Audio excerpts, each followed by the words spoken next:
you. It's May 24th, 2022, and this is the regular planning meeting of East St. Paul Council. It's 5:33, and I'm calling the meeting to order. Council has an agenda provided to them. Any edits to the agenda?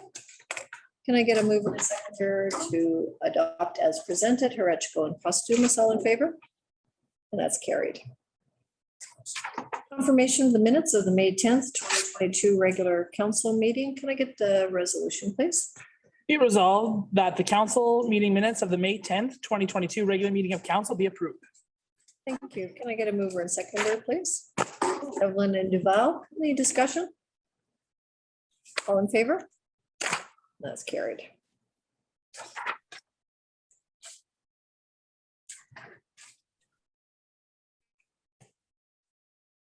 Under other business number 4, we have 2 items this evening. The first is the disaster financial assistance program. And Jen, I don't think there was anything in our package on this item. That's correct. There was not. It's speak to it then, please. Yeah, I definitely can. So what this is the resolution being brought forward to council for your consideration. Due to the flooding we had a few weeks ago. Suzanne, there's something to mute that one computer. Thank you. Due to the flooding we had a few weeks ago. Oh, let's give Suzanne a second to fix that mic. I think we have it now. We're good. Try it again. Can you hear me? Okay, we're good to go. Okay. So due to the flooding we had a few weeks ago, the province, not just with the municipality of East St. Paul, but across the province, substantial flooding that's happened. The province has opened a disaster financial assistance program up. What that means is if council wanted to participate in that program, they would have to pass a resolution asking to be a participant of that program. There is no information really besides that. If you'd like to submit our claim for reimbursement, we need a resolution. If we don't want a reimbursement from the province, then we would not submit a claim. Therefore, a resolution wouldn't be required. If a resolution is passed, our staff is working with our EMO coordinator to put together a community impact assessment that'll go along with the resolution to the province. Right. Do you want to read the resolution? Yes. Whereas the arm of East St. Paul has realized response and repair costs for the 2022 spring flooding event, and whereas the provincial government has announced a disaster financial assistance program regarding the 2022 spring flooding event. Therefore, be it resolved that the arm of East St. Paul respectfully requests the province to participate in this program, public sector, as it has incurred expenses as a result of this event. And be it further resolved that the arm of East St. Paul, on behalf of their residents, also respectfully requests the province to participate in this program, private sector, in the event that residents have incurred financial costs to the 2022 spring flooding event. If you don't mind, I'd like to speak to the resolution. Resolution is from the province. This is what DFA or EMO subdivision is recommending. This also came from the Manitoba Municipal Administrators Association. Ready. Can I get a mover and seconder, please, for that resolution? Go and Postumus. Any discussion? Call for the question. All in favor? And that's carried. Jen, could I just ask, I know Tamara gave me the sign-in sheets for the public hearings, and I know she was highlighting. Okay, only gave me the Zoom ones. Thank you. Yeah, I know I saw some more. Yeah, the updated one will come for those public hearings. Okay. Next item is a zoning bylaw amendment. It is a first reading. We have Red River Planning with us here this evening. So if I can first get maybe the resolution to introduce this item. Yep. Be it resolved that bylaw 2022-08, being a bylaw of the arm of East St. Paul to amend zoning bylaw number 2009-04 as amended, be given first reading. Thank you. Can I get a mover? Duval, second. Hart. Okay. And now we'll turn it over to Red River Planning to walk us through the application. Should pick it up. Can we get to share so we can do it on Yeah, if you, there you go. The Zoom. the Zoom share? Yes, you don't have that. Yes, this is not a public hearing. Not. Just Coming your way, Brian. go without it, I'll get it. Okay, all right. We'll just go with those first. Thank you. Good evening, council. This is zoning bylaw amendment 2022-08. The subject properties. Shows, yeah, it has to be. Sorry, you gotta bring it. Yeah, Sorry. thank you. Okay, this is zoning bylaw amendment bylaw 2022-08. The subject properties are located at 3200 Deep Rise Avenue and on Raleigh Street. The applicant is proposing to create a new zone R18 for serviced single-family dwellings and wishes to rezone portions of the property from the existing R110 to R18 and rezone some portion of the properties from the existing R110 to CR Parks and Recreation Zone. This is the location map. As you can see from the aerial map that both the properties are located on south of the Perimeter Highway and front Steve Rise Avenue on the north and Raleigh Street on the east. This is the zoning amendment site plan. As you can see, the applicant wishes to rezone the north area, about 27.2 acres from R110 to the new R18. The central area highlighted in green from R110 to PR for future retention ponds, parks, and the remaining 26.6 acres in south marked in blue will remain R110. The land under the subject properties is designated as settlement center as per the Red River Planning District Development Plan. This designation allows for establishment of residential neighborhood, and the proposal is generally consistent with the policies. Red River Planning District recommends that the first reading be given to the bylaw, which triggers the further research and a public hearing process. Thank you. If the council has any questions, I'd be happy to answer them. Thank you. Council, any questions for the planners?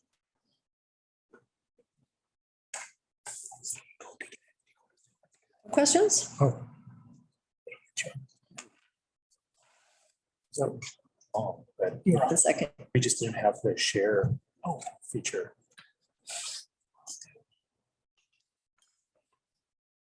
Sure. Yeah, sorry.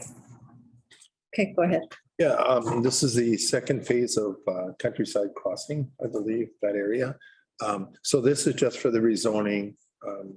In the development agreement would be whether it would show Maxwell King that it would be through and done all at the same time. And that they show that in there. So that's part of the key thing in that area is the main road to be through. Okay, that was my only question. Any other questions?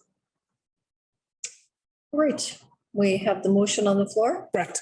moved and seconded. Correct. Call for the question, all in favor? Opposed? And then carried.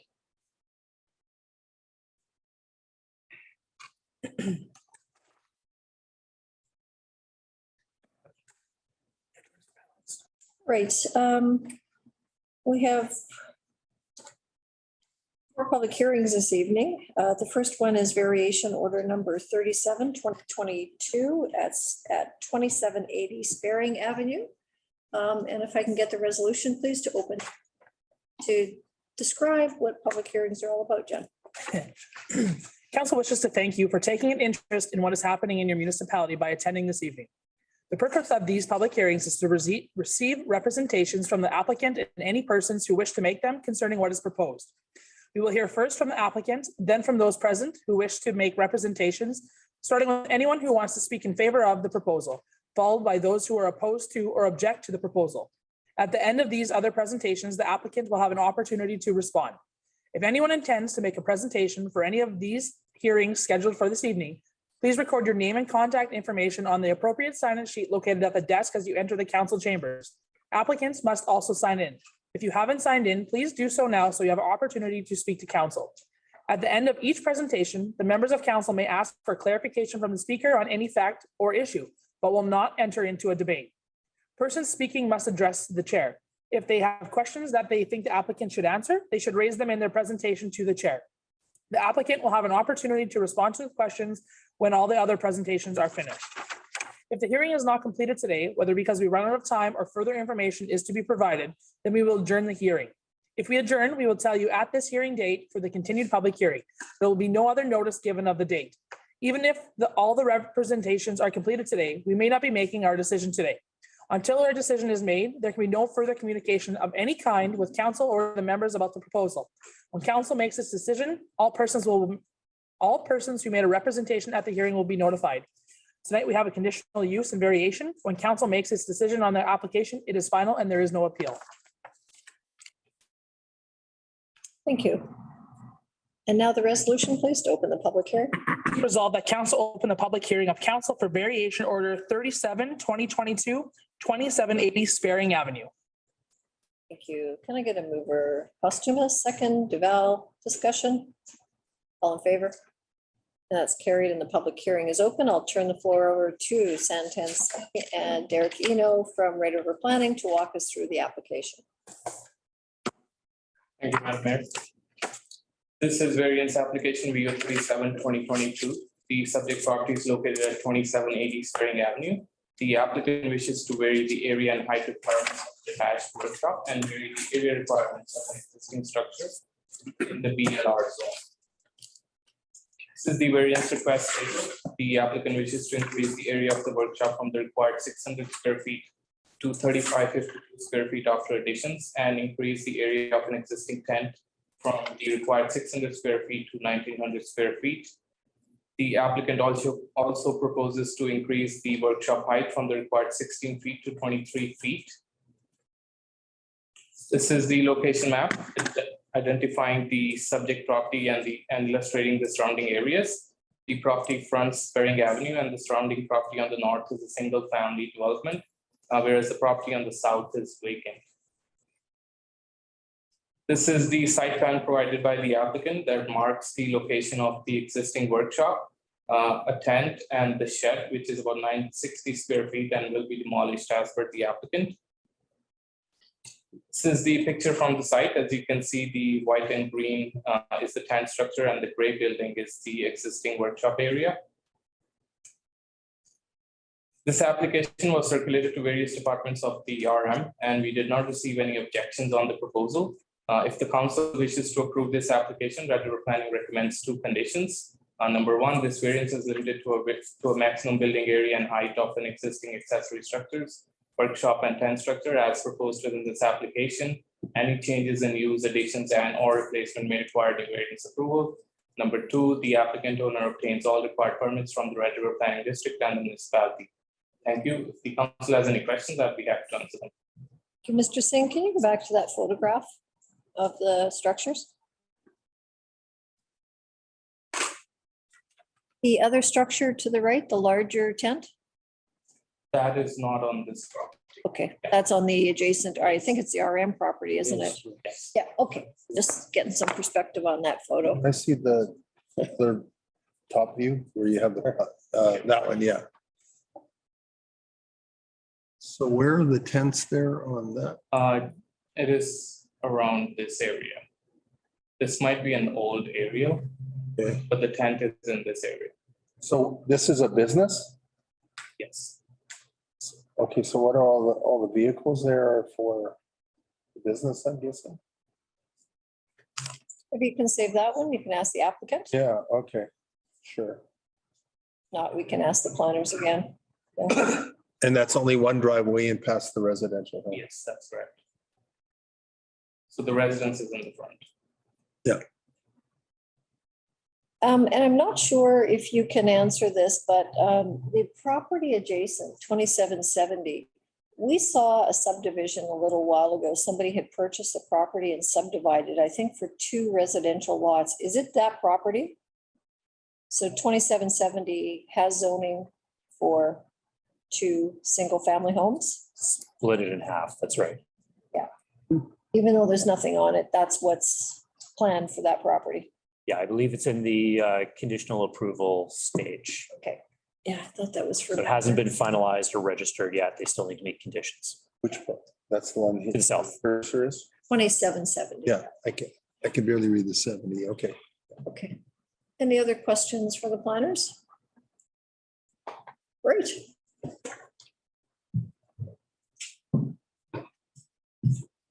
Thank you.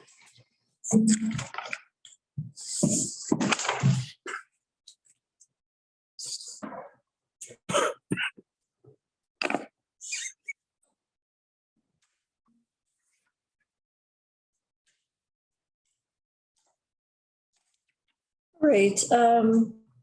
David McAvoy? Hi, Mr. McAvoy, are you the applicant? Yes. Yeah, come on up, please.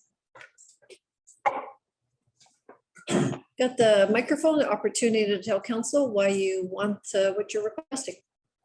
So a few years back, we went for conditional use to use it as electrical contracting business, and it was all approved. And been trying to get my occupancy permit.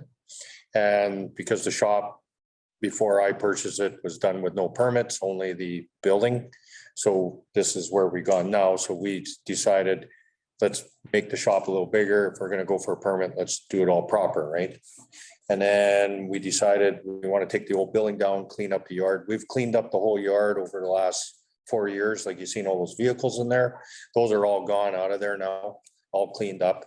And we have fenced the yard on. But in the last week and a half, we had those 100-kilometer winds and it took the fence down, but I have a contractor coming to put the fence back up. Otherwise, that's about it. All right, council, any questions for the applicant? So there, I was looking through, so you're gonna take the old building down and put a new one up. We're taking the old building down and we're adding on to that other structure. And then the tent one's a totally separate one. The tent is just a storage area in the back of the yard to put everything in, so it's all clean. And you're taking there's one on there already and you're changing it to a bigger one? No, we're leaving that one. We're just getting permits and everything and engineering on it. So, okay, my question then, well, I'll change it. So, and you have this is all business, you have a business license with the RM, your typical business, okay. I can't get a business with them until I get my occupancy. Oh, so This is a whole thing that it's been couple of years. this has been going on for a while. Oh, Yeah. Because they won't give me one until I get the occupancy. Any other questions? Yeah. yeah, then it would, I guess, you can ask Derek a question later or now. It's in regards to how many of these tents can you have, like 1,900 square feet and there's an existing one, how many can they have on their property? Only using the one tent. There'll only be one on there. Oh, that's Only one. We're not adding any more. We're just keeping that one and it'll be all, we just gotta. That's the existing one, that's the size of it. Oh, okay, so there's only one. Yeah. Good, got the answer. I thought there was two. Any other questions? Okay, so the shop that you're proposing is 1,632 square feet, and that's gonna be a steel shop or some sort of a structure. It's gonna be it's gonna be the same building. We're gonna keep the existing building and we're adding 1,600 square feet of just like office space and that's all it is. Okay, so it'll amount to 3,500 square feet when Yeah. it's done. And the allowable square footage is 600 square feet. Okay, and then the 23 height, you're wanting to be 20, you're wanting to be 23, right? 23? Well, The maximum is 16, so you're doing a 2-story then? No, it's just a single story. The building that's on there, the peak is 23 feet. And I guess when the permits were pulled, that's what they put there. But now things have changed and they're only supposed to be a certain height, so we had to go for this. You're matching the existing. Yes. And then do you have workers that are there all day long, or is this just a shop that your guys? No, there's 3 of us there all day long, pretty much. That's it.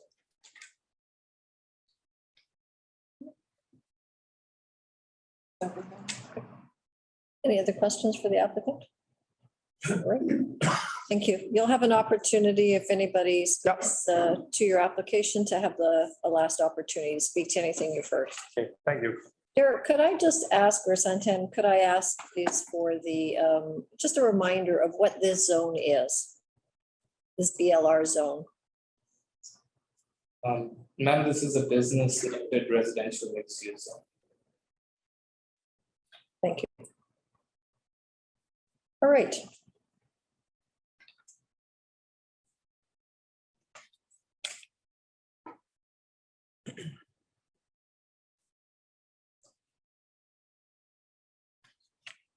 We have 3 people signed in to speak in opposition to this. The first is Gert Brar of 27-7 Sperry. Mr. Brar, are you here? Hi, come on up to the mic. Your opportunity to tell council whatever you'd like us to know about this application. Well, good afternoon, Mayor and Council. Thanks for this opportunity. My name is Gert Brar. In my day job, I'm a partner with PricewaterhouseCoopers. And yeah, thank you for the conditional approval for 2770 Spearing. I'm just in the process of having working with the surveying and my lawyer to have work on the conditions being removed. And my plan for those lots is really to build a family home. Like for I care for my parents, and I'm a single dad. I've got 2 kids, 11 and 8. And you know, I'd like to just, you know, build a house and have a live in peace, hopefully. And I don't take, you know, the decision lightly to be here, because like everyone here, you know, like we all want to leave our community better than we found it, including having good relationships with our neighbors and the people we live beside. So I didn't take this decision lightly being here. But you know, my main concern is I feel that this, even though I fully appreciate this is a mixed use area, residential and commercial, I feel that there's the property is becoming you know, very much a commercial income generating area, you know, with regards to the proposal for the TELUS Tower. My understanding is that the house is a rental house in the business. And you know, outside of my personal concern around encroachment on kind of the value of my property and, you know, safety and security, and just you know, living in more of a community that's surrounded by residents. I also think it, you know, the question I have is, you know, does it set, is it leading to a bit of scope creep in terms of the property becoming kind of more fully focused on the commercial side and without the residential piece? And does that set a precedent for kind of for the broader community in terms of folks that want to do the same? And over the long term, does that encroach not only on kind of neighbors in the Spearing area, but there's that new development down the street, and then Pritchard Farm area that's nearby. So I want to be respectful of everybody's time. And, you know, I thank you again for this opportunity. And you know, to summarize, those are my main concerns. I would just like to, you know, live in a community that's more residential, appreciating that commercial is part of that area. But I just have I have a concern that the property is becoming more of a commercial income generating property. And over the long term, does that encroach on the value of my property, the quality of life my kids and my family can have? If you know, if this continues to happen where you know, the property continues to grow in terms of as a commercial enterprise versus kind of a mixed use. So those are my comments, and, you know, thank you again for this opportunity. Thank you. Council questions for Mr. So when you bought the property, you split, the business was there already. Yes. So you kind of did see what was kind of going on there. Yeah, absolutely. Yeah, I was fully aware of kind of the area, and it's a mix. Yeah, absolutely, it's a mixed use, right? Residential and commercial. And but the what's kind of caused a bit of a flag for me is these additional initiatives that have been introduced, like, for example, the TELUS Tower proposal, as well as kind of this additional commercial expansion. And obviously, I respect my neighbor. I'm like everyone here. I want to have strong friendships with the people I live beside, right? And so I don't take it lightly being here. But it's just, you know, and just, yeah, as per your question, sir, like I was completely fine and fully in the know in purchasing the property, but it's just that incremental commercial growth that's kind of given me concern. Okay, thanks. Yeah, so your main concern then is it was a 1,600 square foot building that you knew was there, but now they're going to add almost 2,000 square feet to it. You're going to have this much larger building beside it. Yeah, that's right. And then the height, which I think was confirmed. I think it seems like it's already at 23, right? And that would I guess stay the same. But yeah, the expansion part concerns me. Any other questions? All right, thank you, Mr. Walker. Thank you. Jerry Virgilio of 2760 Sperry. Correct. Evening, my name is Gary Virgilio and I live at 2760. Speaking to them. I live at 2760 Sperring Avenue and since 1996, and I currently have, well, basically I subdivided a 2 lots that Mr. Barr purchased and subdivided. And 1 second, Mr. Virgilio. Could I ask you gentlemen not to talk in council chambers? You can you can go in and out if you'd like, but it's a little bit distracting to listen. Thank you. Go ahead. Further to that, I've been a resident of East St. Paul since 1984. So it's my second property that I've owned. I moved into my finished home in 1999. So I've seen a lot of changes, including the original owner of 2780 Sperring Avenue. The previous owner of the current owner, 2780 Sperring Avenue, constantly erected structures, changed or did a lot of things that didn't kind of go along with what the zoning was, including, for example, the backfilling of the 2/3 the so-called compound that's supposedly enclosed, which is not fully enclosed. And so essentially, especially with all the rain and the snow we've had right now, he's basically flooding every other neighbor on every side. It was filled up with hundreds of truckloads, tandems, excavated land, and there's no drainage anywhere around this lot. So all the neighbors have to put up with all this this mess. This is one of the items. Now, to add, all kinds of other things that be going on, including what you've heard from Mr. Brar, the proposed conditional TELUS tower, which none of us knew anything about it.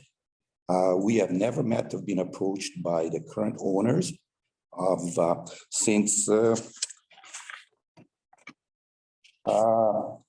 Variation Order 59 of April 18, 2017, when it was approved for the current owner to have, to purchase this property. I can also say to you that the existing building that he is proposing to tear down and build a new one on it. All it really is, it's an old garage that was lifted up off its footing. It used to be right behind the house and moved inside the compound before. So all it is that it was jacked up and whatever, and that's why it's 23 feet, or else it would just be a typical detached garage. So he's just tearing down an old piece of junk, if I may put it that way, that's been sitting there, no doors, no nothing, all these years. The other thing is that there's another building in the southeast corner, right where all the trees were on the overhead. That's a very old. We'll bring that satellite back. plan. Yeah, we'll just bring it back up for 1 second. That is the previous owner before he even actually backfilled the top left-hand corner with all the trees on it. Mhm. And so basically, he absolutely cleared every stump there is in there, on that lot. You can see all the junk that was in there, the previous owner, I'm referring to the previous owner, and he filled it right. I'm actually on the south side of most of that compound. The fence, as he claims, is not completed. There's no fence right where those trees still exist, and the whole west boundary with property line, I should say, with the gateway neighbor. As you can see, the yard works in operation still isn't there. A lot of trees and works in operations in that area. So what's happening is that we basically have swamps. And just last year, I was digging a 60-foot wide swale all the way to the municipal drain so that we can connect. And I was lucky with it. Everything that's happened this year, that it's bearable. Otherwise, it was a lake, it would have flooded. Simply because he's nice, high and dry. That's a southwest corner there. He's approximately 1.5 to 2 feet higher of fill. And the only drainage is in our land, mine and Mr. Brar's land, as it goes eastbound, as well as the one I just put in. So he says he's actually, that's so-called cold storage. As you can see it's right over there as well. It's just a garage that was lifted an extra 7-8 feet off the the footing. So if I might just go on with a couple of other things and then I'll end there. I've been on top of this and I was at the very meeting in 2017 as well. I did not speak because it was a proposed kind of sale for the new owners to take over with conditions, including 10 contracting vehicles in there, no more than that. A lot of those vehicles are gone because they were basically useless old vehicles, but a lot of them remain. So what the owner of Power Up, just the applicant said, is that he's cleared it up. No, he hasn't cleared it up.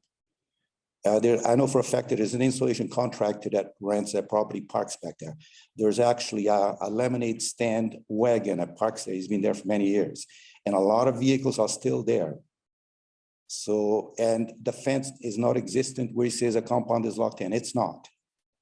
Including another great big building, the equivalent almost like a double garage on the corner, far corner on the west side, on the southwest side.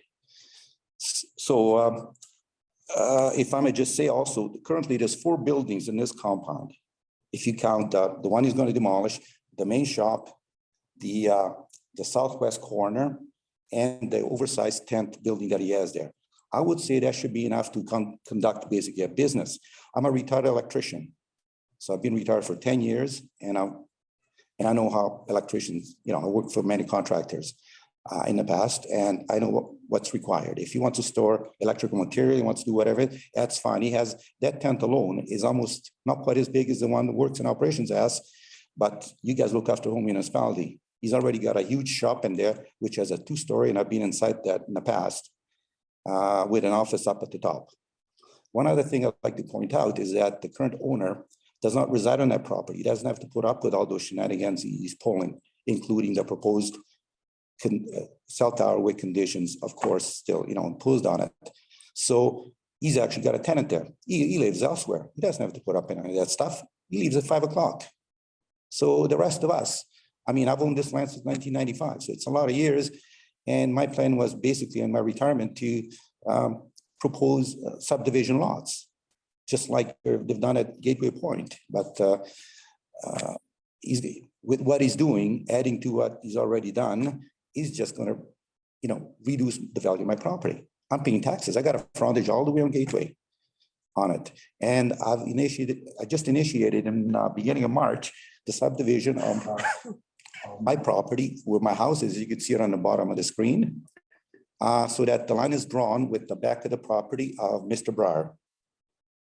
The only difference, it's 14 foot wider at the frontage. So I'll reside there. I'm retired. And the rest of it, I was planning to subdivide and sell it to someone who can develop into useful lots, get the services that are on Gateway. And of course, turn it into a nice neighborhood like it is across the drainage ditch on the south side of Richard Farm Road, as an example. So I'm not going to be much further. Let's see what have I got here.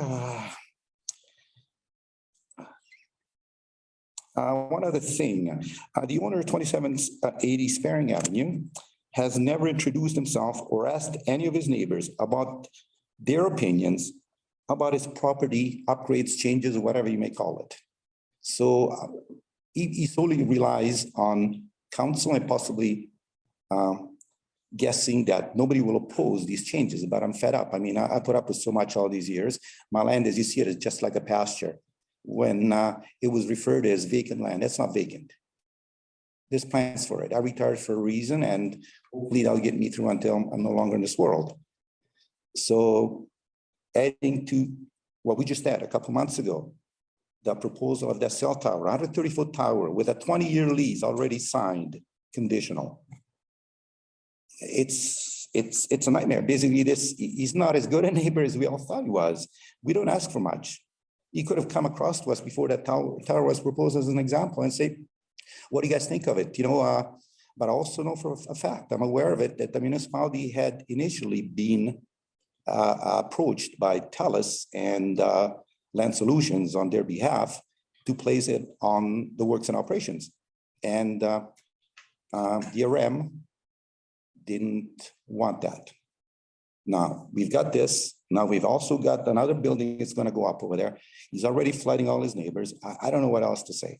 It's just too much. As Mr. Brar said, you know, I want to live there, and I've been living there for a long time, and in East St. Paul since 1984. So, essentially, I'll leave it at that. In conclusion, I object to the approval of variance order 37/2022, and those are my reasons. Thank you. Thank you. Council, any questions for Mr. Virgilio? I'm sorry. Welcome back. I'm sorry. Councillor Devlin? At the beginning, I didn't get your addresses. Could you tell us again the land that you own in the area? If, as you can see it, there's Mr. Brar's lot, which is the one just south on the east side of 2780. And that's the proposed two subdivided lots. And I'm the one with the large house, like kind of long at the bottom right. And I own that land all the way to the front. And then it continues all the way. It's 12.6 acres all the way to Gateway. Okay, but Because do you own the direct adjacent land? absolutely, Oh, you do? right Okay. where that red line goes through subject property, that's dead center of the property line I still have there. Okay. And all the dead, 1 second. Jen, do you have the cursor for this? No, I do not. 2770 kind of cuts off. 2760 is the property. Right, but it goes behind 70, right? So along Oh, adjacent that to was that right, property yeah. at the back. Because I see the address at the bottom there. I didn't know that that was the same address. It's like a We can shaped lot. maybe we can get a big picture of if it. that's smaller, you'll see the rest of the land. We own all the part behind it too. That's fine. Now I understand. Try and get a satellite. I wish we had an updated picture of the area. If I may just say, That's all the questions that I have. Councillor Posthumous? Yeah, and now it's gone. So you're stating that there, not only is there the shop, and I don't know when the tent got added, there's another, I see another building back there also, the southwest corner, right at another building also. right where my property ends with this property, and Gateway neighbor is attached there. Okay. The newer one. Okay, there you go. Okay, so there's another building down there on the bottom Bottom left-hand side. left. And what about up on the right? There looks like another building also. There's like 4. That's what I said. They did it. We're just above 2780. Is that not a building up there? Yeah, right there. That's another one. That's the shed that's gonna be taken, demolished. that? That's an existing shed that's gonna be demolished. That one's getting demolished. And then below, there's the large building that's dark. And then below that, there's another building. What's that building? Is that one getting demolished too? That might be the question for the Okay, I can ask him that later. There's supposed to be a house in there somewhere too, isn't there? This is the. House is at the front. Oh, back there, sorry, yeah. So there's 1, 2, 3, a tent and a house. There's four buildings in the house right now. We can, when we come back up, we can ask the applicant. Zoom out again a little bit to show all of 20 there, all of 2760. That's your property, Evelyn's original question. which would be tie into the residential next door.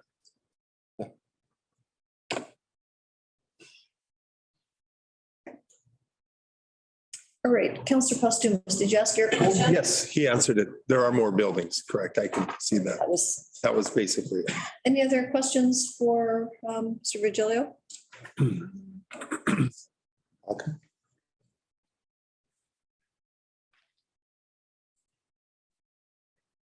Right, we also have another person registered to speak in opposition.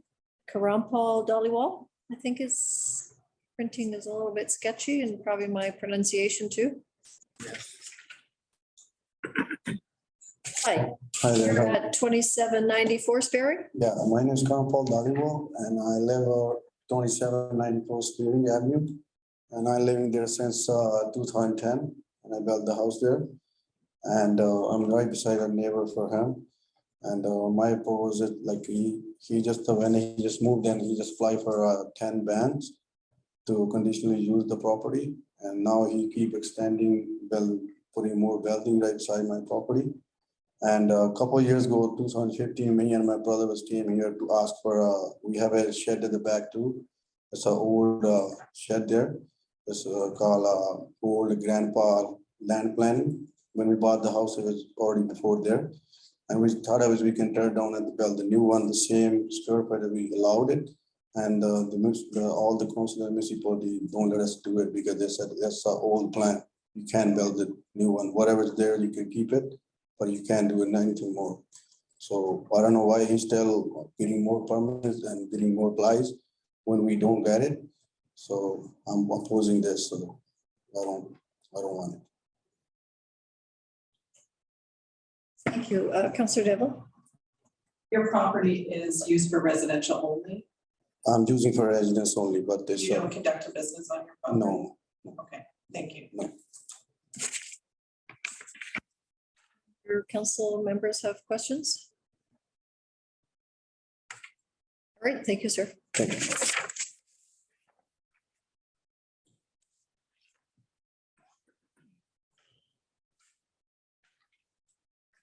Okay.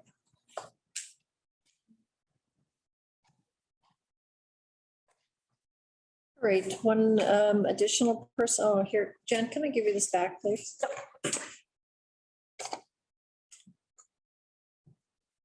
I can't really read his name or his address. Maybe get it put on the other sheet there for me. Print it a little bit more legible. You want to just call? I can do it now. They don't even know what that address is, do you know? Oh, is it? Oh, okay, okay, Mr. Gill, okay. All right. Mr. Gill of 2808 Sparing. Hi, come on in. I don't have anything. Come up to the mic. Yeah, sure. Could you spell your first name for me? Sukajit, SUKHJIT. SUKHJIT. IT. And you're at 2808 Sparing. That's right, yeah. Okay, go ahead, sir. No, I don't have anything to say. I just came to see what's going on. You're opposed to it, though? I am against that, yeah. Okay, thank you. Okay, hang on, sir. Come on up. Councillor Devlin has a question for you. Do you conduct business on your land or are you just residential? Just residence. Thank you.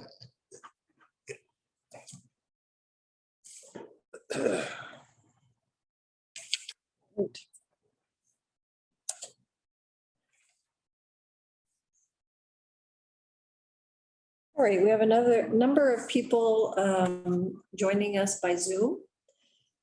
Two people registered in opposition, Ainsley Rafson of Wallace Avenue. Not on?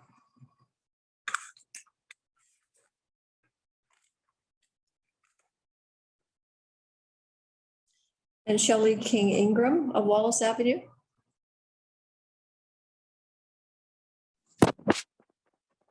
Yes, I'm here. I'm here for the meeting that's at 7:15 regarding the public hearing for Sparing and Wallace. Turn it up.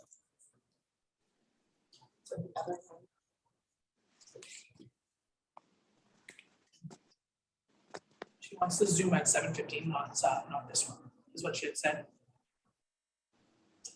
She's in for the wrong one. Oh, the Henderson Highway one? Okay, that makes sense. Oh, Probably the other one from Wallace Avenue, is the same? Yes. Okay.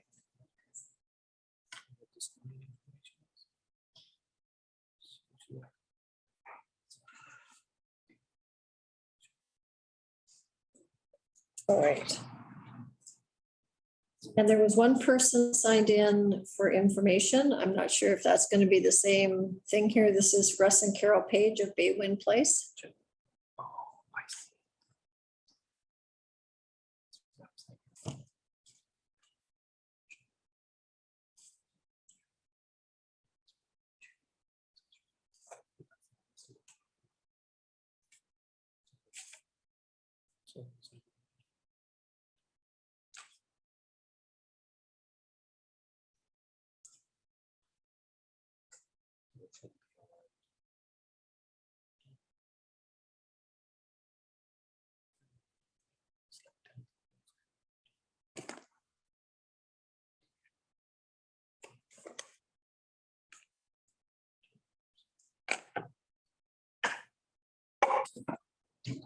it's 6,000 or 600.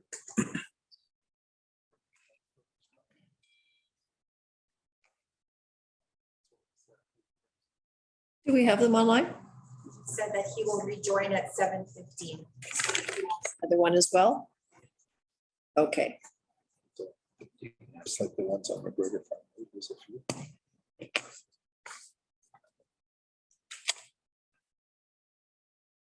great. Is there anybody else here that wanted to speak to this item that didn't sign in or signed up on another sheet? Okay. So Mr. McAvoy, hi, you have final comments if you'd like to make any? So the property, when we bought the property, we bought it off the old owner, and we know that he's done a lot of things that shouldn't have been done on that lot. Over the years, we've been cleaning it up and getting everything all cleaned up. Nobody's ever came to me on the south side to us about their proposal or whatever. They never introduced them to, hey, we're gonna do this. Nobody's ever brought up the drainage on that side. We brought up the drainage on the north side. And between the municipality or the RM and us, they got some kind of resolution done. They made a drainage ditch and they made it all work. There is multiple businesses running around there. There's the RM that's right adjacent to me with all their trucks, trailers, everything in there. Then there's the dog kennel. There's a trucking outfit down the road. It's kind of surrounded by businesses, this area. I'm willing to work with the person on the south side to get the drainage working. Like we want water out of there just as much as everybody else. And the building in the corner is a 10-by-10 shed that's sitting there, which will be gone. And the back fence has been put up because TELUS has to come in there and do their thing, and they're going to finish the fence off. There's two buildings on the side there that we brought in. They're not buildings. They're just like a temporary C-can. And we put stuff in there because we have to empty our building out to do the rental. So that's why those are there. When those are over, those are gone. The vehicles in there, most of them are owned by Power Up. There's only my personal trailer, but we have heater, we do a lot of fire and flood insurance work. So we have a lot of temporary stuff that we have to bring to jobs. And we have temporary heaters, we have trailers full of stuff. There's a couple boats in there, but mostly it's just trailers, bobcat, excavator for stuff that we do. But there's nothing that we rent out to people. All the derelict vehicles are out of there. We've cleaned it all up. We want to get rid of that old shed and carry on and, be part of the neighborhood. Thank you. Can I ask, are you the owner of the property? I am the owner of the property. Okay, so you own it. When you said it belongs to Power Up, is that your company? No, it doesn't belong to Power Up. I have a numbered company that's owns the property, and Power Up rents off me. That's how it works. Power Up is not your business? Power Up, I own that too. Okay, so it's your business, your property. Besides Power Up, is there any other businesses operating on the site? No, they said an installation company. We used to own an installation company. We have sold it, and there's no installation company there. And you rent the house in the front. It's a rental. It is a rental. I have one tenant in there. He's just a single guy that rents it. And he's been part of East St. Paul community for years. He just went through a divorce and he took the house over. Saying the one building's getting demolished, but there's that other building beside your main building. Those ain't buildings. Hmm? Those ain't buildings. Those are C-cans. We put 2 C-cans there to store our stuff in the building while they're doing the rental. Once this went through, we were gonna start moving everything into there. Oh, so you brought them in before? Yeah. So either way, even if you. They're just temporary. They're just a temporary C-can for storage and then we're gonna take them out of there when everything's done. Okay, so they had mentioned you do have a second floor on it? We do not have a second floor. You have no It's office? an empty building. You go in there, it's just wide open. There is no second floor in there. Yeah, I know the original owner was a trucker and that's where he had his truck. Yeah. And then someone else bought it and they did a lot of illegal stuff that Yeah. made them They were shut down. And now I gotta deal with it. So how are you operating without a license if you have no occupancy permit? I've been dealing with Kara and the Red River Planning for the last 4.5 years on this, and this is where we've finally, and then COVID hit and it just dead ended everything right there. Now COVID's kind of over. Now they're trying to ramp and get this going again. So if you didn't get the, I've gone there for a business license. They will not give it to me until I get occupancy. But then we went back, the building had no permits for, it was only built for cold storage. It was never built for interior use. And we didn't know that. either way, you have to upgrade the existing building. I have, yeah, either way, that building has to be upgraded. You would upgrade what you got. Yeah. You would be still operating out there and you're asking for another 2,000 square feet. And we're not using the other part of the building as like to do any mechanical or anything. It's just more or less for us to sit and do paperwork. Another 2,000 square feet. When did that tent go in? The tent I put in about 3 years ago. And you didn't get a permit for that? No, I didn't. Because that's another 2,000 square feet, like you're at almost 5,500 square feet of extra building. Put the area, we can put everything in the tent so nobody has to look at it. That's allowed 600 square feet. So you're allowed 600, you're like 4,400 square feet over. Okay. Could I just ask, Kara, what's our bylaw in regards to sea cans? Can have. You can have them for a temporary amount of time. We just updated, so I think it's 2 to 3 weeks. And you have to request permission to use them? I think you just have a certain amount of time and you don't have to request permission. Once you exceed that time, then. I think you have to.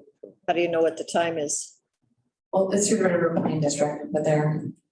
There, okay, sorry, Derek. Yeah. Yep.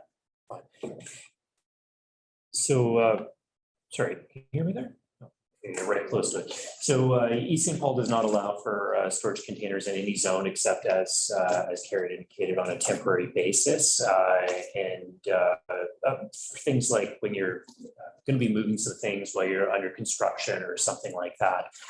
Typically what our office does is we will issue a temporary use permit, and it's, for lack of a better term, attached to an actual building permit, because that's what your bylaw says. It's, yeah, exactly. It would trigger it, and then there would be a timeline on that, which would also have a trigger within our notification system of when that due date would come up. So that makes only sense. issued in conjunction with something that would be allowed to be permitted. So, yep.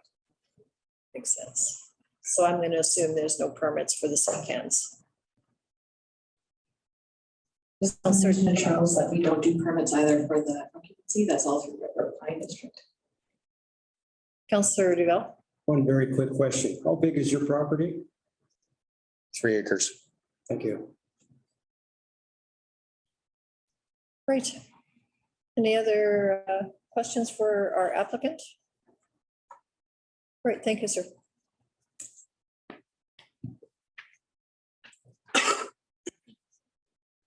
Great, is nobody online? Okay. Great, council, are we ready to close the public hearing? All right, Jennifer. Resolved that council close the public hearing of council for variation order 37, 2022, 2780 Sparing Avenue. Thank you. Can I get a mover and seconder, please? Devlin and Duval, all in favor? That's opposed? In favor? Opposed. Yeah. So we close the public hearing and I'll open it up for council discussion. Yeah, Councillor Duval.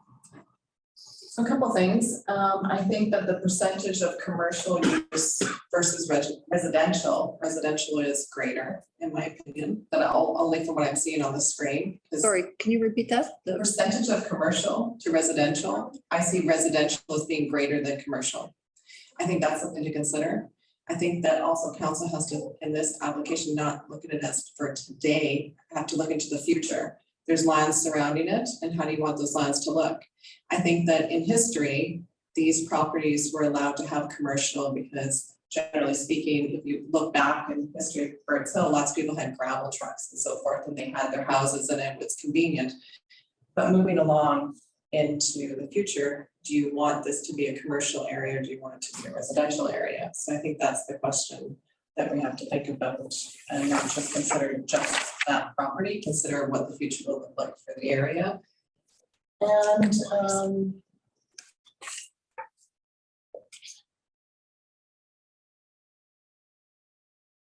think those are my points right now. I'll just read over my notes. If I have something else, then I'll come back into it. Yeah, sure. Sure. Councillor Pastumas.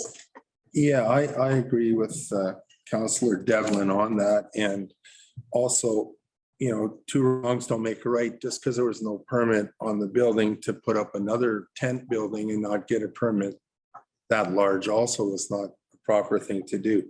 To me, it's too big a change. They're allowed 600 and he's 5,452 square feet plus the building that he's going to take down.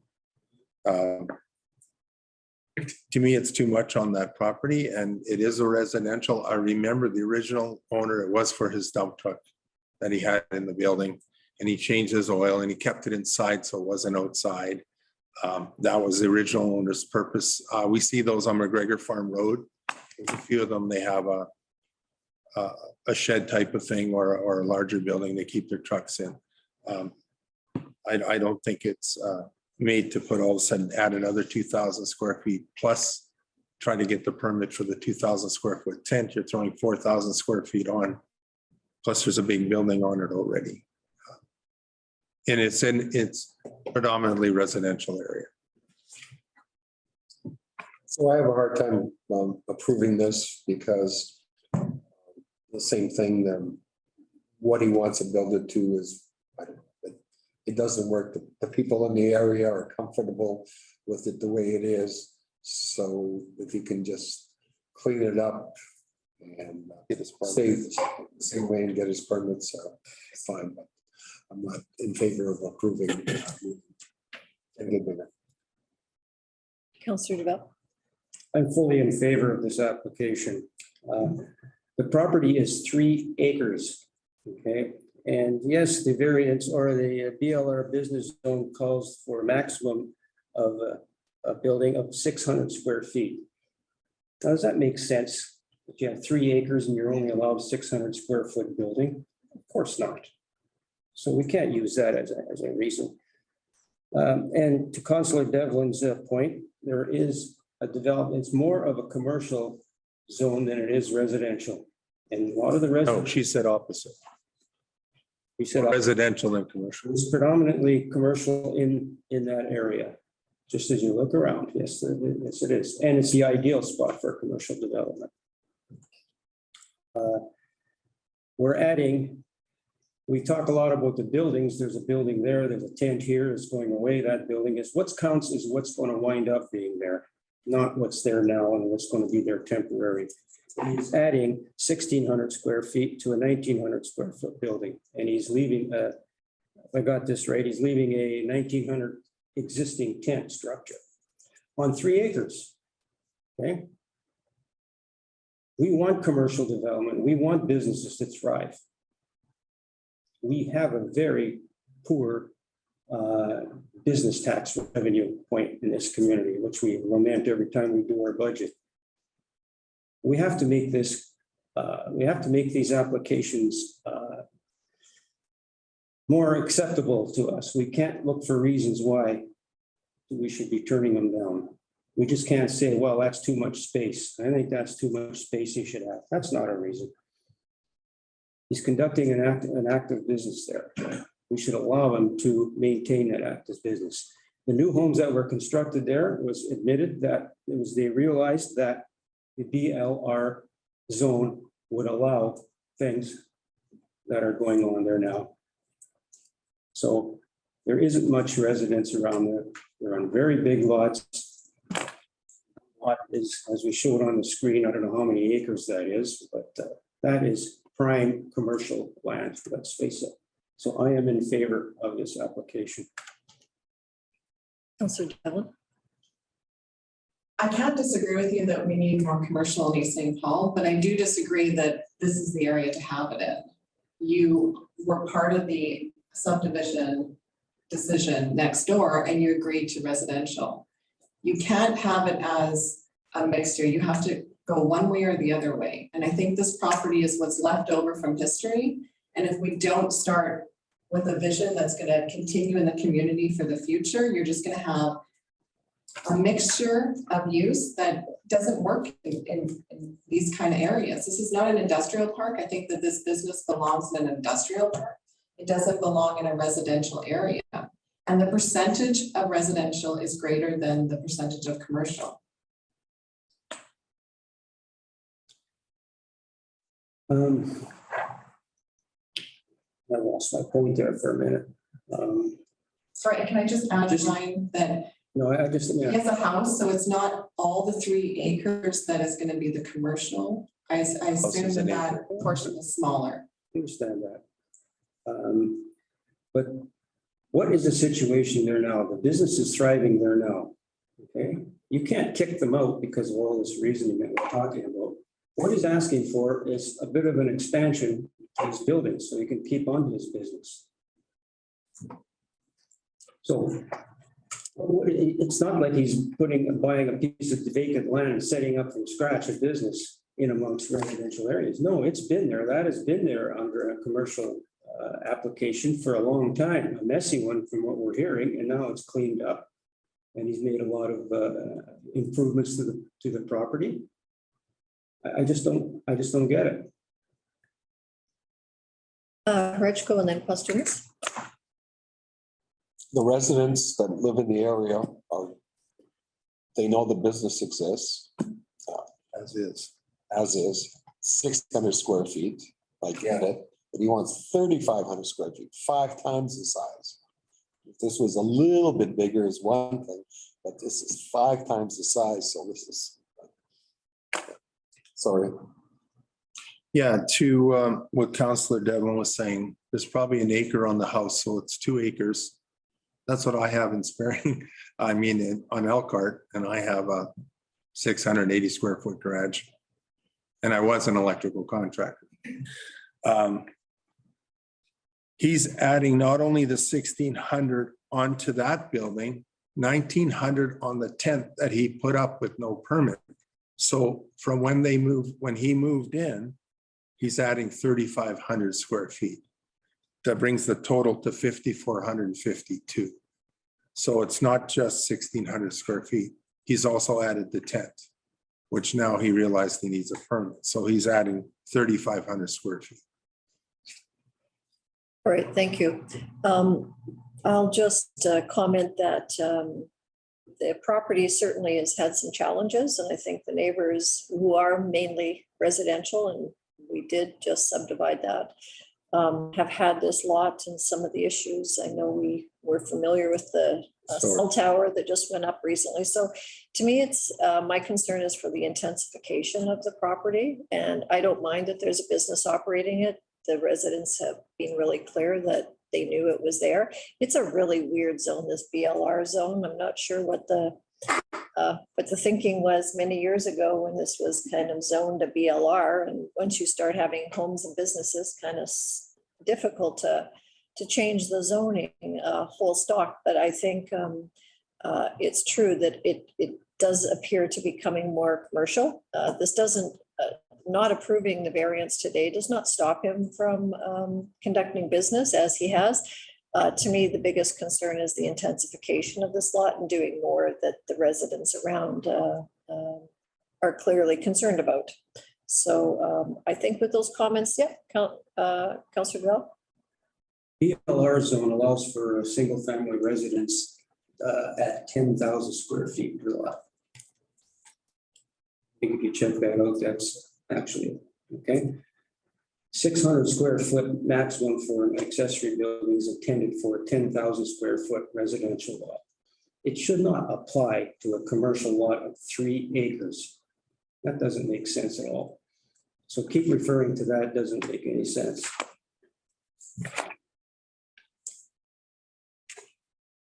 I agree with you on that question, and I know we've provided variances for all sorts of external structures. If this is not approved today, what is the applicant left with by way of accessory structures on the lot that are approved?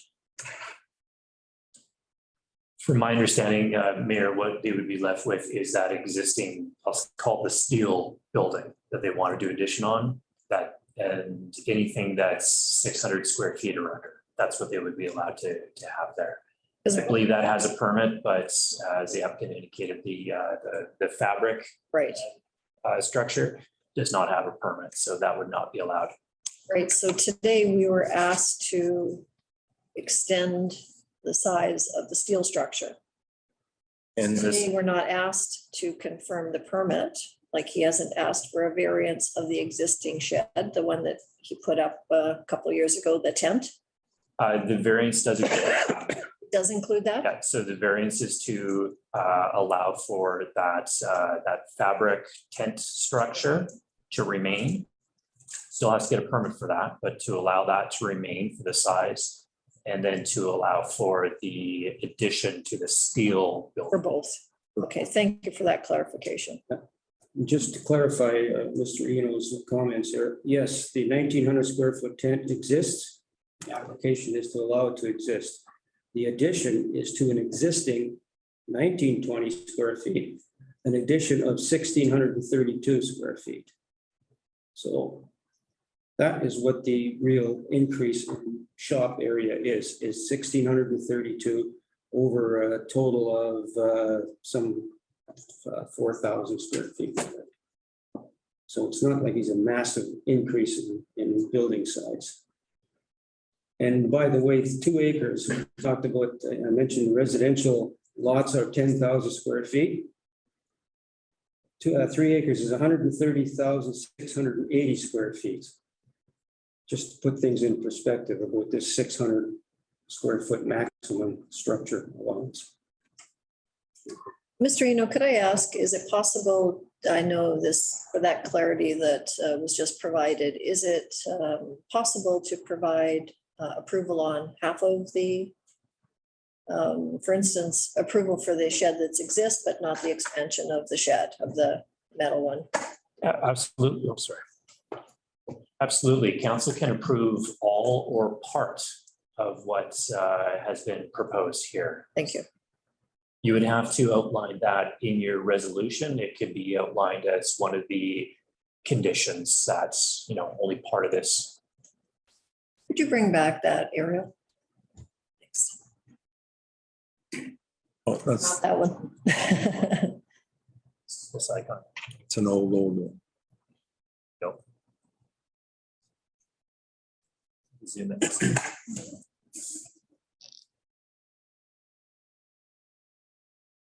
So that tent that I call it tent, the white and green one, is very close to the Public Works building that we have at the very back of the property. I have no objection to approving the permit on that, but I'm not supportive of expanding the main building. So I'm not sure if council has any interest in splitting them off, but I'd be willing to do that.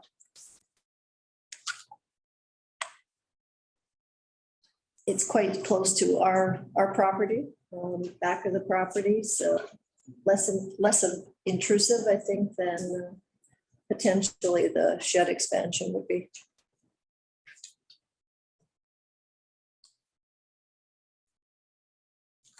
You have a resolution on the floor? Do not, Didn't put it on. no, you pick the discussion. Not hearing anything? A little more clarity, that picture there, the existing building, which is 1,920 square feet, is that the dark shaded building there? Yeah. Okay, now the expansion of that building, which would be in which direction? Probably north. I think it shows on one of the other views we had. Yeah. Yes. To the side. Expansion is going north, Or sort of into the center of the property. which hardly would be seen from any angle.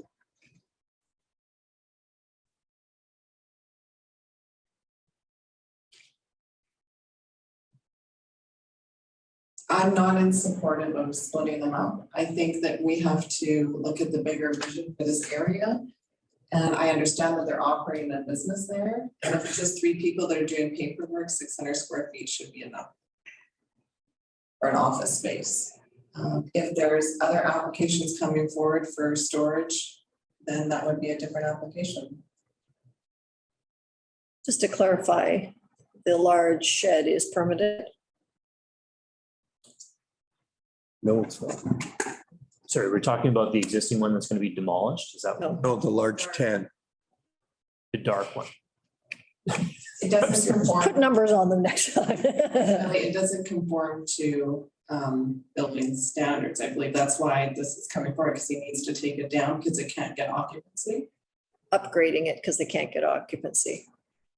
Not taking it down. I believe there's a permit on the existing thing that's there. Okay, okay, okay. That's the one he said that because they want to have people working in it now, they Okay. can't get occupancy because it's the health and safety, For sure. life safety issues they have to take care of. So that one is permitted, that one, large one would stay. Everything else, it's on the site is non-permitted. Correct. Okay. And that one was built prior to the zoning of only allowing 600 square feet for a shop. I see. So it's an existing structure from years and years ago. Okay. Existing non-conforming. Yeah. Yeah, it's from 30, 35 years ago. It was a trucker who put his truck inside it at night and he was a mechanic. Wouldn't he have to come to add that, like, although it's a tent, it's considered a building, wouldn't he have to come to add the 1,900 square foot tent on the back that he's never got a permit for? You're not allowed to have, That's part of this application. right, so okay, so that's. We can't issue a permits for that until council would actually approve the size of it. So he's coming for the 1,600 to add onto the building and 1,900 to allow his tent to stay. Correct. 3,500 more, Right. That's why. up to 50, for a total of 5,500. Because of the size of the lot, I'm less concerned about, the 600, and we've given houses 3,000 square foot attachments that were not permitted usually. And I think Councillor Duval's right. When you consider the size of the property, it's not going to be overly intrusive, but at the same time, expanding the other large building, I think just starts to intensify beyond the point where I'm comfortable in hearing what the neighbors are comfortable with as well. Yeah, and I agree with Councillor Duval. We have to look at the 600. We talked about that before. That 600 for a garage was small now. We have let 1,200 square foot go in some area. But this one, the 2,000 that's sitting there was done illegally. So he's way over the size allowed anyway. He's still going to have 2,000 square foot left for a shop. All right, so I will just ask again, is there a majority of council that's interested in splitting off the two asks, the tent as well as the expansion of the building? Because I will sense from the floor that the application will fail. So he will have to then remove the tent and not be able to expand the large building as well as taking down the shed. So I would be supportive of letting him keep the tent portion, but not expanding the building. So I just don't know if there's support for that. If there isn't, then we'll just proceed with the original application as it is.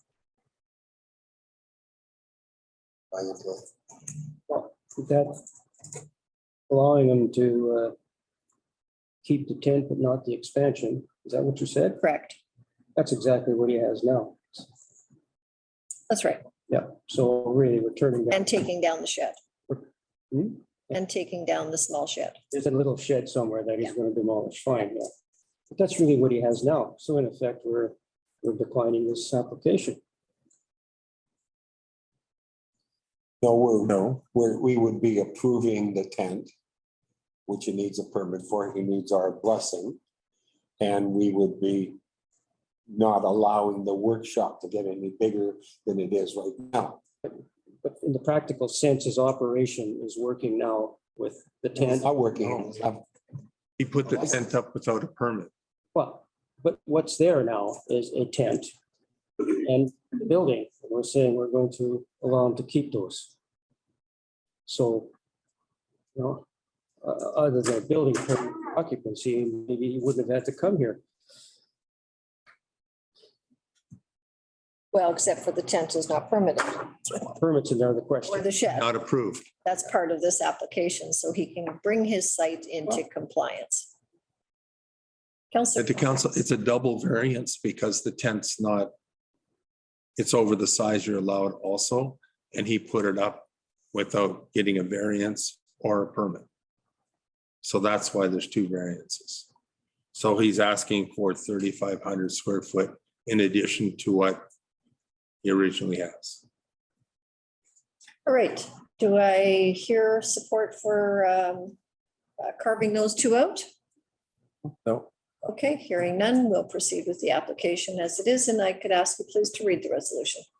Be it resolved that variation order 37, 2022, 2780 Sparing Avenue be approved subject to the following conditions. 1, this variance is limited to a maximum building area and height of the existing accessory structures, workshop and tent structure as proposed within this application. Any changes in use, additions and or replacement may require a new variance approval. 2, applicant owner obtains all required permits from the Red River Planning District and the municipality. Thank you. Can I get a mover and a seconder, please? Moved by Duval, seconded by Horechko. Any final comments? Call for the question. All in favor? Opposed? It is denied.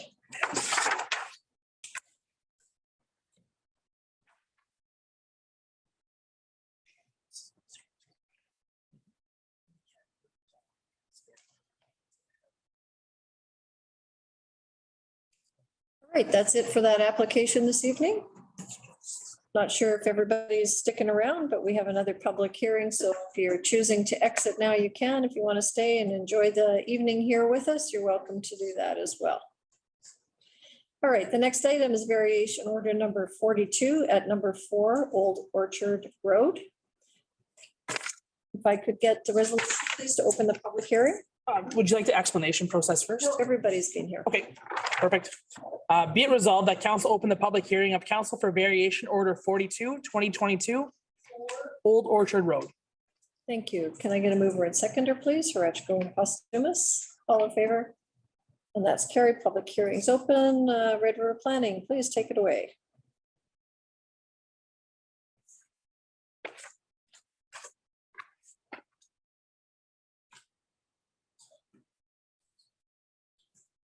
Thank you, ma'am. This is variance application VO 42, 2022. The subject property is located at 4 Old Orchard Road. The applicant wishes to vary the side yard and rear yard requirements to construct a cabana structure in the R117 zone. This is the variance request table. The applicant wishes to vary the rear yard setback from the required 75 feet to the proposed 50 feet and vary the side yard setback on the north side from 10 feet to 6 feet for the cabana structure. Red River Planning notes that as per section 65.15 of the bylaw, 75 feet from the rear lot line is required for any detached accessory building adjacent to a stormwater retention area.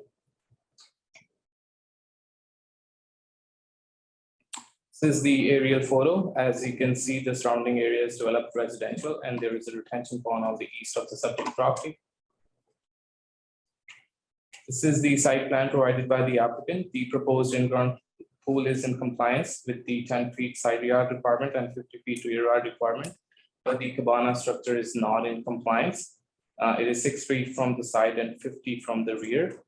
We have marked an approximate 75 feet distance on this map for council's consideration. This is the landscape plan provided by the applicant. The applicant wishes to add spruce trees and other screen plants for privacy. This is the picture on the site showing the backyard of the property. As you can see, the property is heavily treed and there are other landscape elements. The application was circulated to various departments of the RM, and the Director of Infrastructure had advised the accessory structure is within the high water zone of the pond, and a minimum setback requirement of 75 feet should be required. We did not receive any objections from any other departments. If the council wishes to approve this application, Red River Planning recommends 2 conditions. Number 1, this variance is limited to the north side yard and rear yard setbacks as proposed in this application. Any changes in use, additions, and or replacement may require new variance approval.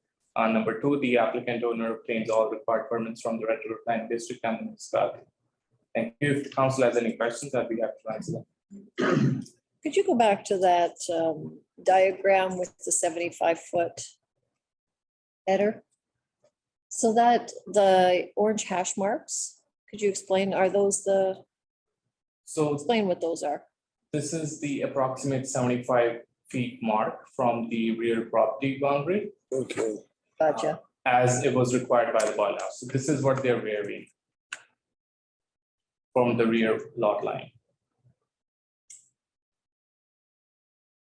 The 50 feet, is that line? This is 75 feet. That's 75 feet. Yes. Currently, it's 50. This is 50. Right here. Right there where it is. Okay.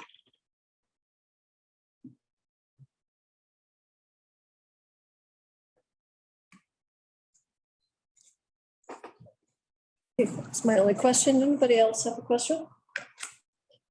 Councillor Devlin? My question's for the Director of Infrastructure. The setback requirement is for flooding. Yes, that's correct. So if the structure is one that, I assume the Cabana, I will have to ask the applicant, but I assume the structure might be an open structure that water could flow through, wouldn't flood essentially ruin the structure. So could we not then have a structure within that flood zone that would potentially be wrecked by water hitting it? Yeah, typically the concern is potential debris and damage to structures themselves. Potential constraints on conveyance may not be an issue in this particular case, and storage for the basin as well if you have non-compliance on a large scale. So there's a number of concerns. Okay, because I walk the path and I do see that there are some sheds and some other structures that are closer than within this 50 feet. So I'm not sure how they got built or how they have permits for them, but in the area there are structures that are very, very close. I mean, you know, within the 10 feet setback, I would guess. So, Yeah, Councillor questions? And I'm guessing it's for Dave also. Yeah, so obviously they've seen the flooding that's happened with our last one. So were they affected? Did it come up that far on that land at all? Do you know it all? Or I'm guessing they're not going to apply if it's underwater. Yeah, I don't know precisely how far the water came up. I believe our high water was April 24th, I believe. And I don't know how far it came up on this particular property. No, that would be a question. Sometimes we get this and it shows a high water line on the drawing. You could ask the applicant when they come up if water. We were very close to a 100-year level. Yeah. And typically the 75-foot setback is intended to conform with that 100-year event. But there's subtle nuance and undulations to the property, so it would probably be best asked to the resident. It's different, yeah. Thank you. Go ahead, Councillor Devon. Yeah, Mr. Planner, in your presentation here, there's a section here written under the East St. Paul zoning bylaw number 200904, section 65.15 states that this is under section analysis. If you go down the analysis, 1 or 2, 3 paragraphs. And the last line of that paragraph says, if the property has not been the subject of a development agreement stating a specific minimum yard requirement from the stormwater retention area, then the following minimum rear yards apply. So is this property a subject of a development agreement according to that? I don't have that knowledge. Okay, so if it is not, then this is what applies. 50 feet measured from the rear lot line to any temporary structure and open swimming pool. So to a swimming pool, it's 50 feet. 75 feet from the rear lot line to a detached accessory building. I would assume that's a permanent structure, closed-in walls, according to Councilor Devlin's question. And then 95 feet, of course, to the principal building. Does this application meet those requirements? The in-ground pool does, so the 50 feet is, the pool is in compliance with the 50 feet requirement. Okay, But the Cabana structure being an accessory building, won't meet that, that is required 75. okay, so that does not apply. That does not meet. That does not meet, yes. Okay. Any other questions for the planners? All right, we'll hear from the applicants. We have Val and Rick Martin of the application address on Old Orchard. Are you here? Hi, you can either come up separately together, however you want to arrange it.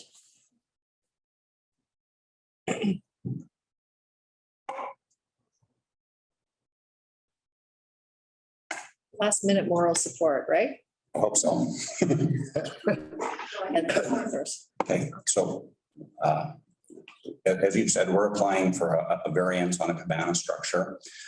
We've picked the location for that structure to avoid, when you had the plan up there, there is an existing treat area, aspens, oaks, maples that were there predating the construction of the house. We didn't build it. We moved in 5 years ago. And so we're trying to preserve that. It's also a bit of a low-lying area because that was natural, native to the area there. So in order to put the cabana on the northern side of the property, we can't comply with 75 feet without encroaching on the existing structure, the deck that we have attached to the house and moving into that. In terms of the elevation of it in the flooding area, because we have just been through a recent event here, I believe the water came up to the tune of between 0.8 and 0.9 meters from normal operating level. I've surveyed the entire property. So the pond typically elevates or operates at elevation 226.7 in behind us. About 75 feet back from the house, 70 feet. So the entire area where the cabana is proposed to go, plus the pool, is all on an elevated plateau that is at about 229 right now. So it's about 8 feet and will be, when it's built up, about 8.5 feet higher than the operating level of the pond. Can you bring that photo back up? Because I think it showed almost like a little retaining wall. That's what you're speaking to? Yes, and then even where you see the red where it says cabana structure, where that's been flagged, that area is also elevated up, which you're looking at the back there when you go up a set of stairs.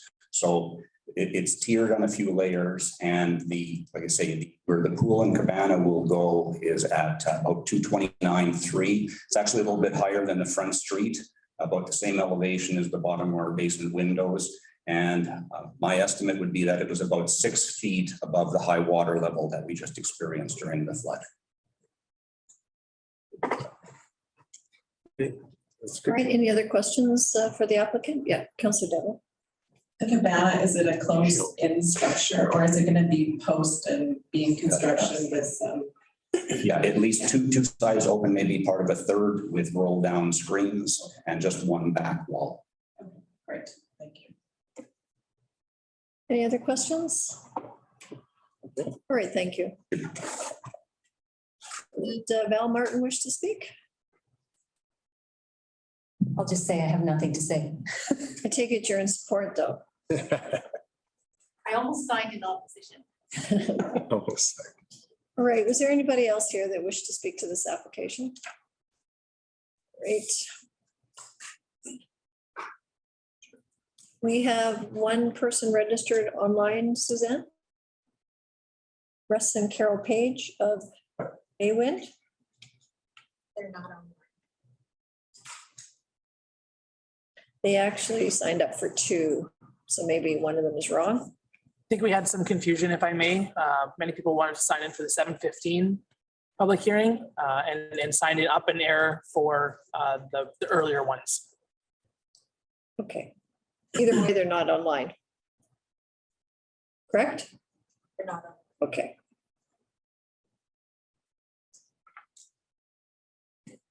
All right, that's it for our sign-in sheet participants. Council ready to close the public hearing? Be it resolved that council close the public hearing of council for variation order 42/2022 for Old Orchard Road. Thank you. Can I get a mover and seconder, please? Val and Devlin, discussion? All in favor?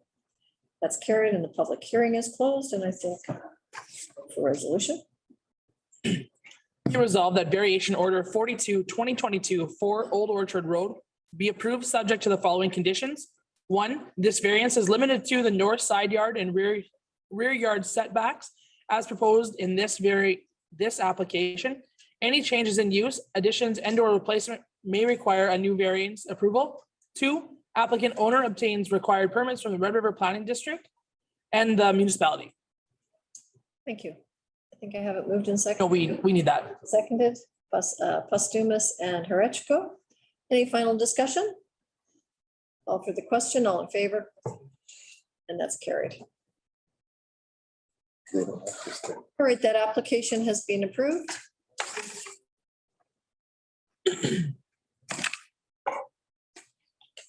My bad. Martins, that's approved. All right, the next item is a variation order at Deerfield Drive. And if I can get the public hearing resolution open. Be it resolved that council open the public hearing of council for variation order 46/2022 Deerfield Drive. Thank you. Mover and seconder, please. Rechko and Postumus, all in favor? And that's carried. Public hearing's open. I'll turn the floor back over to Red River Planning to walk us through this application.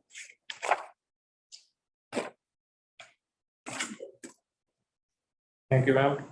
This is variance application VO 46/2022. The subject property is located on Deerfield Drive. The applicant wishes to install a prefabricated play structure on the property in the R117 zone.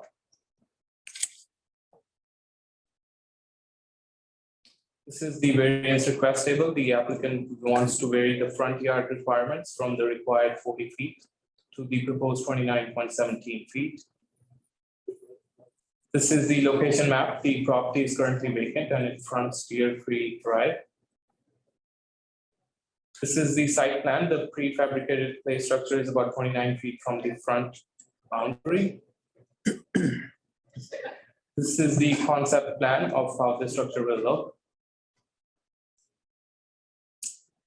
This is the picture from the site. As you can see, the property is currently vacant and there's a residential development on both sides of the property.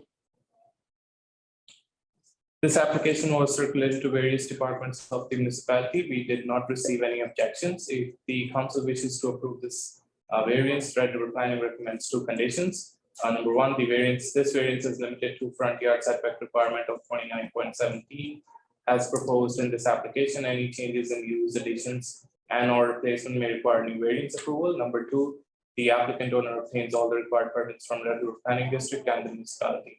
Thank you. If the council has any questions, I'd be happy to answer them. Thank you. Council, any questions for Mr. Singh? All right, so we have nobody signed in on this one in council chambers. There was no sign-in sheet, I don't think. Double check. Check, thank you.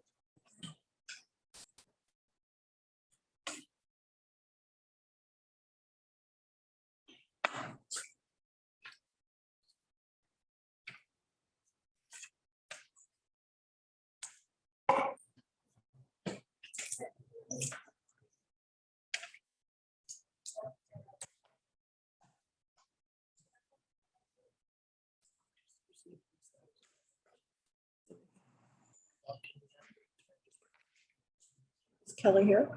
Okay, Kelly's here. Are these copies for everybody? The same ones? Yeah.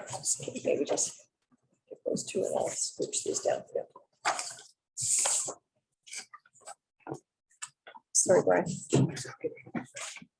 All right, We have one person signed in to speak in support, council chambers, and one registered online. So we'll go in-house here first, speak with Mr. Kelly Rempel of Deerfield Drive. Good evening. I'm the developer, so I'm the one putting in the play structure. So I'm just here to support and answer any questions if you have them. Okay, thank you. Council, any questions? All right, thanks for coming in. Easy. All right, thanks. Just give us 2 minutes just to be able to look at the documents. We're just, Mr. Rempel brought these in, I think, with him today. Is that what you said, Jen? Yes. Okay.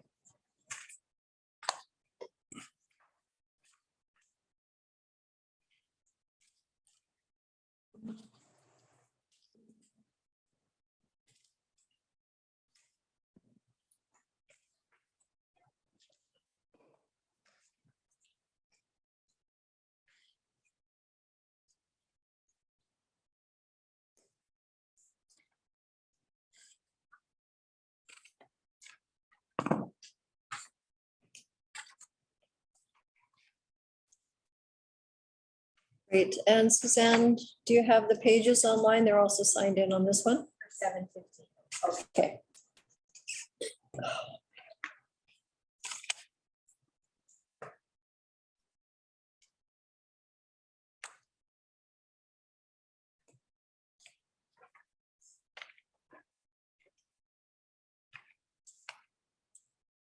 All right, was there anybody else here to speak with, to this item? All right, hearing none. Council okay to close the public hearing?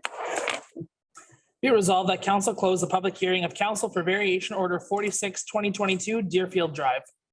Thank you. Can I get a mover and seconder, please? Duval and Devlin, all in favor? That's carried. Public hearing is closed. And now for the resolution, please. Be it resolved that variation order 46/2022 Deerfield Drive be approved subject to the following conditions.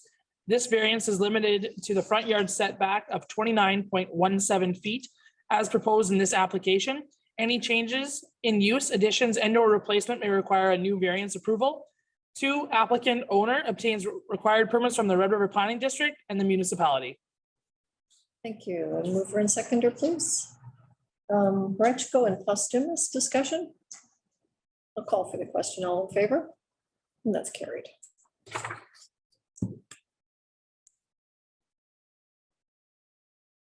All right, the next item is going to be a little bit lengthier and it's going to take a bit, maybe probably a 10-minute break. There is some paperwork to do here. We've had a couple of people signed into the wrong sheets, Jen. So if I could give you these back so that you can get them orderly, I'm not flipping around and missing. We'll do that. Okay, thank you. We'll take a recess.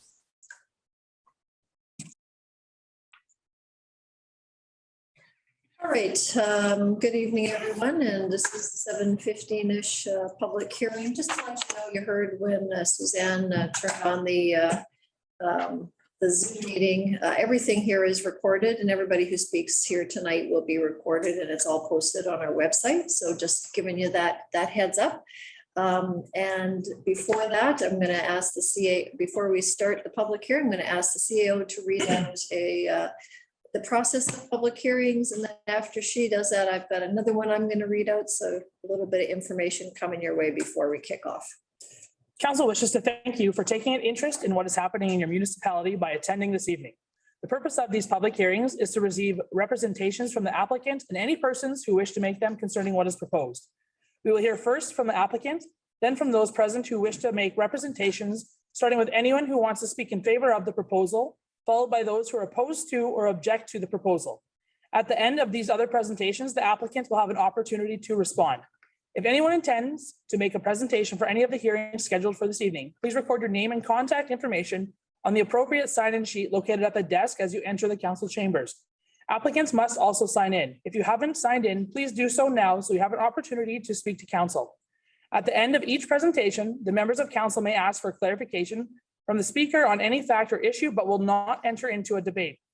Persons speaking must address the chair. If they have questions that they think the applicant should answer, they should raise them in their presentation to the chair. The applicant will have an opportunity to respond to questions when the other presentations are finished. If the hearing is not completed today, whether because we run out of time or further information is to be provided, then we will adjourn the hearing.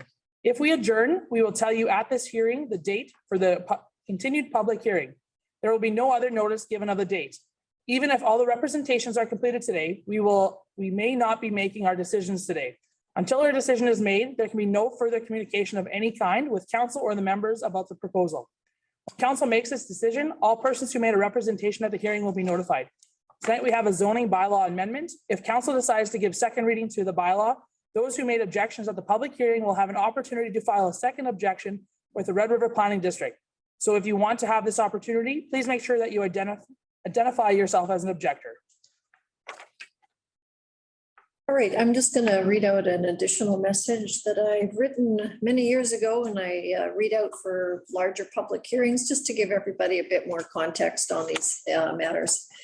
We're aware that most people who attend council meetings for planning matters like the one here tonight are not completely familiar with how the planning process works.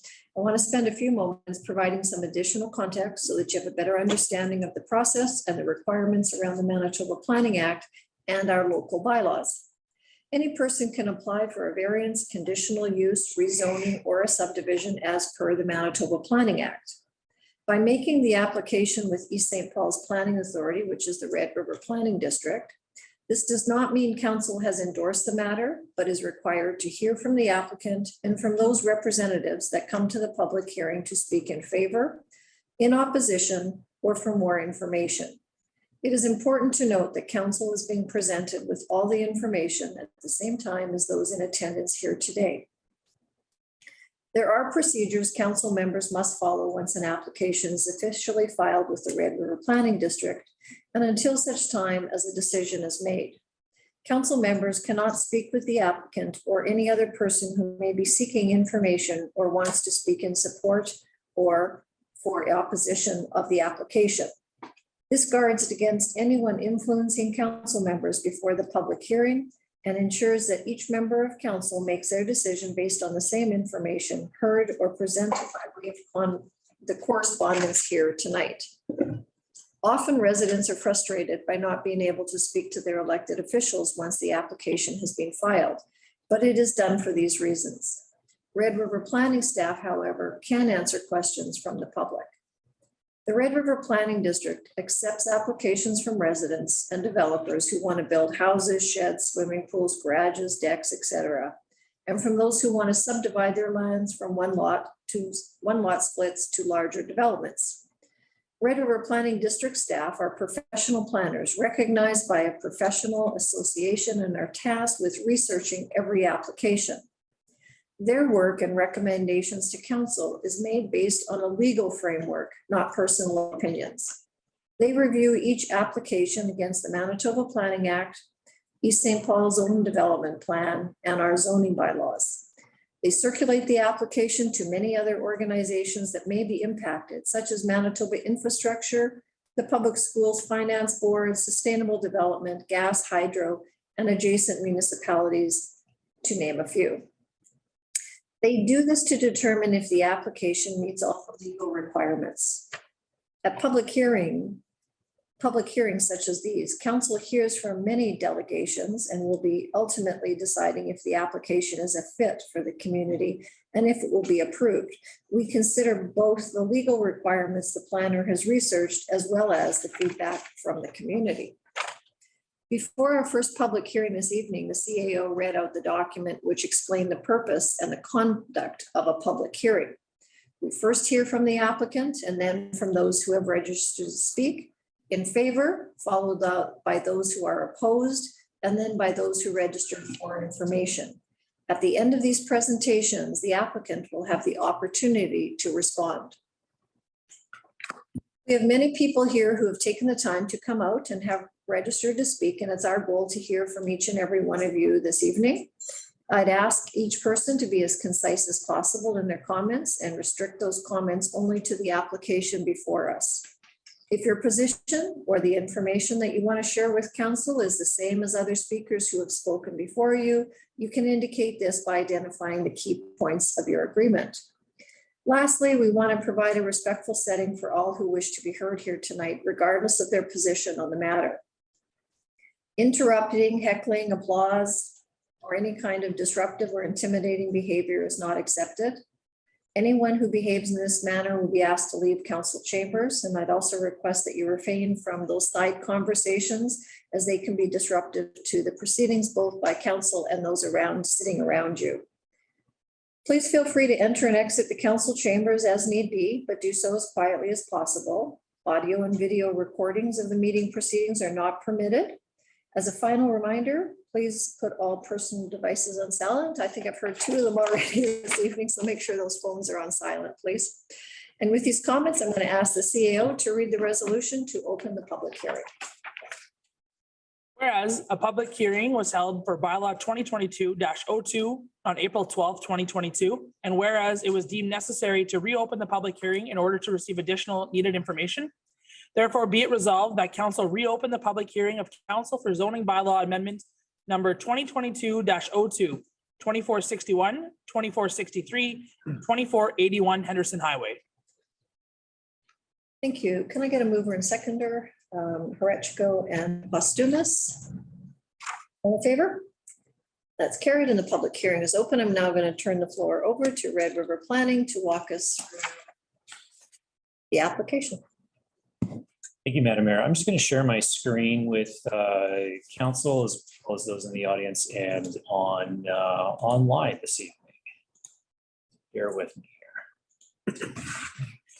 So as noted, this is zoning bylaw amendment number 2022-02. It's for the properties located at Henderson Highway. And as your CEO noted, the original public hearing was held on April the 12th of this year. The reason why we're coming back today is simply because the RRPD forgot to include the applicant's information for council at that public hearing. So the purpose of this is of this additional hearing is so that council now has that information as well as the public, and the applicant can speak to that. Of course, this is our error, and we apologize for any inconvenience this has caused council, the applicant, or the public. I'd like to thank council as well as the applicant for their grace in our error and accommodating the new public hearing tonight. In the package that has been provided to council as well as online at the RRPD website, the applicant's information includes their letters of intent, information on the property and their proposal, concept plans and drawings, traffic study, arborist reports, some information from the consultation they've had, and more. So they'll be speaking to that. I thought I'd just run through quickly for council just to remind them what this application is about. Our analysis and recommendations still remain the same as we had in April. So the application is to include a new zoning, your zoning bylaw. It's called the LMU low-rise mixed-use zone, and to rezone the subject property from an R117 or single-family dwelling zone to this new LMU zone. Here's the subject properties located along Henderson Highway, just outlined in black there, just north of the interchange for the perimeter highway. And here is the LMU proposed zone. As you can see, there's listed a number of permitted uses, as well as the various different bulk regulations for setbacks and heights and those sorts of things. The purpose of this zone is to allow for mixed use type of developments, where you could have commercial uses for argument's sake on the ground floor with housing up above, or multifamily units up above, everything on the same site. And then just once again, the zoning of the properties there, and then just the air photo again. As I said, our recommendation remains the same, as well as our analysis, that strictly from a policy perspective, mostly relating to the lack of servicing, that this application should not be approved at this time. Just for council's note, I know that council was looking for information from Manitoba Highways at the April meeting. They provided comments, but did note that their comments could change because they were still reviewing the applicant's traffic impact study or traffic reports. To date, we still haven't received anything from Manitoba Highways, so we have no updates on that. That's all I have at this time, Madam Chair. I guess just in closing, for those who were in attendance at the April meeting, their regards are still on the record for council. They're still on the recording.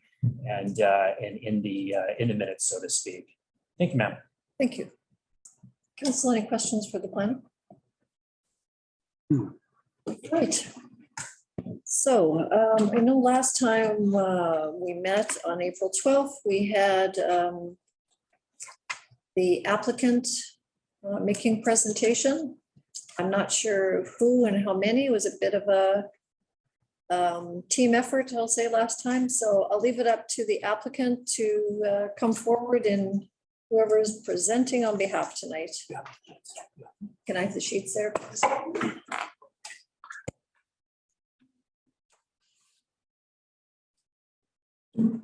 Good evening, council members. Thank you for allowing us to be here again tonight to present our proposed development.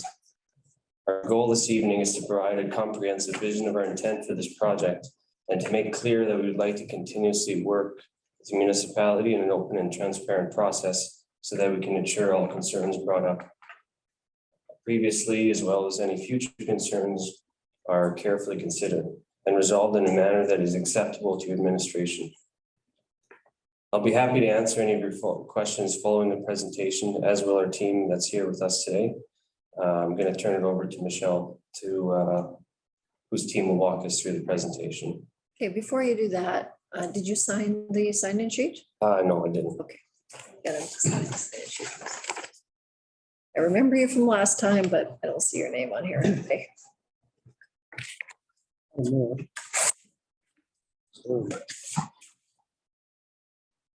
Can you get one of the? I'll ask her in a second. You find it that way? It's missed with people's voices. Sometimes it's far away. It's the microphone. Yeah. We have no alternatives for mics. Michelle, can you just test the microphone, please? Test. I think we just need to move the mic closer to the speakers. It's just sounding a bit, some of the speakers are a bit hard to hear. They have softer voices. Michelle has no problem. I have no problem. If we could get that mic, maybe just move a little bit, Jen. Don't start yet, so we don't interrupt you. Works, thank you.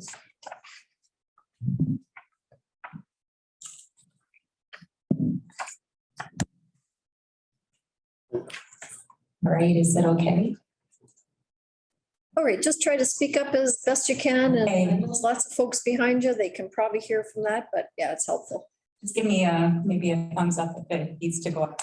My voice needs to go up a bit. Okay, thank you, Brody, for slide 2. Good evening, council and members of the public service. My name is Michelle Richard, and I'm a planning consultant with Richard Winthrop.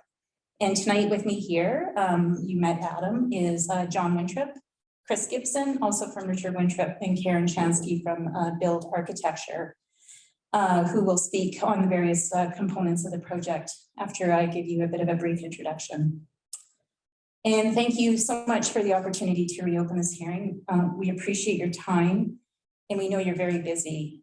Tonight, we would like to refresh your memory on this project and seek your concurrence to rezone the site.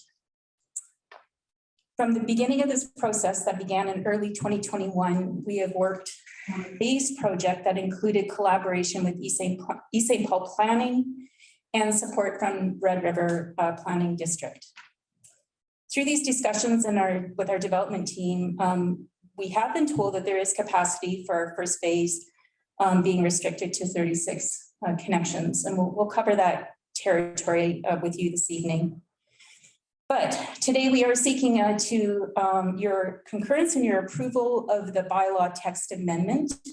We want to apply the text amendment to these lands, and we want to seek your acceptance and concurrence for the developer to enter into a development agreement.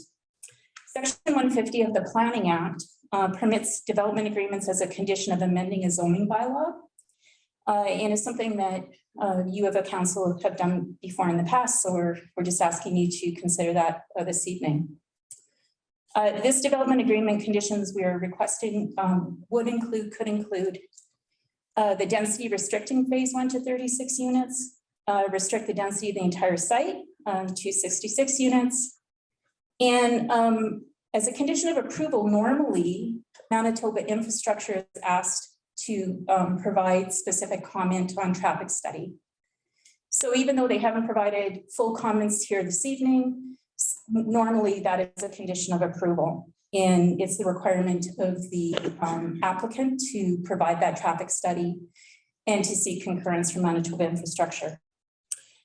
So the municipality, we're asking to confirm the servicing plan, and then finally plan approval with the municipality approving landscaping and design of the building. So with that in mind, I guess I'm still on. Yes. Okay. As you know, the site is located at the corner of Henderson Highway and the perimeter highway interchange.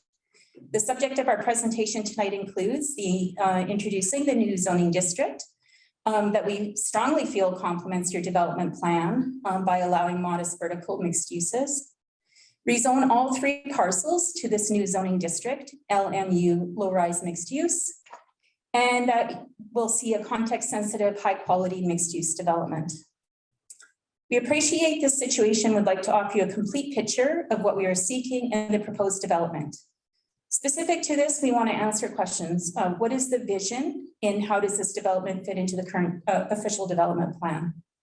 Our commitment to work with you and your staff to meet all municipal parameters, including sorting out any issues that may have been raised within the whole process that we've been in now for well over a year.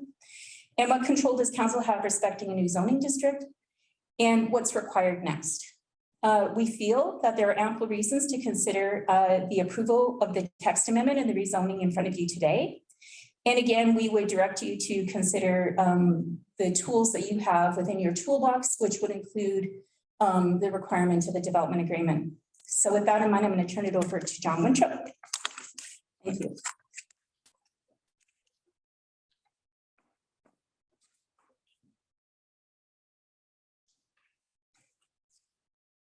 I hope I can speak loud enough too. Good evening, councilors. My name is John Winthrop. I'm a planning consultant. I'm going to go over specifically a question regarding land ownership and land drainage for the lands within our zoning application. First, you have our report dated May 16th, 2022, entitled 2461, 2463, and 2481 Henderson Highway Land Ownership, which has been submitted to this tribunal. If so, please follow along with this report that discusses land ownership and land drainage of the subject lands. On page 1, under key findings are the following statements. A, the subject lands are entirely owned by private landowners. B, the subject lands are free and clear of municipal and provincial caveats, agreements, or easements, except for a notice of intended expropriation on one of the titles. The subject lands do not appear on any drainage plans illustrating a regional land drainage system. The subject lands do not appear to have any visible culverts or drainage. In preparing for this report, we engaged and consulted several municipal and provincial authorities, land surveyors, lawyers, and numerous property and taxation documents such as land titles, tax records, land survey documents, etc., which are attached at the back of this report for you to review. There's no municipal owned lands within our planning area, and there are no caveats for land drainage on the titles. Today, we're asking for an approval of the text amendment to create a new zoning district, applying this new zoning district to our clients' lands, and the attachment of a development agreement. The development agreement can be used to secure the appropriate infrastructure and or easements such as land drainage if it is deemed necessary. However, today, there is no municipal owned lands within our planning area, and there's no caveats for land drainage on the titles. And now I'll turn this over to Chris from our office.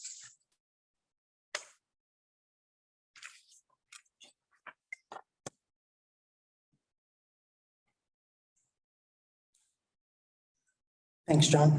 Good evening, council and members of the public service. I hope you can hear me. My name is Chris Gibson. Our team here at RW has been working with the developer on these lands since June 2021.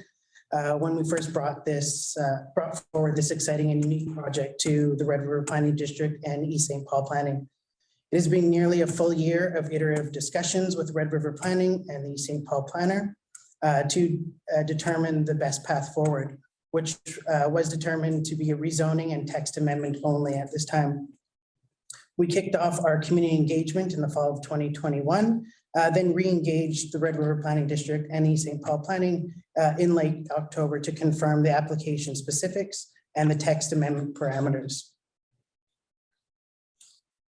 The community engagement involved 2 open house sessions in addition to direct letters and one-on-one phone calls and emails with neighbors on Wallace and Henderson.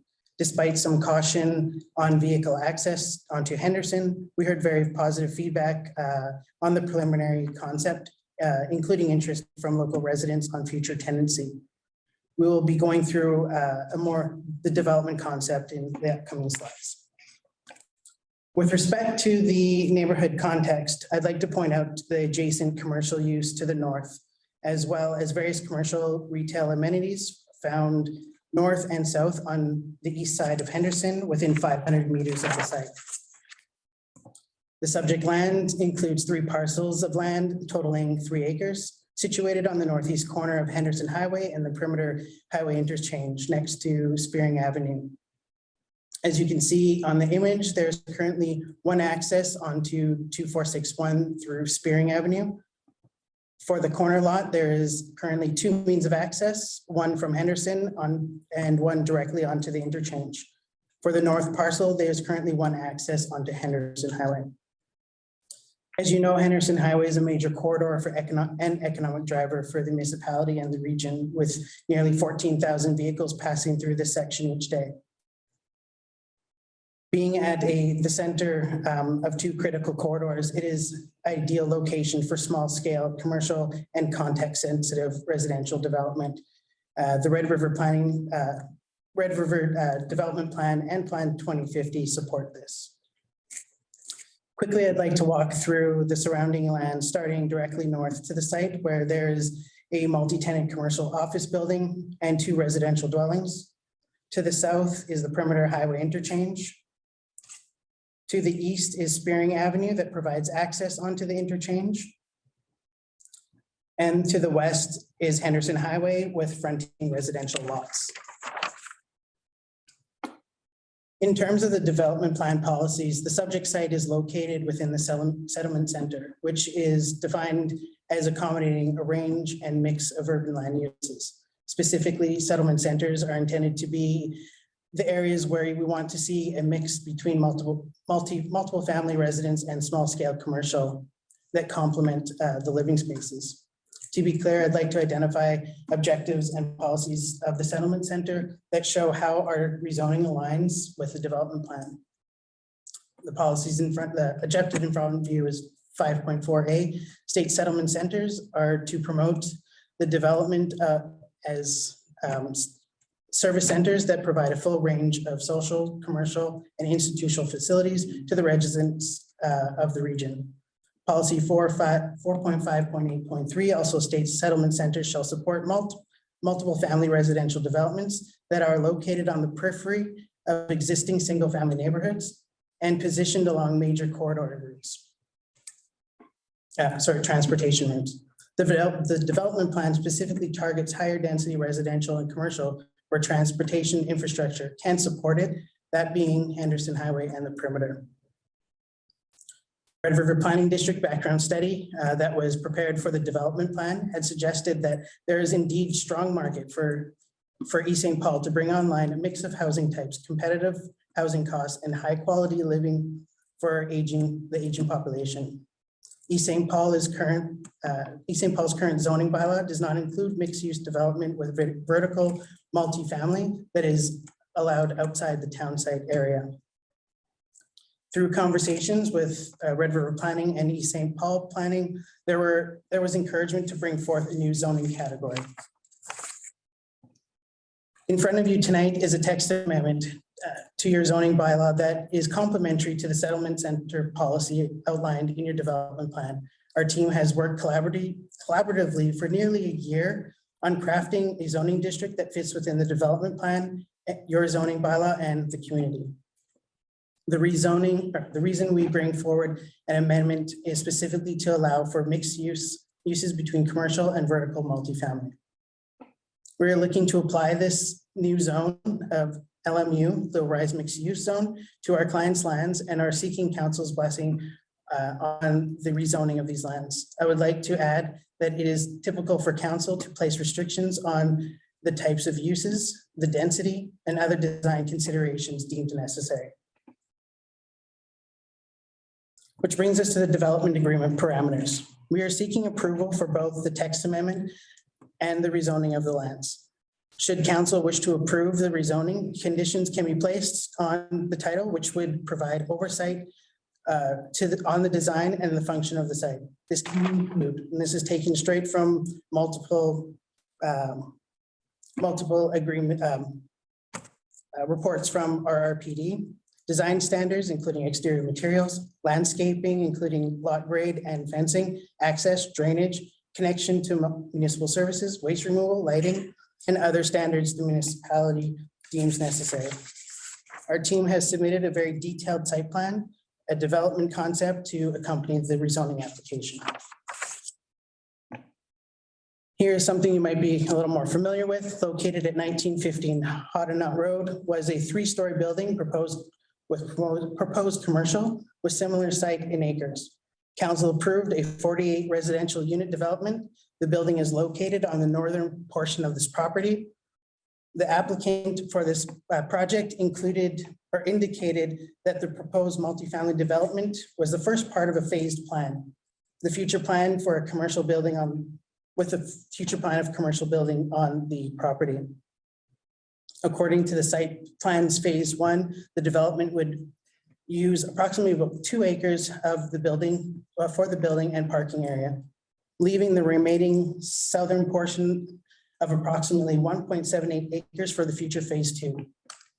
Phase 1 of our development would be 36 units with a development agreement restriction, which would be about 20 units per acre. Whereas phase 1 for the Hoddenot development, using the 2 acres, would be about 24 units per acre. Phase 2 of our proposed development would have 30 units. The total build out for our project with a development agreement restriction would be 66 units.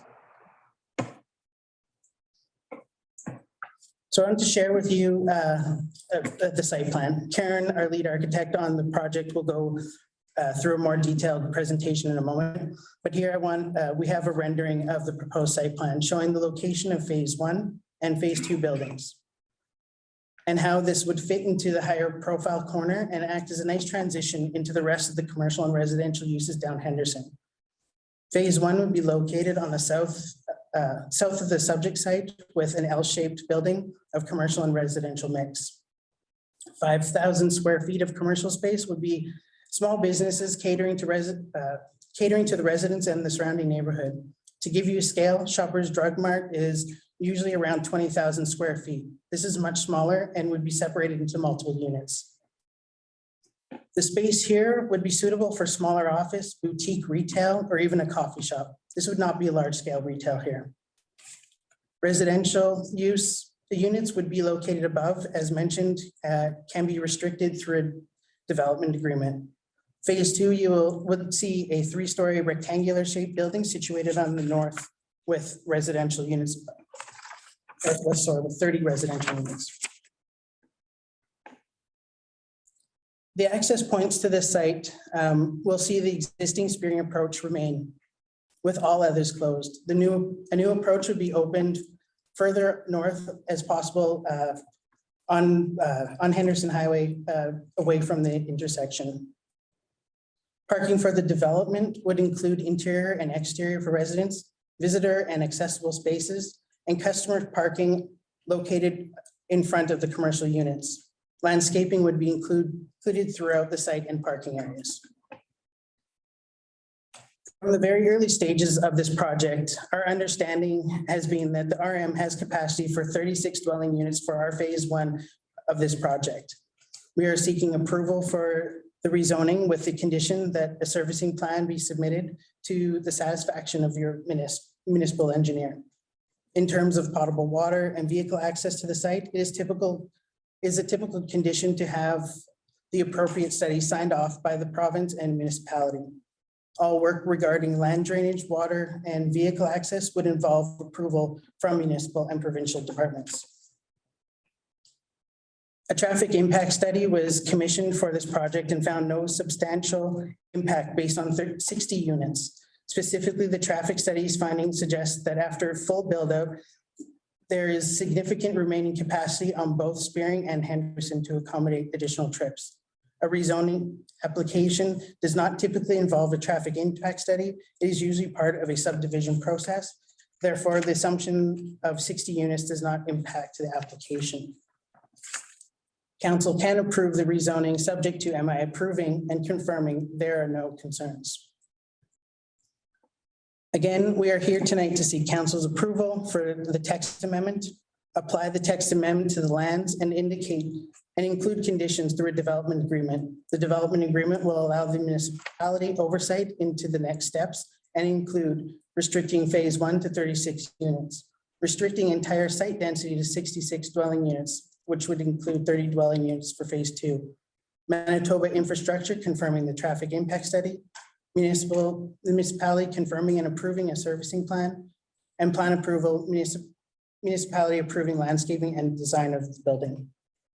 I will now pass it to Karen for the development.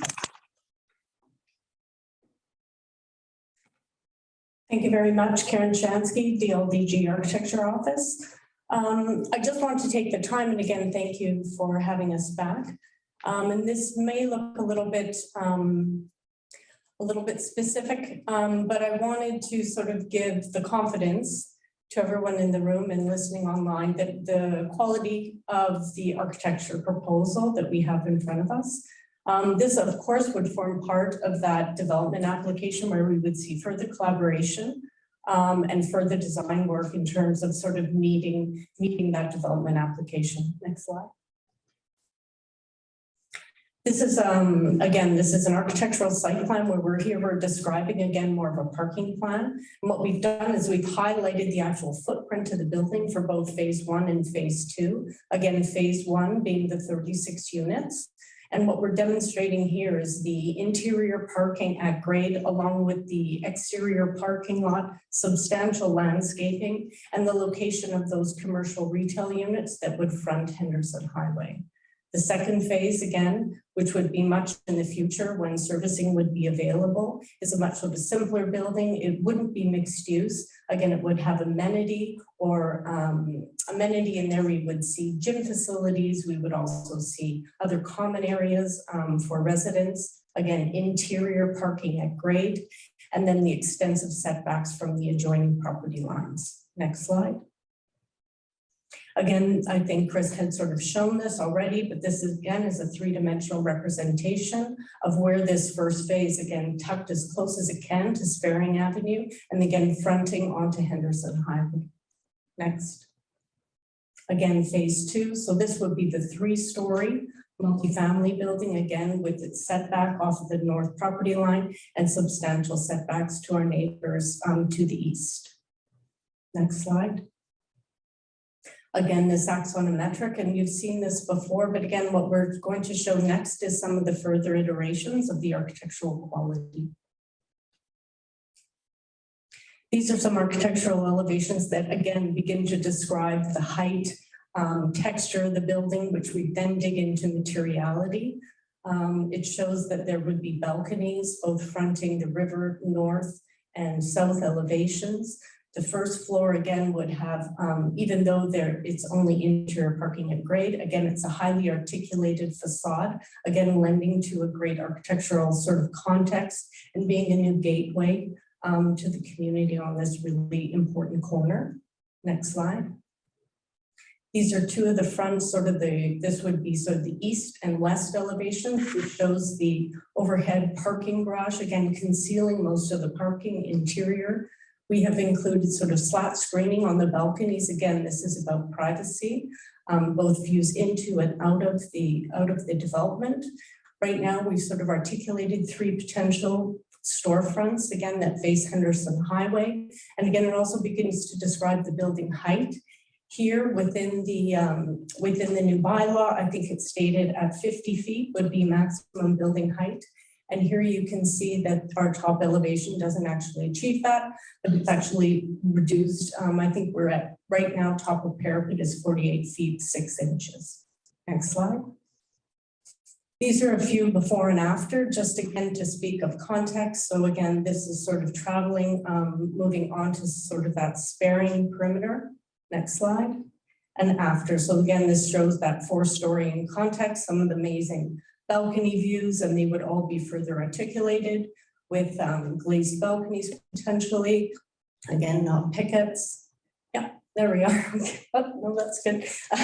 Again, so looking north, and again, this sort of shows that sort of front corner view. Next, after. And here we are again, it's about positioning of that commercial right at that intersection, and then pushing one of the entries and eliminating some of those access points off of the 2 major corridors. Next slide. So this is a front elevation, and again, these are concepts, but really the developer has gone to great lengths to really try and articulate and give confidence that this is going to be a fantastic project. The commercial unit, the concept is for it to sort of stick a little bit proud, which allows for lots of balconies on the 2nd floor for residents and common deck space. And again, the slatted screen again gives privacy to any neighbors sort of to the north. Next slide. This is a description of, again, the quality and potential palette that we would envision that would go from flat lock panel, metal panel, to aluminum railing with frosted glass inserts, a white eaves, some masonry, of course, and then again, this nice texture, wood texture around the balcony. This would be a non-combustible building, and all the fire ratings and MECB in terms of sustainability would also be met as a part of the future design process. Next. That maybe the last one. Thank you, and I'm happy to answer anything with respect to the building design. I do have one question before you run away. On the 4-story building, did you say the first floor is level grade covered parking? Yes, and commercial. And for the 3-story building?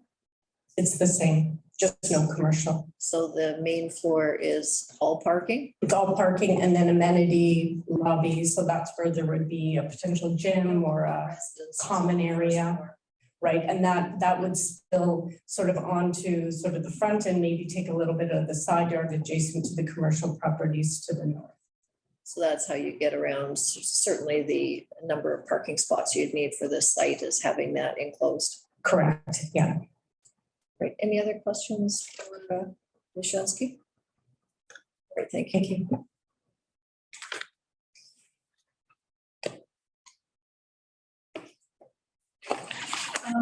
So I would take it as Brody here. Is Brody speaking? He's the, looks like the last person. All right, Brody, are you part of the application group? Yeah. Okay. Are you speaking or help me out here? Somebody orchestrate this for me. Or say thanks. Okay. All right. All right, that's it for the applicant. Were you speaking at all to is anybody speaking at all to the traffic study, or is it just what Chris provided?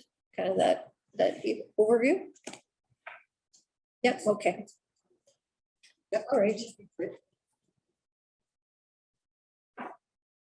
No, I just wondered if somebody was presenting something on, it's a very lengthy study, so I just wondered if you have. No, we're welcome to open to any questions you have from the applicant team. Right? I'll hold my questions till after we allow our delegations in the chambers here to speak. All right, so council, no other questions before we proceed? All righty. So we'll begin with those, as I said before, in support, then we'll go to opposition and then for information. So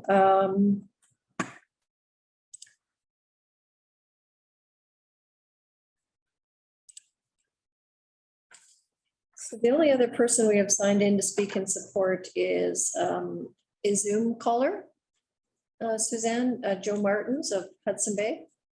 Is she online?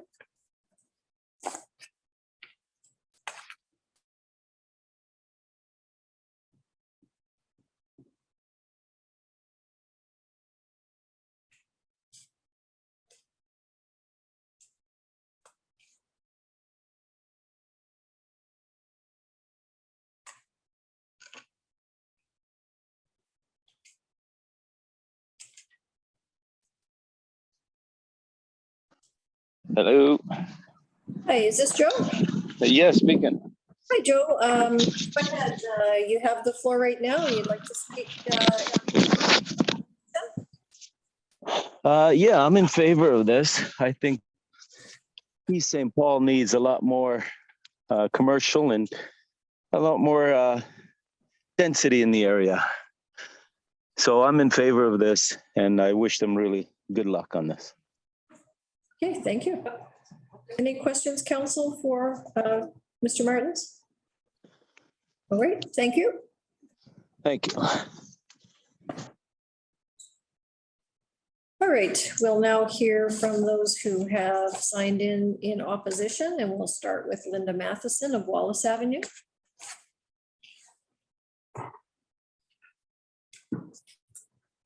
Thank you for listening to my presentation. There are many things that I don't like about this project, but I'm going to narrow in on two things that I'm very, very concerned about, both with respect to traffic. I'm glad to see that they're down to 66 units. Then there will be, of course, any commercial traffic or whether a car is available. But at 66 units, if there's only one car per unit, that's 66 cars. And if there are 2 cars per unit, well, you can do the math.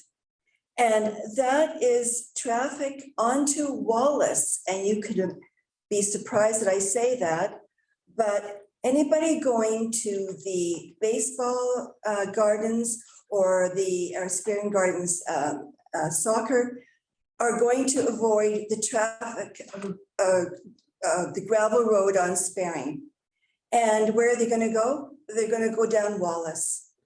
And I just can't imagine that. It would be noise, and noise is an issue for us, as you know, and as well as the speed and everything else. We don't have a cement road, we just have asphalt, and it would be continuous road work required over the years. The other thing is Wallace Avenue residents trying to enter onto Henderson Highway. Right now, our stop sign is a tin piece of work on a stick in a tire with sandbags holding it down. So that is the level of sophistication that we have for our stop sign. Then when we go up, we have to contend with the traffic coming from the north, which will, people forget that they have to go down to 60 from 70. And there's also a curve there, and it's very hard to see around. Plus all the traffic that we can currently contend with coming off the perimeter and down from going north up Henderson Highway. Sometimes you can sit there for 5 minutes waiting for a turn to get onto Henderson. So adding on 66 more cars or 132 is going to be a nightmare. And thank you for listening. Council, I'll just ask that instead of me asking you every time, if you have a question, just kind of shoot your hand up if you want to ask the speaker anything.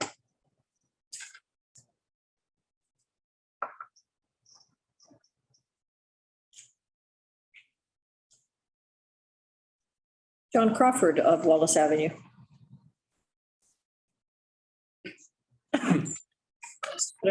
Face fine. There we go. Okay, I'm in opposition to this project because I feel it would be out of character for our neighborhood. I think it's too high density.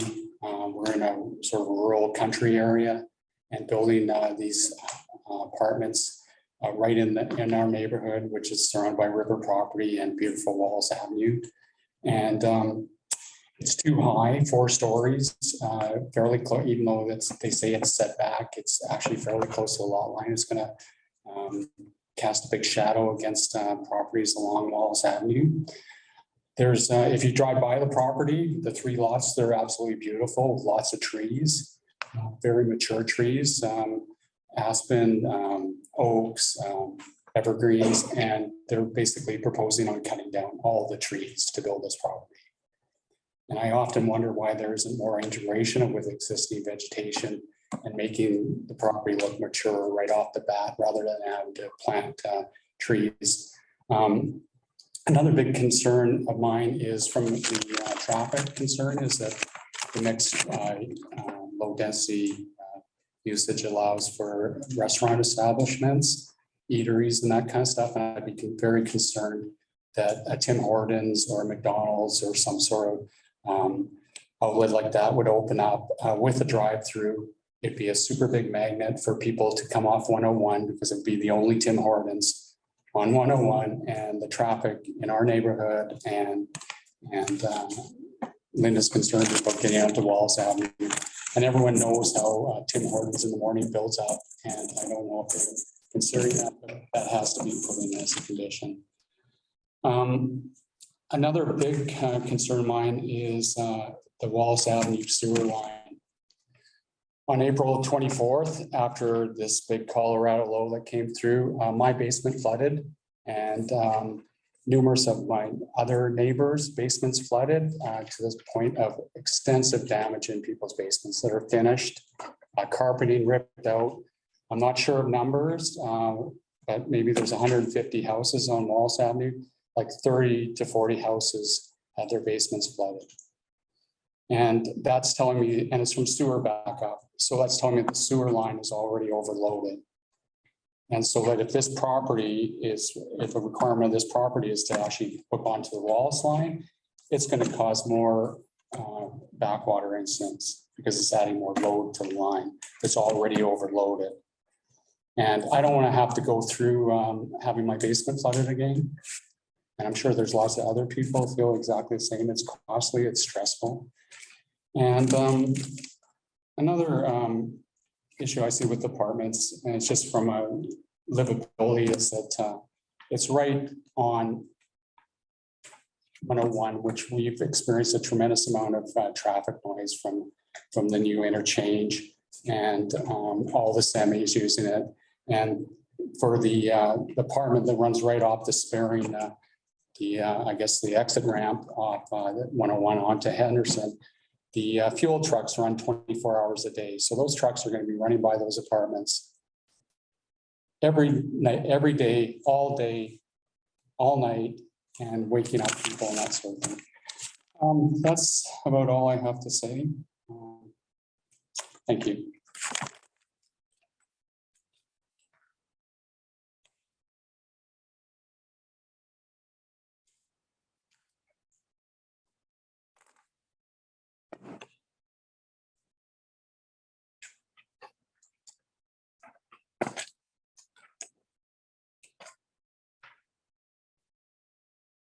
Mr. Bernard Baker? Or is that her R? Not sure. All right, it's fine. Is that a B or an R on your last name? R at the end. Bucker? Baker? Yeah. Thank you. Go ahead, sir. Thank you very much. Had opportunity to speak before, but I'd like to just reiterate a few things. I have concerns current, but also future. Current would be the changes that would be immediately to the area. We had a comment earlier about we're not dense enough. If you look at one of our earlier documents sent to us, it was that we live in a particular area. And part of that particularness is the size of the lots, the quiet, the atmosphere. And this is a change that I'm told is coming. Doesn't mean I have to like it. And I appreciate very much the work that has gone into it for this past year. But having said that, I still don't think it's good for East St. Paul. The sewer system has been mentioned. We know that there's new houses that still are not habitated, that have been approved and are being built. And we're having an issue already with our system. If we're considering that, I'm hoping that's taken into consideration so we don't have these same issues. That's water going out. I'm thinking also of water coming in. Unless this facility is hooked up to the city water, any consideration of drilling a well or something like that to feed this place really has to be taken into consideration as what is it going to do to the residents around it. Past history has said that when major construction has happened like that, it has affected the well waters in a lot of people's homes. And just so you're aware that that would be really considerate to take that into thought. And the last thing is, again, if we introduce this new building and development low rise, I could see that being taken as an option to stick into other pieces of property. There's an acre here, an acre there. And looking ahead, I could see that changing East St. Paul very quickly in a way that is not appealing to me at this point. Thank you very much. Thank you.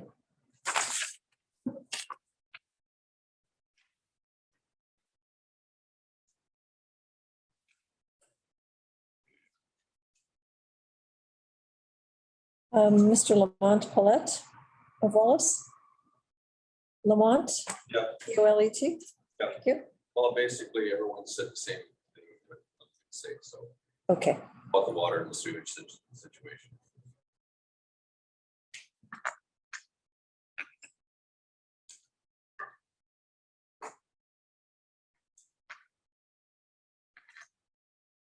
Miss our Joan on Wozni.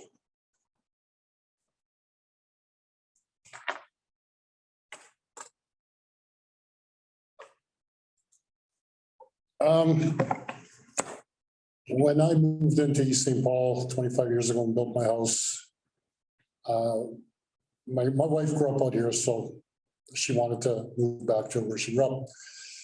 It was a rather bucolic, pleasant, rural neighborhood, relatively quiet, large lots, treed, kids can play in the streets. A lot has changed in 25 years. It's no longer so bucolic. The noise from that interchange has exponentially increased. That's led to a less enjoyment of my property.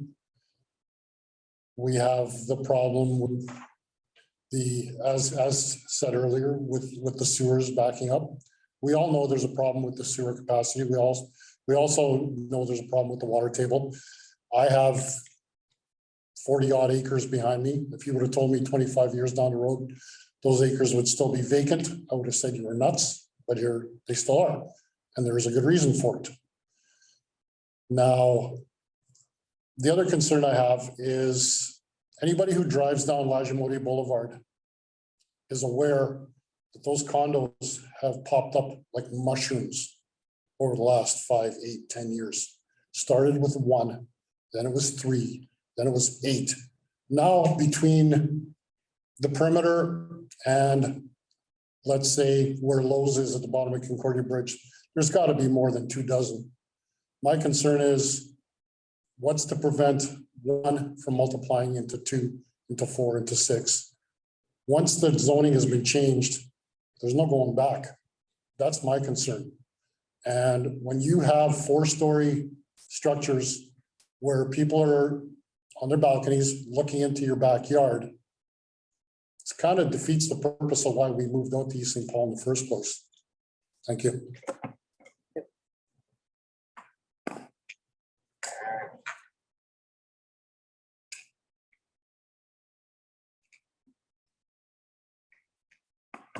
Royce Finley. of Henderson.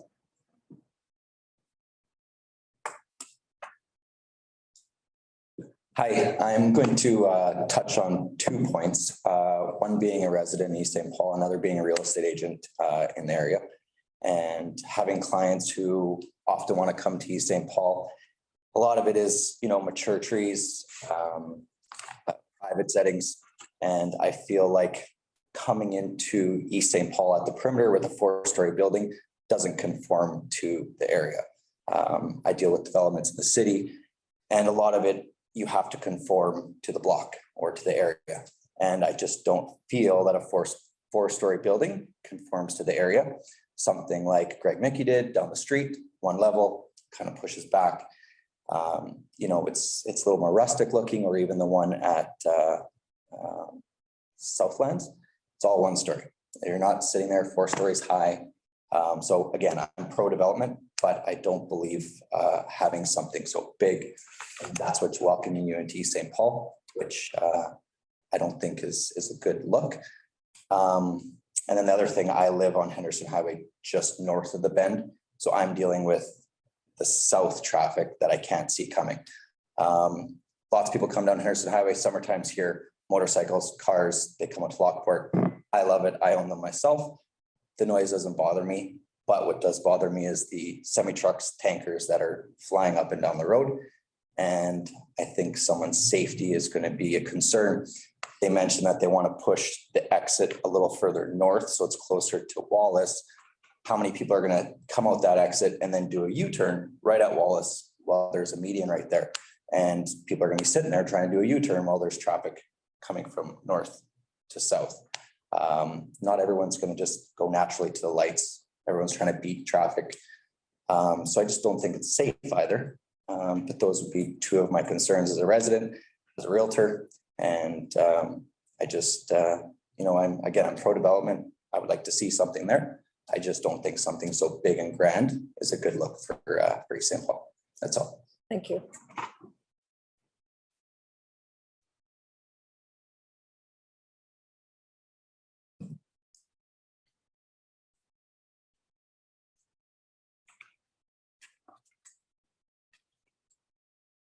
Judy Moore, you spoke at the last presentation. Your comments are still on record. If you have something new tonight, you can add, but not repeating what you said at the first public hearing. Council has already heard those comments.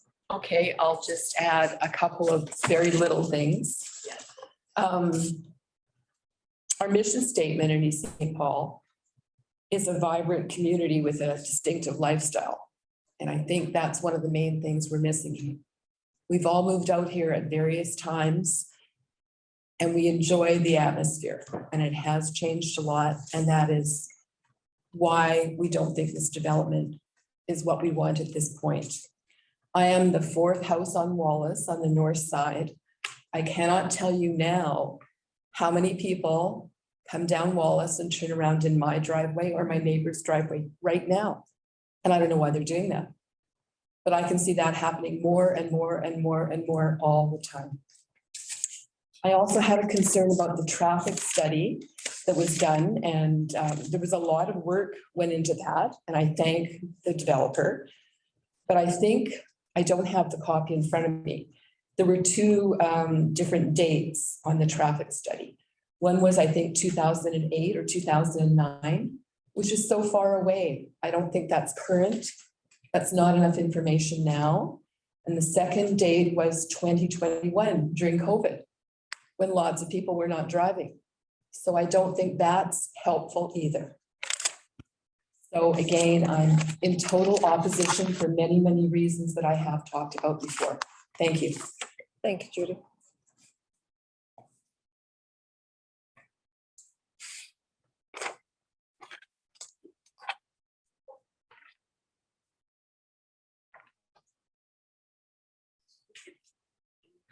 Doug Penner of Wallace.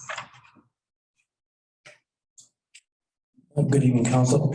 I have nothing prepared, but I would like to reply to some of the comments made by the advocates of this proposal. Firstly, I would just like to say that it was made, I think it was repeated 4 times the word caveat in regards to its absence in the historical documents to this parcel of land. There was no caveat existing on drainage. Well, I don't need a caveat, nor do you, to know that we lived here just last month, to know that there's a huge drainage problem in that specific location. We at Henderson Highway closed for 4 days just for the drainage problems that exist there. So I don't need an historic provincial document which is absence of a caveat to describe, as we all know, the problem of drainage in that area.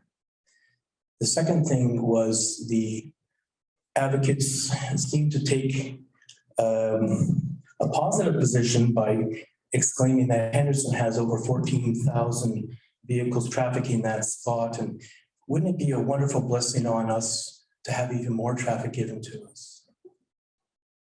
I don't know really where that commentator was trying to position his position. The third thing I wanted to comment on was the fact that, again, the advocate would claim that it has taken over a year. And that should tell council something, that it's been taking this long to look to the modifications requested in this site. This is not a simple, easy proposal that should be just conditioned like many other developments are. This has a lot of issues locally and even, I think, beyond that. And so I think the fact that it's taken so long and multiple readings should be a suggestion to you as decision makers in this matter. The fourth thing I would like to comment on is the fact that this traffic study that's been proposed, that it was supposed to allay our fears as to the extra burden that we would have to take on as living there. I can tell you, as living in the second house off Wallace, close to Henderson, I don't need a traffic study, nor do my fellow residents need a traffic study to tell us that traffic is egregious, especially trying to, and it affects all of us on Wallace from top to bottom, trying to get onto Henderson Highway. There's worse times than most, but there's never a good time. And to add added residents who, as Judy correctly and Bernie correctly described, that traffic is going to have to do a U-turn at the Meridian. There's no, who wants to go north to Lockport, as nice as it is? Everyone wants to funnel back to Winnipeg.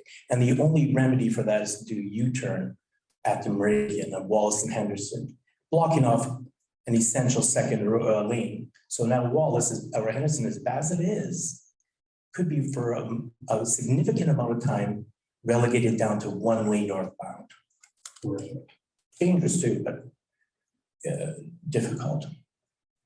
The sixth comment I would like to make is in the referral multiple times that this is going to be exceptional architectural quality. Well, from a resident, and I'm sure my fellow residents on Wallace, we don't care about your exceptional architectural quality. What we care about is our lifestyle. We've been there, I've been there 20 years, and many of my fellow residents have been there for a lot longer. We've enjoyed raising our families on that street, and we've enjoyed what that street has provided to us, and to have it disrupted. And then to have our issues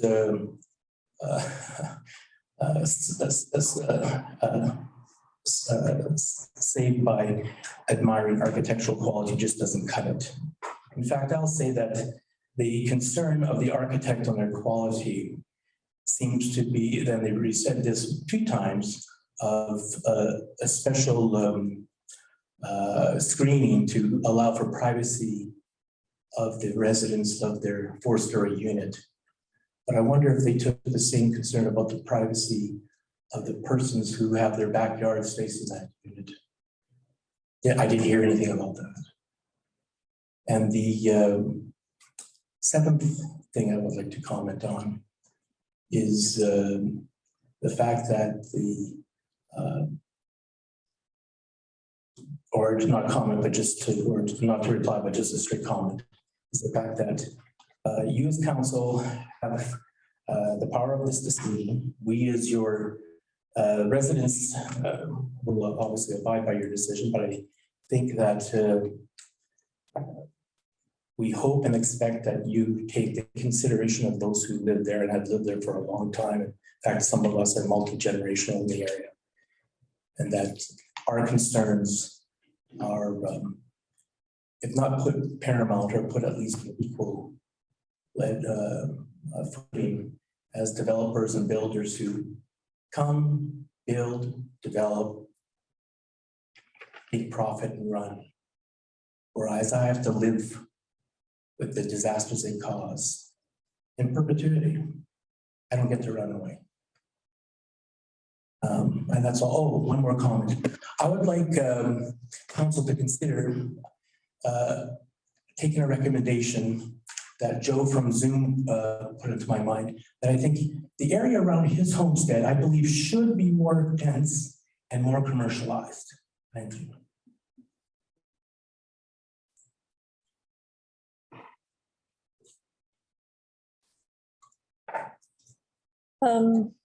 Jagdev Buttar of Henderson Highway. And Rajinder, you can either come up together separately, however you prefer. I'm sorry? We got no comment. They already said everything here. Okay. We got nothing. All right, thank you. Same for you, ma'am? Yes. Okay.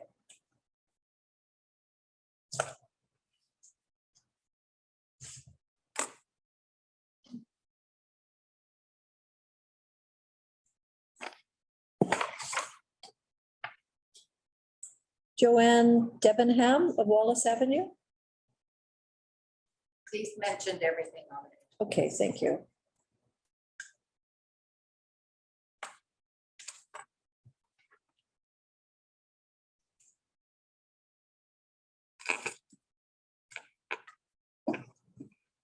Richard Borowski of Sperry.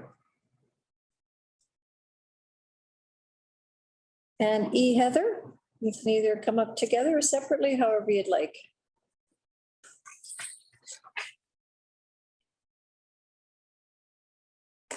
I'm sorry, I haven't come with anything prepared because I didn't realize I was going to get chance. Either way, it's all good. But that's fine. I live on Sperry Avenue and there's only 3 houses where I live. One house has new tenants in there, but there's nobody seems to be there. So there's only 2 of us really that probably care about this end of it. And while Wallace is very busy with a lot of traffic, let me tell you, the traffic coming down Sperry these days is unbelievable. And it's coming, I'm sure, from the new developments, the new, I don't know what you call them, housing units over there. And also I've had people from Wallace Avenue tell me that they come down Sperry because there's no lights at Wallace. The road is in no shape to handle the traffic that comes down there now. And when I questioned them in the fall, they tell me that it is not up to the developers to worry about Sperry Avenue. So somebody needs to look after that street too, because with an entrance off of it, I can guarantee you the traffic is going to double what it is now. And it's far too heavy for the condition of that road. And I can't agree more with the others that have said, mentioned the beautiful trees along there. And I have lived there all my entire life. I grew up on the corner of Wallace Avenue and I've loved East St. Paul, but I hate to see how it's turning into a mini city. Thank you very much. Thank you. And just for clarification, Heather, Sperry Avenue is a provincial roadway. I understand that. But mothers here might not realize that. I just wanted to mention that is, it is all under the purview of the province of Manitoba. I understand that, but we also pay our taxes to East St. Paul. And all that ever happens is a couple of times a year, they come along with a grader and something wet, whatever it is, it disappears inside of 24 hours. That's the province as well. Yeah, just to clarify, not making any judgment on the job they do or anything, just mentioning it. Richard, did you want to speak? Okay. Richard Frazzo of Henderson. Yeah, I had comments last time already, so you guys probably Oh, have. did you? Oh, yeah, you weren't marked off here. Did you have anything additional, Richard? Not really, no. Okay. Yeah.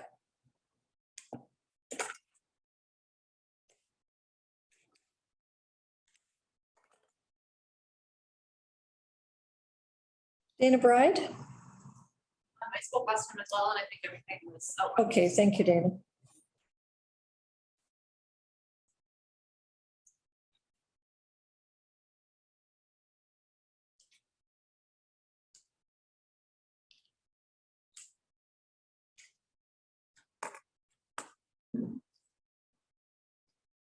Bob Dick of Wallace. Bob, did you speak last time as well I think I at the last hearing?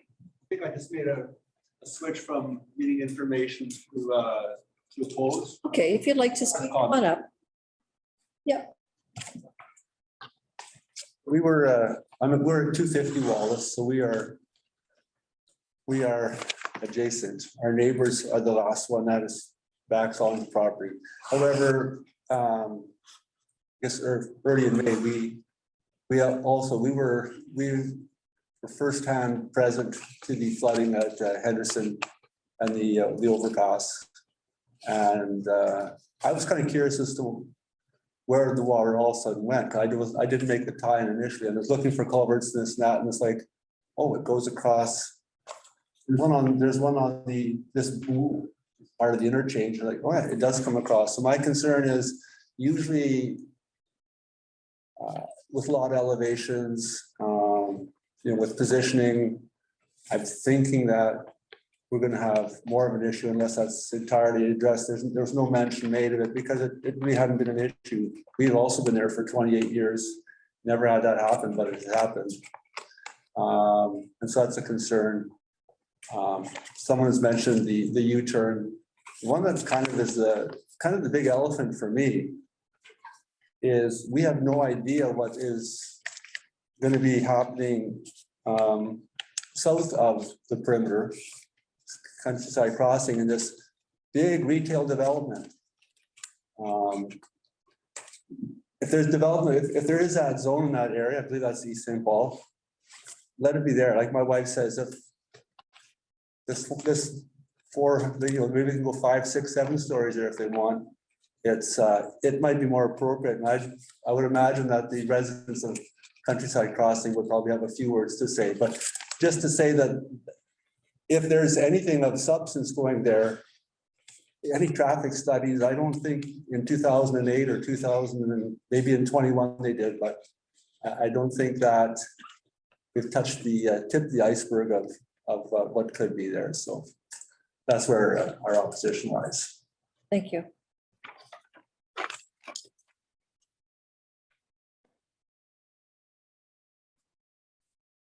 Jen and Bruce Walker.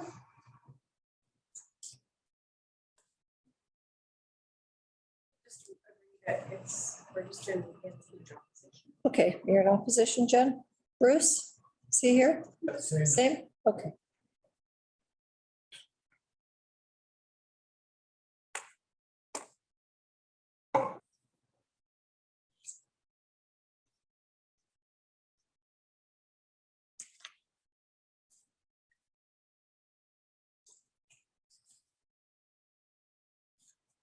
Great, we'll go to Zoom now. Has anybody else either didn't sign in or a wrong place that wanted to speak in opposition or in favor to this application that didn't speak yet? All right, Suzanne, we'll go to online and we have Jeff Vince. Yep, this is Jeff. Hi, Mr. Vince, you spoke at the original public hearing. Do you have anything additional to add? I have just the one point. We object at our location. I agree with the concerns that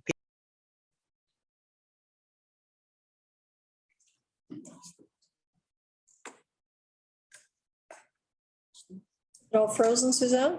Oh, God. Okay, we haven't talked about. Jeff, Jeff, Yep. 1 second, please. As soon as you started talking, you cut out, so we heard nothing. Do you want to Okay, so start? I'll start fresh. We live on Henderson Highway. We do object to the development. We have all the same concerns that have been talked about. One of my problems would be residents of the development parking outside of the development. If there's a lot of activities going on there, they're gonna park on the street or where are they gonna park? Another concern I've got, there's no sidewalk on the south side of the property adjacent to the perimeter highway. And if there's a lot more residents, it's not going to be safe for anybody walking because you're really just coming off the perimeter, absolutely nowhere to walk. All right, thank you, Jeff. Thank you. Preston Carol Page.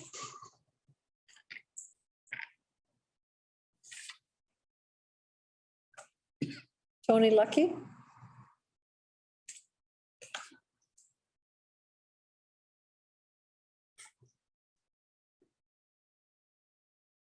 Kevin Phil.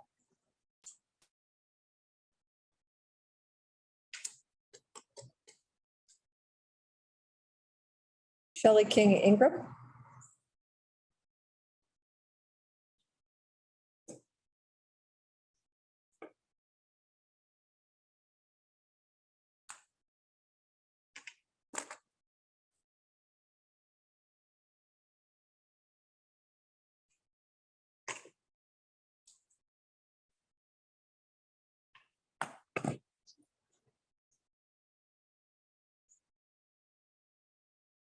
There, I've just asked her to unmute herself and she is not. So she might be away from her computer.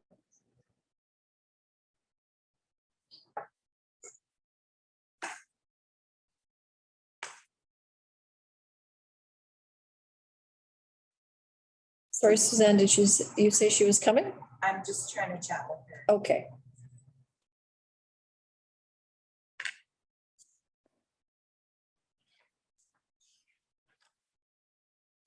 She does not have a mic on her computer. She has provided comments.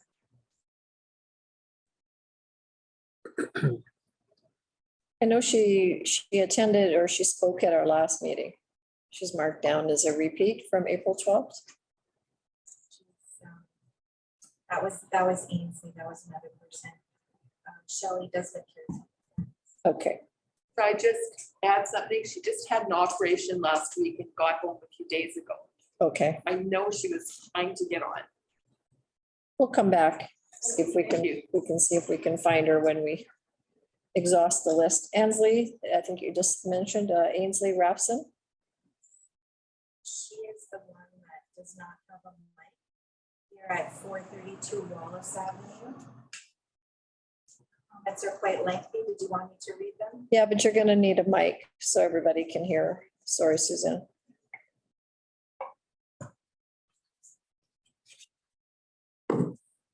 Kate Ainsley's comments are the following. We are against this. Number one, with all due respect, this is not a conflict of interest if the council member is also a developer, ? Is it a travesty that the RR planning is not legally required to notify residents, even 101 meters from across this development, houses across on Henderson Highway, 3 houses on Sparing, and number 3, traffic study looks at 2014 and 2021, East St. Paul has had about 7% growth in population since 2014, and in 2021, few people were driving anywhere due to COVID. So study seems flawed. Or with many of the apartments being so small, are these apartments going to be Manitoba housing units? 5, this development would negatively affect the property values of houses on Wallace and Sparing in the shadow of these buildings. In all honesty, would anyone on council or the R&W team be in favor of this development if they own one of the homes on Wallace? Sparring, or Henderson directly and negatively impacted by this development? Who would want people on balconies looking down on them in their backyards? Thank you.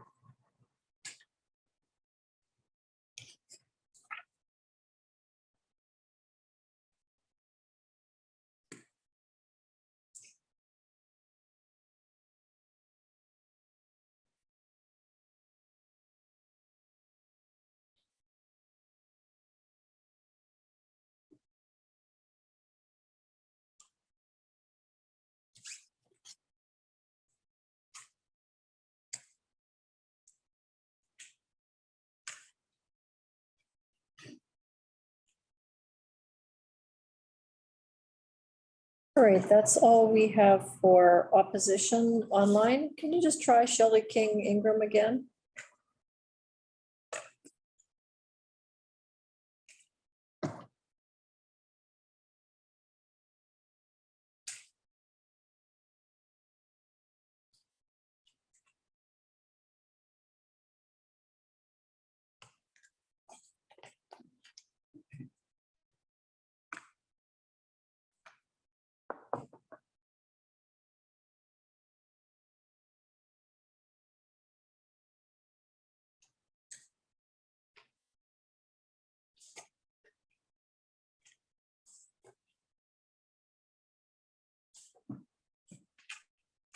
After we do in opposition, we'll give her one last shot there.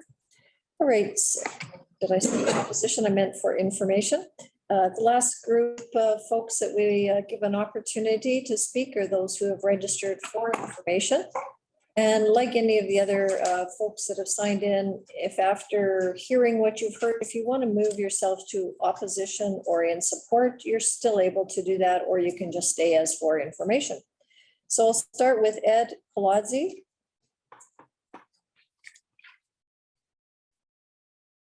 Oh, I'm sorry, I'm sorry, Suzanne, disregard that. We'll start with the in council chambers, folks. Al Park. Al, you also spoke at the public hearing last time, so just limit your comments to anything new you wanted to add on new information. Thank you. Absolutely. Well, I know that I can't speak about what I spoke about before, but I know that the 27 folks that spoke in opposition today were very eloquent, passionate, and articulate in how they spoke in their opposition to, and I'm sure council appreciated that. I know that when I saw that this was going to be coming up for to council again, I contacted Red River Planning and I asked them what the process was, and they basically told me that the only information that could be talked about or discussed would be new information. It seemed to me that when the applicant came out, the applicant gave a full-blown presentation right from the beginning and added some new information that wasn't there before. But I do, and I'm not quite sure, has the applicant changed the application? They started out with 75 units. And then it went to 66, and then it went to 60. So I'm not sure what the applicant's asking for, because if they're applying for 75 and they've been approved for 66, they can move to 75 at any time they want. So I have a bit of a concern about that. The traffic study which was done with 60 cars, with 60 units in mind, as opposed to the 66 or 75 or whatever. That seems to be a bit of a concern. How valid is that information? But one other item that I think is of great concern, and I'm going to bring it up, and I brought it up last time, and I know it was brought up through the Director of Infrastructure, was the wastewater treatment and the size of the facility going down Wallace Avenue to Mowat Avenue and going to the Mowat Avenue lift station. There seem to be some great concerns, and if the director would like to speak to that, I appreciate that. Thank you. Yeah.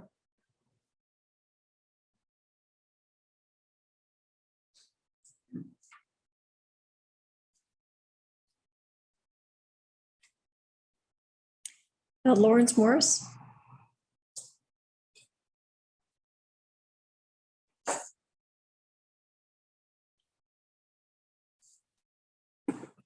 Good evening, council. My questions were asked did the developer do an enhanced environmental study?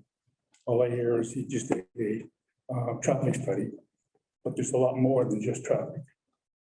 There's your drainage, there's your sewer, there's your water looping. I didn't hear anything about that. But I could say that in 2014, when I was on council, there was a 32-acre subdivision just off of Spearing.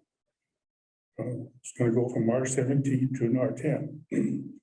At that time, Manitoba Infrastructure and Transportation objected to that proposal because they needed land for a bridge to do a cycle bridge. From that came the interchange project. That sort of changed their idea about putting a cycle bridge over top the perimeter. I'm surprised they haven't mentioned anything after the fact that when the interchange was put in, they came and talked to the council to see if we would be interested in putting a bridge over the perimeter. And we said we would. But they also said they need more land to change the approach onto the perimeter from the north to go west. Because it's too short of a drive to get onto the perimeter. And there's a lot of traffic in the wintertime that has trouble getting on to the perimeter. So they're talking about going straight east on Spearing so that the cars can go onto the perimeter at a better approach. So I'm surprised they haven't mentioned anything about that. And so I think the land in that area is still deemed necessary for the infrastructure for the transportation. So until they maybe make a decision as to what they're going to do in the future, because they're going to have to change it. Because those trucks coming off of there with the tankers or going on is the problem. Could I ask, before you run away, a couple of questions? Which 32-acre subdivision was that? That was off of Spearing, just of, Mr. Wosley owned it. It's behind Wallace from, I guess, that would be Raleigh? I don't know. Yeah. Wozni and Raleigh? So I want to know that location because I know this council had some of the same concerns about Manitoba Infrastructure's last comments. We spoke about that at the last public hearing because we're aware of that same information and we were. That land is still vacant. I don't know if Wosley sold it or part of it. Right, but what we were looking for, and I spoke to Councillor Postumus about this, is looking for the information on previous applications where they did put those comments in writing. So that's why I'm asking you specifically if you know what kind of property that was along Spearing. That was the 32 acres. You must have the records because I just backed on. Whereabouts on Spearing would it have been? Oh, okay, Derek's flagging me. It looks like he has something. Before you get to that, Derek, okay, finish it up and I'll ask Mr. Morris a question after. For sure, Mayor. I'm just going to share my screen. I think I have the property here. Thank you. Bear with me a second. It was in May of 2014.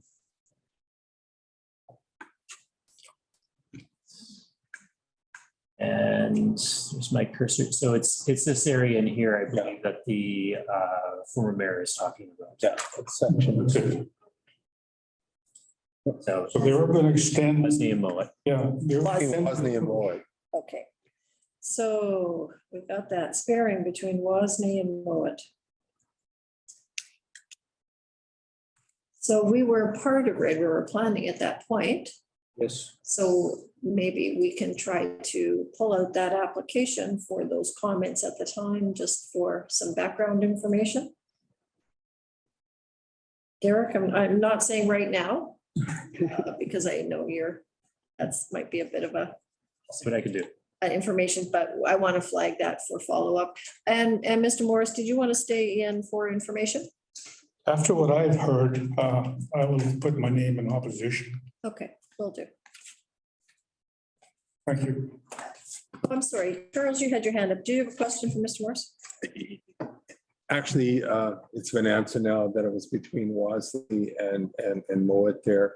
I believe there was another one or two in the 90s. Our planner was looking back, but that's prior to River Plan. Up to date. That's the church property you're talking about? Yeah. Just before Yeah. the turn off onto the perimeter? Yes. Yeah, they came before us and And also we, to what you were saying is we've actually, this council is meeting with the Minister of Infrastructure because we want Sparing paved. As some of the residents were saying, it's a bad road. And they said they wouldn't pave it because they're changing the intersection. They didn't want to pave it and then rip it up. So you're correct on that. Thank you. Yep, thank you. E-Link. For information, thank you. And Alberg.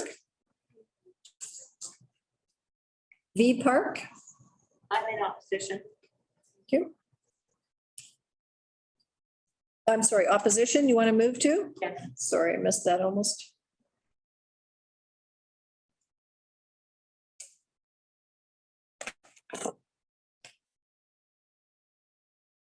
Link and Alberg, you wanted to stay for information?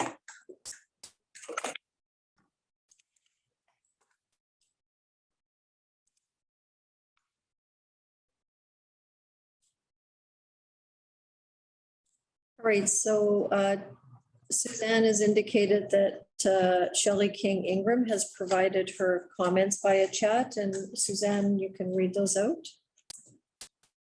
She apologizes, she cannot access her microphone, but she does say I am opposed for all the reasons that everyone else has previously stated. Okay.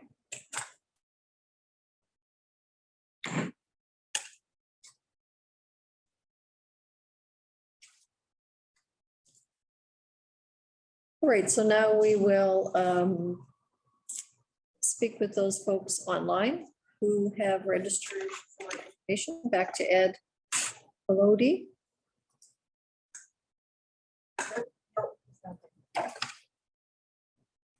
Barb Bursey of Mowat, not on. Joe Romanek of Wallace Avenue. Sorry, did you say no, Sue? Okay. That fan's going again. Dolores Romanek? Also Wallace.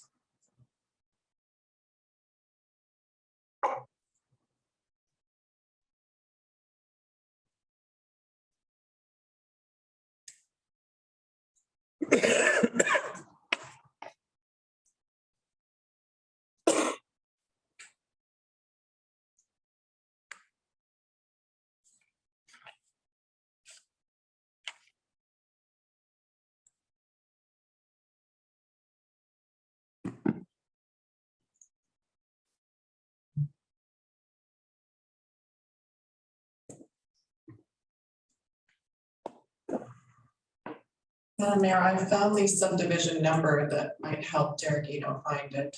You found it? Okay.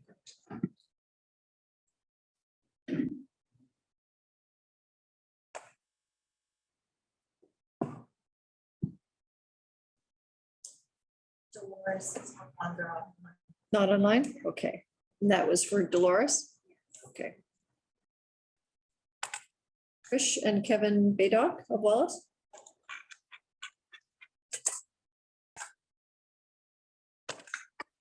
Ward E of Wallace? Kim Saran?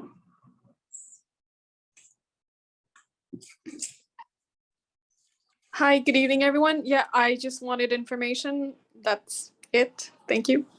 Okay, thanks, Kim.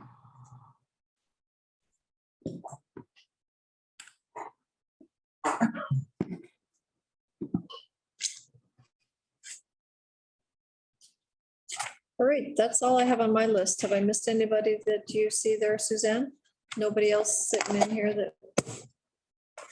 Okay, got to sign. All right, so as per, Dolores is back. Okay. I'll move to opposition. Okay. Are you still there? I Okay. am. Did you have any comments or just wanted to move to opposition? I'll move to opposition. Okay, thank you. Thank you. Yeah.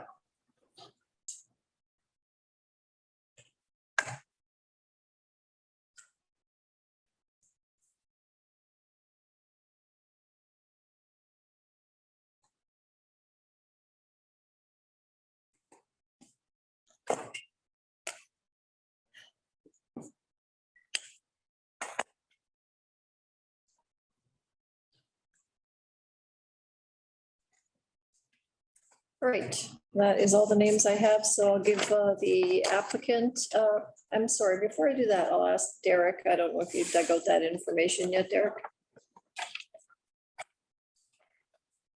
Unfortunately, I'm having trouble getting onto the our office's server, but your staff has gone back with the application number, see if we can find something. Thank you. Okay, we'll let the applicant come back on the floor then.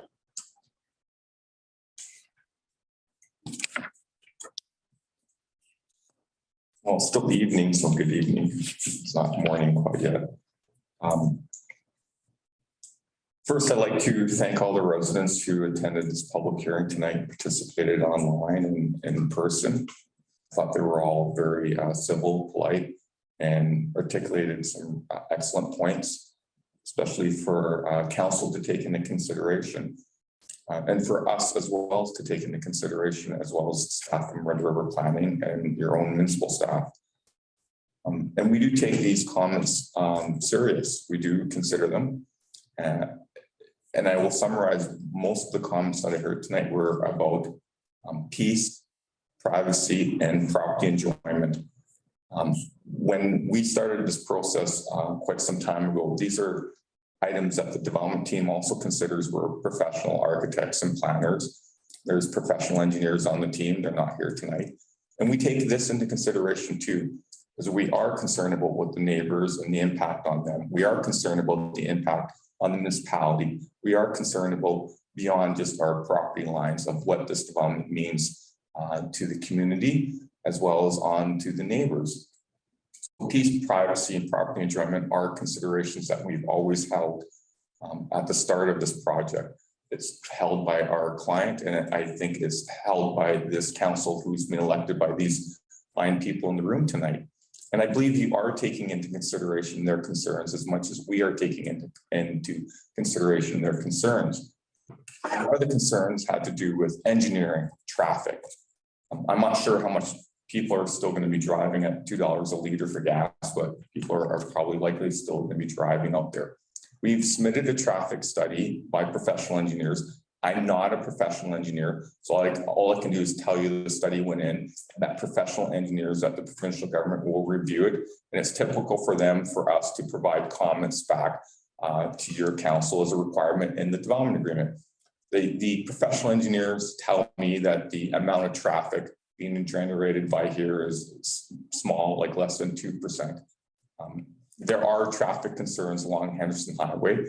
That could be as much as any growth going up north of us in St. Clement that will add more housing to the area, or other locations such as more housing in Selkirk will generate more traffic on Henderson or more traffic on Lajimodi. There is a concern about traffic on Wallace Avenue. We're not likely to cause any more additional traffic. We're not likely to cause any more greater impacts on the surrounding area or the neighbors when it comes to engineering. We will be required as part of a development agreement to provide a service study. to ensure that we're not negatively impacting the sewer line or the water or the land drainage. In fact, we're recommending that you put a restriction on us in terms of density and the number of dwelling units, and for us to provide a service report to the professional staff that you have on hand as completed by our professional staff to ensure that we're not negatively impacting the water system, the land drainage, and the sewer. Going back to land drainage, that is one area we actually can improve, because I know, looking at the site right now, I don't think that property was ever properly graded, or if it was probably 100 years ago. We'll have to be required to submit a lot grading plan that will be done by a professional engineer. It'll be submitted to your professional engineers to be reviewed and approved. If anything, that is one area we can improve, is the lot grading, because we can now direct the water. When I went out there, it's stagnant. It was sitting there. I don't think it was cleared or addressed in the springtime or during the winter time. We can actually improve the land drainage for the area and for our situation for this property, and whatever negative impacts it's actually already causing. So that's one thing we can improve. Privacy we can improve, as well as peace. Once we start constructing a building there, it'll actually act as a barrier for sound attenuation for the houses to the north of us. And one of the reasons why we want to ensure that we're also not negatively impacting the residents is we're asking for plan approval to ensure, again, to address privacy and property enjoyment of the neighbors as well as ours, to ensure that a proper landscaping plan comes forward. We hope to keep all the trees on the property. We filed an arbitrage report on that, so you can review. We'll come forward with a plan to your committee again to ensure that trees are being maximized. But going back to, if I have to do a lot grading plan, hopefully I can keep as many trees. But the engineering will have to take precedent to make sure that I grade the property properly and that I'm improving the land drainage situation, not making it worse. That may result in some trees being removed. But ideally, we'd like to keep the trees, as many trees as possible. It'll act as a buffer and a screen to Henderson Highway, to Sperry, as well as to the neighbors to the north and to the east of us. So that's something, a concern that council can take into their consideration. That's something that we're taking into consideration. And we'll come forward in the future with the exact details of landscaping, fencing, trees, vegetation, etc., to try to address those concerns. Because certainly we want our future residents to have peace, privacy, and property enjoyment, as much as we want to see the neighbors to the north and east of us also enjoy peace, privacy, and property enjoyment. So overall, again, I really want to thank the residents for coming out, for expressing their concerns, for items that we as a development team have to take in consideration, that your staff, that Red River Planning District also have to take into consideration, that you as a council can ensure are in the development agreement, that these considerations are addressed either through a servicing report, a transportation study, a site plan approval, restrictions on the number of dwelling units. You can also restrict land uses. And just to confirm, there was a comment that this could be a drive-through or Tim Hortons. My client's not looking to do that. If you want to restrict that in the development agreement, though, to provide some, to show that you're taking into consideration, you can do that as well. You can restrict types of commercial uses on these properties to the development agreement. I think at this point, we're prepared to answer any kind of questions that you might have. Again, I want to thank your staff. I think they've done an excellent job to get this to the public hearing. And I want to again thank the residents who clearly came out, articulated some important points that we take into consideration as well. And we hope we can advance this forward with council also taking into the same considerations. Thank you. Thank you, Mr. Winthrop. And I do want to thank you for your comments in regards to our residents that came out tonight. Mr. Park said the same thing, and I wholeheartedly agree. It is a really respectful environment that they create for the public hearings, and I'm very appreciative of that. And I'm sure all our council is, because it really allows us to listen to the issues and not dealing with those other things that really can be distracting. So thank you very much to everyone for that today. I'll open up the floor if council has any questions for Mr. Winthrop. Mr. Deville? Oh, yes, Mr. Winthrop, I'd like to add some comments to specifically to the traffic report impact study. I'm expecting you to answer these. I'm not a traffic engineer either, but I'll offer these comments. It states that they're not aware of any additional planned area development that will significantly impact traffic growth along Henderson Highway in the vicinity of this development. However, I think we're all aware that the area across the perimeter immediately west of the Canadian Legion is slated for commercial development. There's been signs up there for a number of years now, and it's for sale and to be zoned that way, I'm sure. That should be addressed in this report. Whether it has any impact study on it, or has any impact on the final conclusion of the report is another question. Also, they talk about traffic counts, page 7 and 8. You might want to jot this down. The traffic counts on Wallace, on Henderson near Wallace over a 6-year period leading up to 2017 show an annual compounded increase of 2.65%. Okay, that's Henderson at Wallace. For a similar period, the traffic counts on Henderson near Highway 44, that's up at Lockport, show an annual increase of just 1.48%. So there's quite a difference. So the growth in traffic at the southern end is considerably more than the northern end.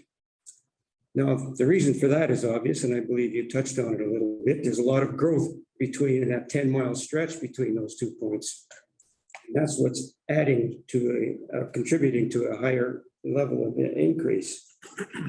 Now, despite this, the report picks a rate of 1.5%, the lowest rate of those two, for time periods up to 2035. So, and this is for the Wallace area. They're using the lower rate. Now, I kind of would like to know why they did that. Perhaps you can follow up with that. Excuse me. Also, the report assumes a new development, the trip generation outgoing in the morning peak of this proposed development to be at 16. Now, we would expect the demographics of the tenants in there would be primarily working people. There might be some retired people, but there's primarily young working people, looking to move to the neighborhood. It's hard to believe only 1 in 4 would be going to work in the morning. I think, and some of them could be couples, but there may be 2 cars. So I think that's underestimating the traffic at peak time in the morning. You might have a look at that as well. And there's no mention in the report about safety, although some of the residents have mentioned at the previous hearing and this one. There is some concern about safety on Henderson as it makes that slight little bend right at the location, raises blind spots and traffic exiting the red lights and speeding up and all that sort of thing. That wasn't mentioned at all in this traffic study. I think it should be addressed. So those are my comments on the traffic study. Sure. I'll deal with the safety issue first. I'm not sure if that's related to any kind of private approaches. So a private approach is a different process. That would be, and I can be corrected if I'm wrong from your administration, but I believe the private approaches are handled through MI. So it's not necessarily looked at through traffic impact. Traffic impact will look at more like the volume of traffic, not the engineering of where the approaches would go. And that's a process that would be required later on. I should add, for any kind of engineering work that is required for servicing study, et cetera, just because this also proves this tonight and the engineering doesn't work later on, they won't be able to build, it can't be constructed. So there's still due diligence that has to be done on the engineering work. Typically that's done after a public hearing as part of a process. I just testified 2 weeks ago in front of the Court of Queen's Bench on this very topic. Tribunals here are to consider the rezoning, not whether or not the engineering is satisfied or not. So certainly those are concerns, and those are concerns that the traffic engineers and the engineers have to look after on a peer-to-peer basis. But a tribunal doesn't decide whether or not the engineering is satisfactory or if a permit can be issued. There are engineering standards that are are dealt with. But you do raise some very important points. Again, I'm not a traffic engineer, but I can talk a little bit about traffic. In terms of the market, most of the people that likely are going to live here are more seniors. I'm not sure how many working class people are going to be wanting to live here. Your demographics out here in this area are people who are older, who are looking to retire, looking to downsize a little bit, but they'd like to stay in East St. Paul. This is the ideal type of living situation for them, where they can sell the house but still live within the community. If you're a younger demographic, and I deal with that too, I happen to be in the middle. They're looking at more of an urban situation in Winnipeg for those amenities that are offered out there. East St. Paul is fantastic for families. It's great for older people. More of a younger demographic, you're looking at more likely into a more urban situation. But those are very important points that you have raised about the traffic study. I do know that MI has to come back with comments. MI can ask for more engineering work to be done, for more things to be reviewed, for more items to be examined. If that's the comments back that MI asked for, then we have to respond to that with our engineer. If it's not satisfactory for the traffic impact through MI, the project's not proceeding based on the traffic problems, if there are any. That's a condition of approval. We're asking for that MI confirm the traffic impact study, and that the engineering's all there to make this work. Thank you. John, I'm going to follow up because I have some questions on the traffic study, and unfortunately nobody's here to maybe speak to it. And I'm a little confused by your comments about the traffic study. I don't want to paraphrase what you said, but it's less significant to the process moving forward than I think any of us would have thought it is. It was a very comprehensive. I'm not a traffic engineer. I'm not even an engineer. My colleague fits that category.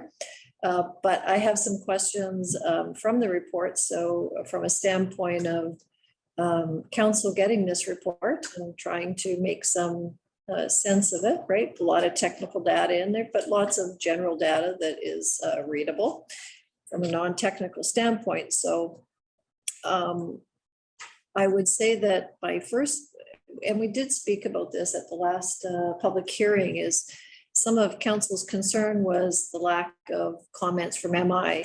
We're digging out that report. We know we've had conversations with the department over why Sparing wasn't paved. And so I think in our hearts, we know that MI has more information on the status of the, I'll say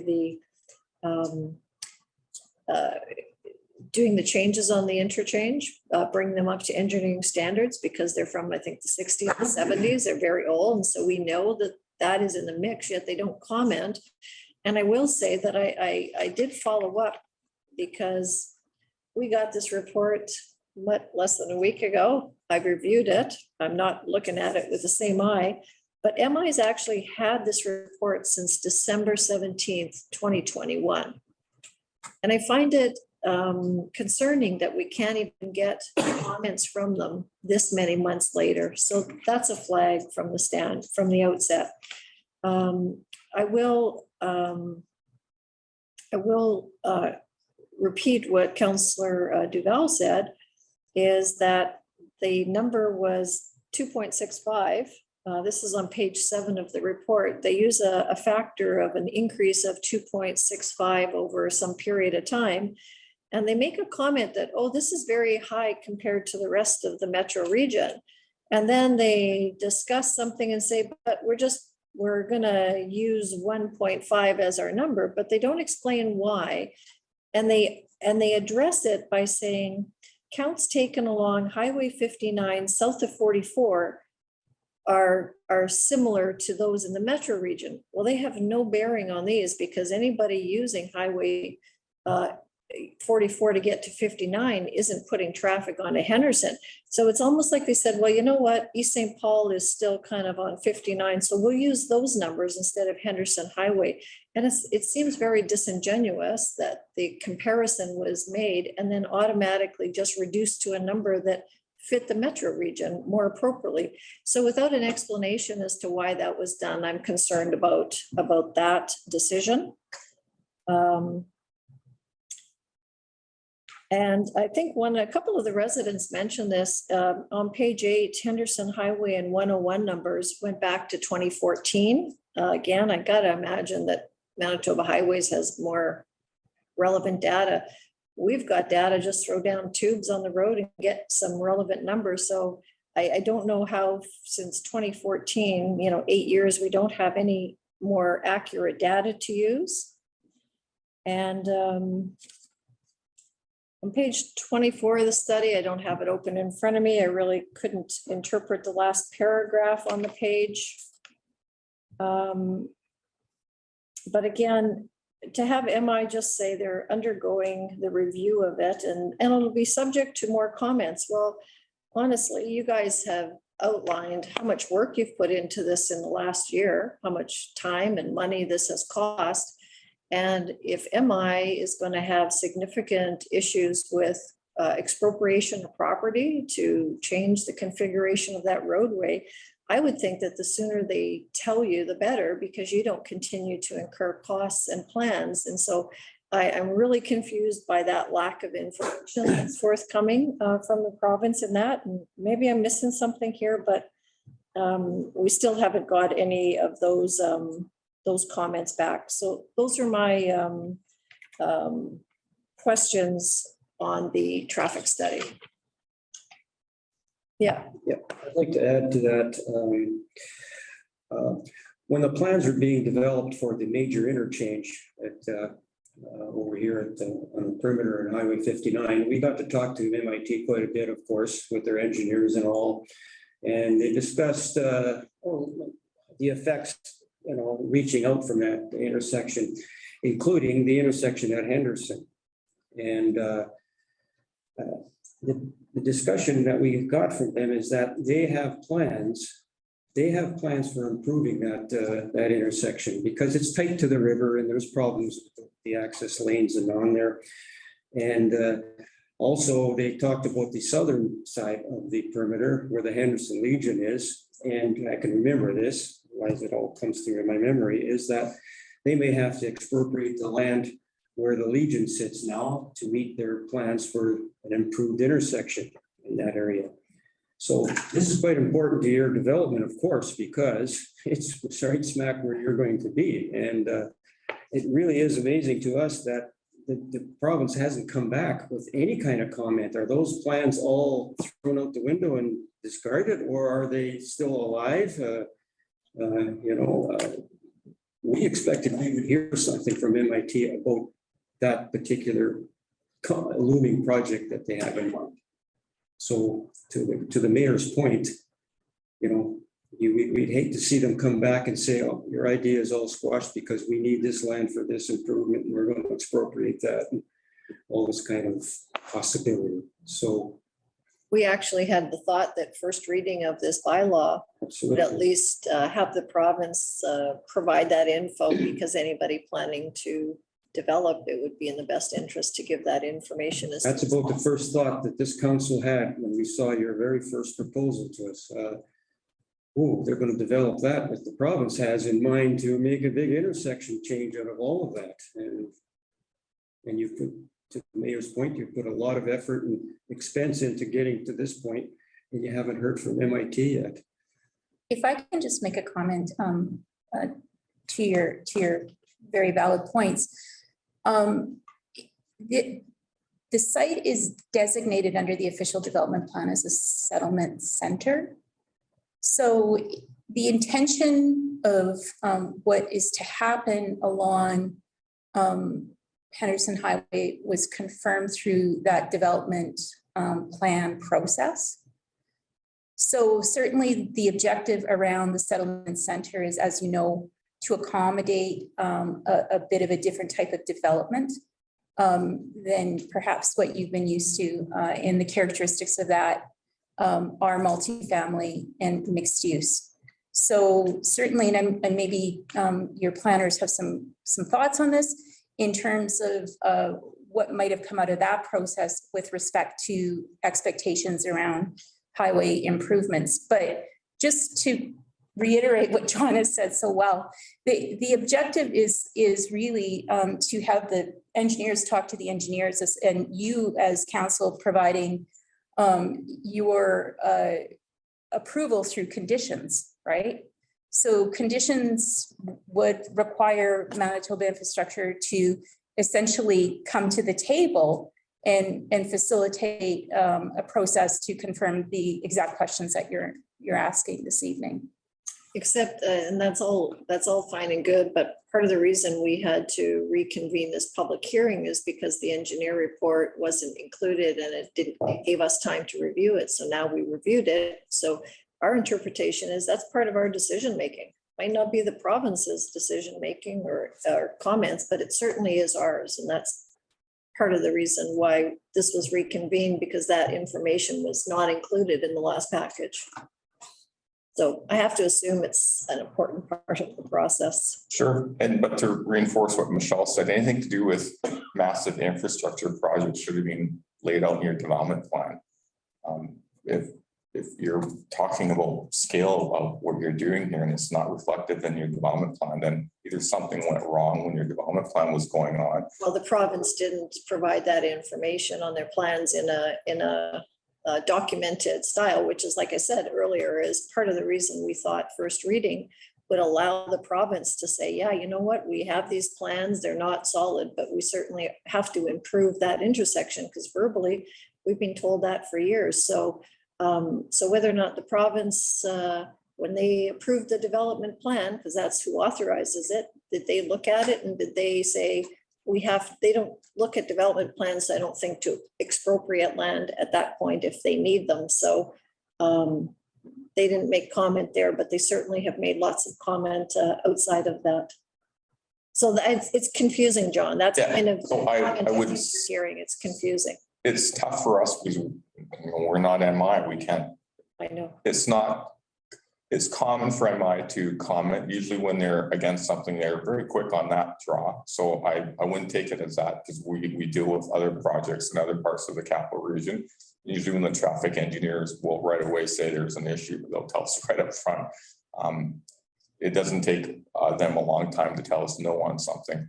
I can't explain why MI is taking such a long time to comment. No, and I fairly normal. Yeah. If they do come back later on after an approval process, say there's a big red flag here, we're expropriating the land because we're putting in a bridge, then obviously the project doesn't advance forward, just as if a lot grading plan can't be completed or if a building permit can't be approved by the engineers, that would stop the project as well.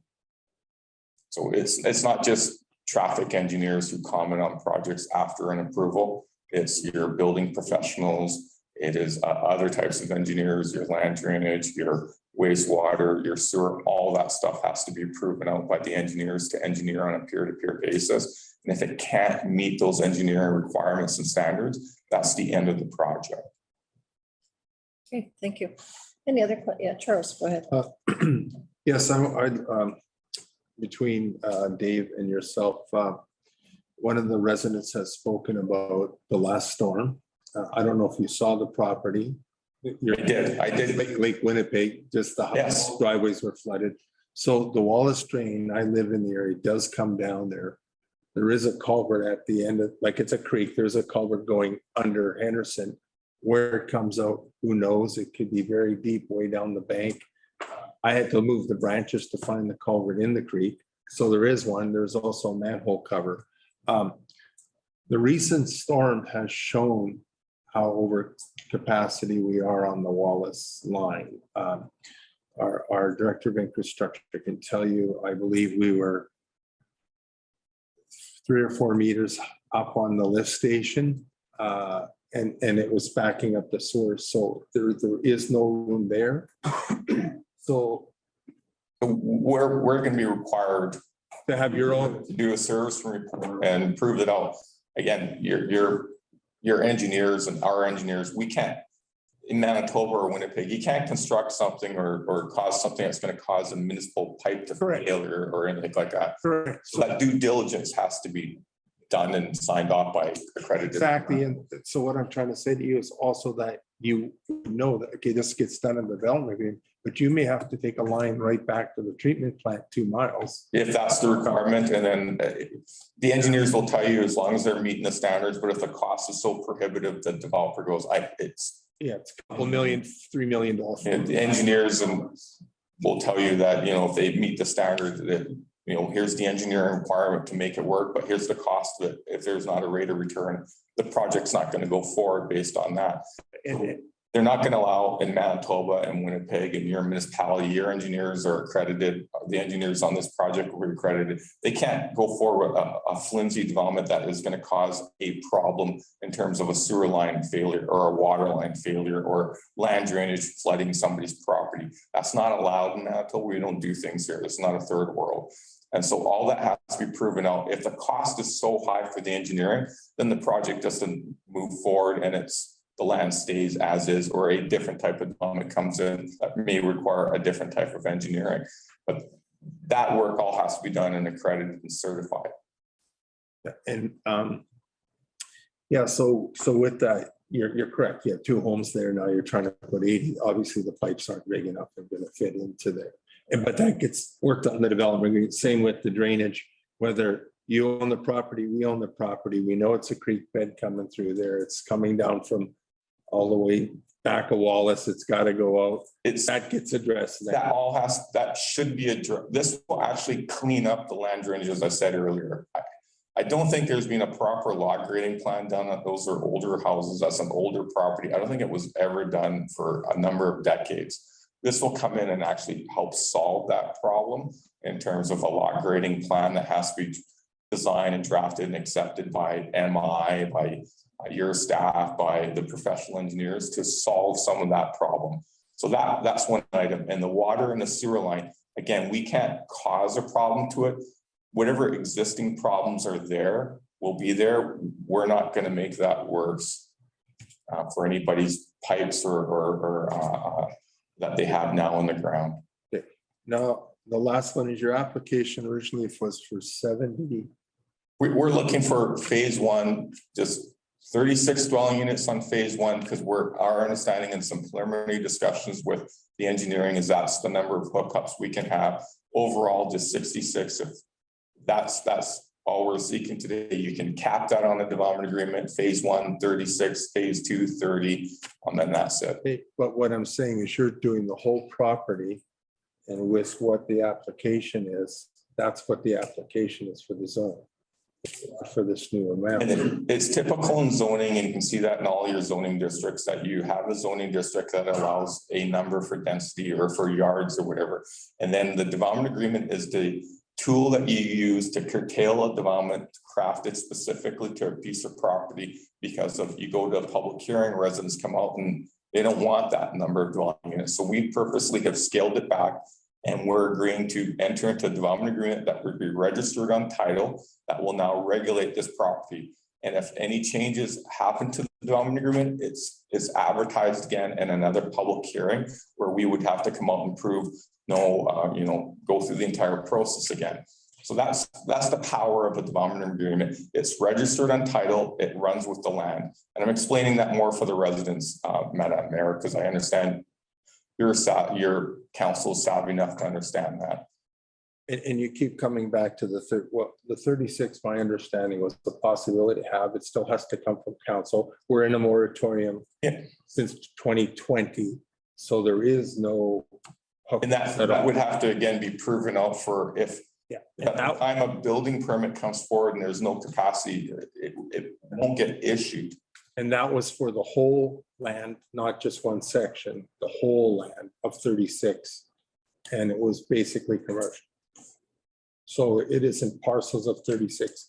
It's for the we're fine again with the development agreement restricting a phase 1 to 36 when capacity is resolved. We'd want additional dwelling units for another 30. But it was only originally talked about 36 commercial for the whole area, all 3 parcels. But just to John's point, I think what we're trying to say is that once the servicing moratorium, once you've resolved your issues, there would be capacity at that point. But for the purposes of now, the 36 units was, I think, certainly something that, you know, was communicated to us as being available. Zero available that I know of. I'm not sure what happened there, but. Question mark. Yeah, that's a question mark, yeah. Because we can submit the information on that we have, like the emails, if that helps. But I mean, certainly we want to work with you, just like John was saying, to be in a position to, you know, meet those conditions as we've outlined. But you're correct. This is what's here is the zoning of 25 per acre. And if we can't meet the conditions, there will be no development permit issued, no building permits issued on any of the engineering. If those conditions can't be met, if there's no water capacity, there's no sewer capacity, then a development permit, a building permit just does not get issued until those capacity matters are resolved. Understood. Councillor Devil? Isn't outcomes right now for this development, does that change the applicant's view on the property? If he has to hold it for 4, maybe 6 years before there's hookups on the property? Because right now the question is there 36 hookups for the property? Well, I can't speak for in terms of how patient his capital is. But again, if the engineers have to, between engineer to engineer, say, here's what the capacity is. We've been told 36, we're happy to restrict it. We're also asking for a servicing report be a condition. If the servicing report comes in and says 0, then it's not moving forward. If it says 36, then it's 36, or if it's 25, then it's only going to be 25 based on the engineering. So you can restrict it in the development agreement. You can require a servicing report. The servicing report will dictate it can't exceed the 36, but it can fall well below that. I can't speak of how long his patience, his capital will be to, sit on the lands for, or sell them, or wait. Somebody else might buy it, and I'll wait until the larger regional engineering issues. This is an attractive piece of land. It's not likely to remain as single detached dwellings given the location of it. So something is likely going to happen here whenever the engineering allows it. Right, I'm just concerned that the 36 units that are in question triggered the application. And if you had to sit on it for many years, then of course you can do other things with the property, but if that's what triggered the application. And I myself would like to see the emails that were between you and administration or RPD that brought you to the conclusion that there was 36 hookups. Okay. And I know your question when you were speaking with Councillor Postumus's questions. I realize that we can limit in the development agreement. Couple of issues, though. You're still wanting to keep the zoning of this property at a higher zoning, which is what you submitted. So, but hearing what you're saying, you're willing to move down. But part of council's issues, and this is across the province with the changes to the Manitoba Planning Act, all council decisions in rezoning, subdivisions, and development plans are now appealable to the municipal board. So we used to be the last word in communities with applications like that, but we are no longer. So whether or not the zone stays at, I think it's 75, I think was the high number, or the development agreement has it at 66, both are appealable, and both kind of, whether or not the zone is picked at 75 and you say that, we'd be okay with that. All of those things still, the final word lays outside of this council. Only if it's appealable, if you agree to restrict it with a development agreement at 66 units. I can't speak for my client, but I don't think he'll be appealing it. That's how we can't, Yeah, I can't control the outcome of that, but that's what he's seeking today with a phase 1 of 36. That's all we're asking for. You can put it on the development agreement if after it gets signed and attached to the title. At that point, you cannot appeal it to the municipal court. And if it wants to, if the owner wants to change it, he or she would have to go through this process again. It's only appealable for 2 weeks after the council's decision on this, and that's it. Any other questions or comments? Just have a question for the planner after we're done with this. Okay. Thank you. Council, any more questions? Mr. Winthrop?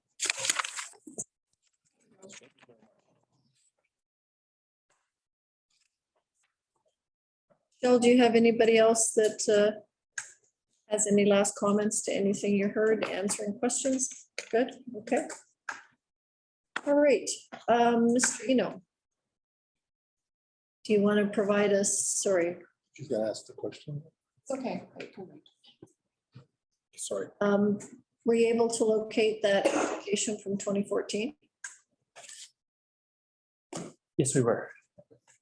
So It's a miracle. it's a miracle, yeah. I'm just going to share my my map here for you. So this was an application from 2014 that proposed to rezone properties and do a subdivision on a small portion of it. It's coming up there. Oh, there we go. So that's kind of the area that this past application was talking about in terms of the comments from the province. As you can see, the both Wozni and Mowat kind of come down. It's split. Sorry, my cursor is super slow there, but come down to those properties. Highways had objections to everything that was west of Wozni. Now, the reason behind that is that they were talking about potential ramps in this location onto 101. They were putting together some plans, and some of their options would impact the western portion of that area, and suggested that any rezoning or development on the west of Wozni should be deferred until they have their plans in place.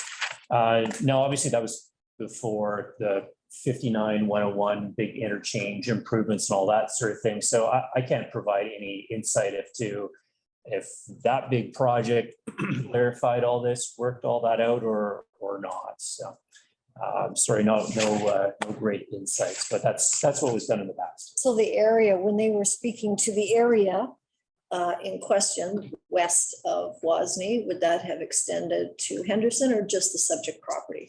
It's unclear from their, if it would go all the way to Henderson. They were speaking specifically to the proposal, which had that other property, not the property that you're talking about today. So. Thank you.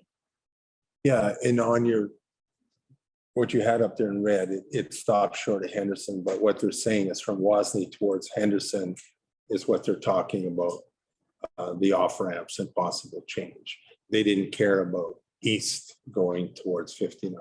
Yeah, I'm not sure if they meant all the way to Henderson or not. All right, Councillor Devlin, you had a question for the planner? Yes, so our resident Al Park brought up the question that the application came before us. It was 75 units, I believe, and now before us is 66.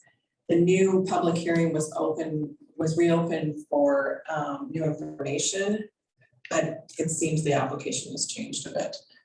So to provide clarification, the application has not changed. So the applicant is proposing a couple of things, just to remind council, I guess, for those in the audience as well. The first thing is to introduce a new zone into the zoning bylaw. And that zone proposes a maximum residential dwelling of 25 units per acre. The subject property is about 3 acres, so I'm guessing that's where the 75 mark came about. And then the second part of the application is to rezone this specific property for what they've been proposing here tonight, which the 66 number comes about. So that's what the applicant is proposing. This is what has always been in their application. Okay, I just wanted you to answer that so that the audience understood. Thank you.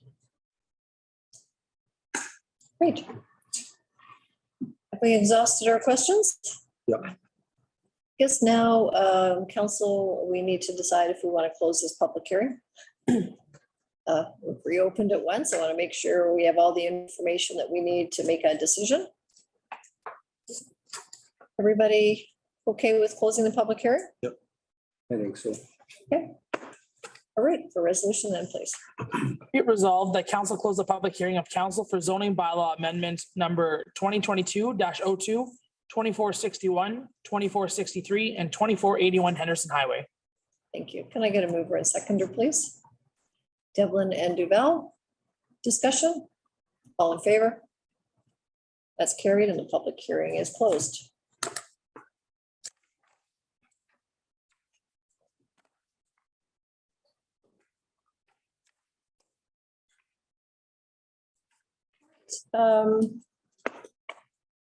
So council decision tonight, we have options. Do we want to take some time to reflect on what we heard additionally tonight? Council ready to proceed tonight? I'll open up the floor for comments on that regard. And just to remind everybody with the new changes to the Planning Act, Bill 37, we have timelines, right? So we can't defer decisions indefinitely. We have timelines to keep, but I think we're well within the timeline still. Derek, where are we? After the close of a public hearing, you have 60 days to make a decision, give a second reading and a third reading after that. I would remind council that based on the number of people that have objected tonight, we haven't done the complete tally, but you have more than likely met the magic number to trigger an appeal hearing. So if you do give it second reading, we advise that you not give it third reading to allow that potential appeal process by the public to play out. Okay, well, that's interesting then from a timing standpoint. Just because with all the new timelines in the bill, if we give it second reading tonight, that allows the trigger of the appeal hearing. Correct. Okay, so. And there is timelines on the municipal board to hold appeals within a certain amount of times. Right. Okay, so we have some options in front of us. This is a lot of good information and it's, of course, it differs from the presentation that we heard on April the 12th, I think it was, the first public hearing. So we certainly appreciate the adjustments, to use that term. But I would like some time to really go through this. Well presented, good information. I feel the same way. I would like some time to be able to reflect and to. Keeping in mind, we only got it a couple hours ago. So. I mean, this is a significant application for the residents and for the applicant as well. And I think a little bit of time for myself to reflect would be helpful.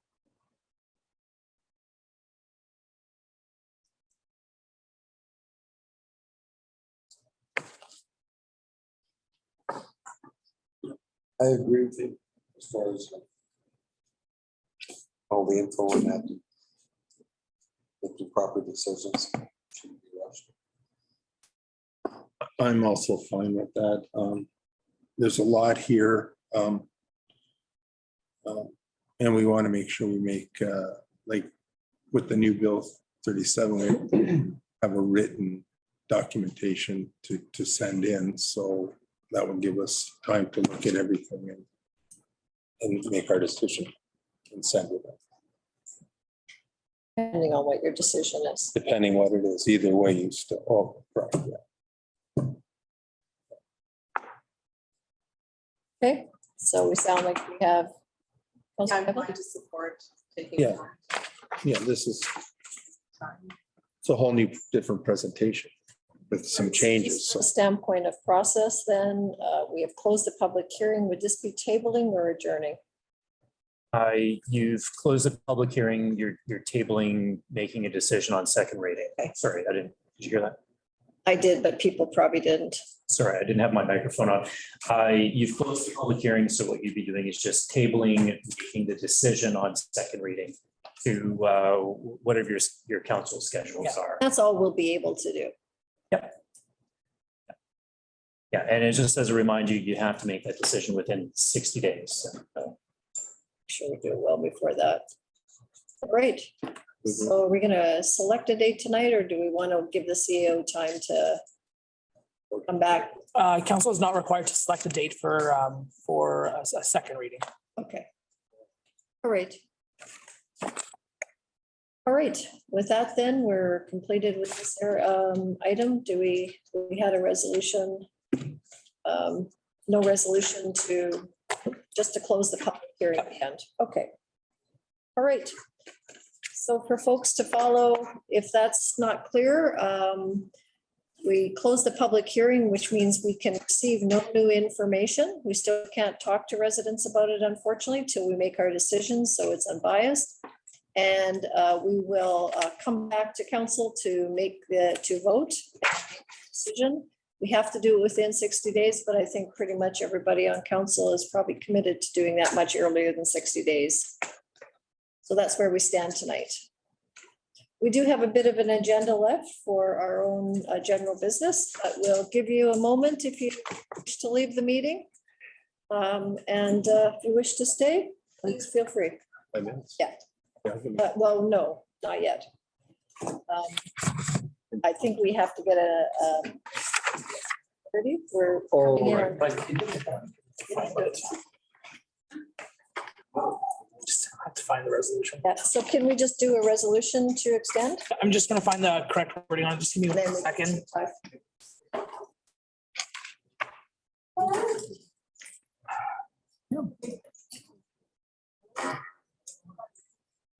Just a quick question. You will need it.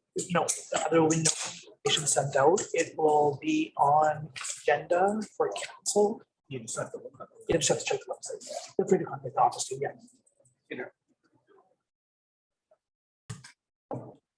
Who wants to know what, if it's gonna be posted?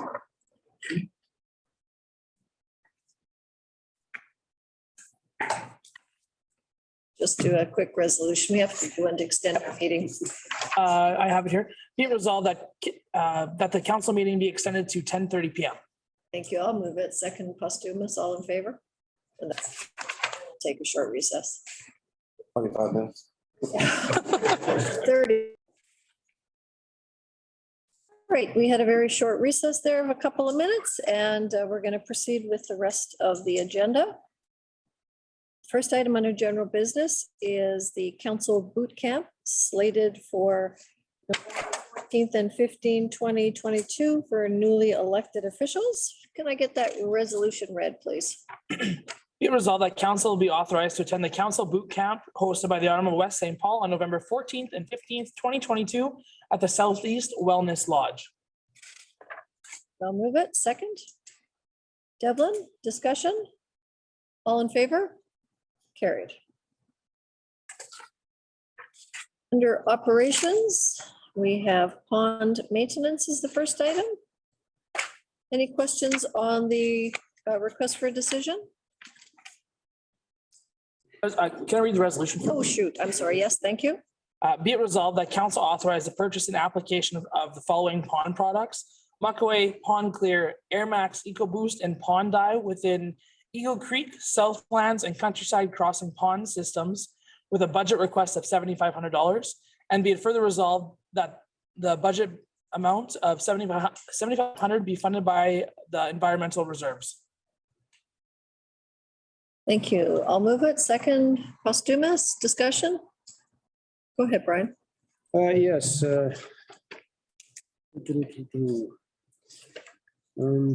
In the cost source of funding, there's three quotes received. Clean Water Pro for $114,000, for $8,400, and Amazon for $5,900. Obviously, it's not comparing apples to apples. So Clean Water Pro is obviously providing a lot more than just a couple of barrels of Muckaway or whatever it is. So don't know why that's in there like that. So in the front page of the request for decision, well, actually, let me go back a little bit further. This is going to be a comment of mine. Just to put things in perspective here, and I'll be quick because it is getting late. Administration have been working on this for about 6 or 7 years.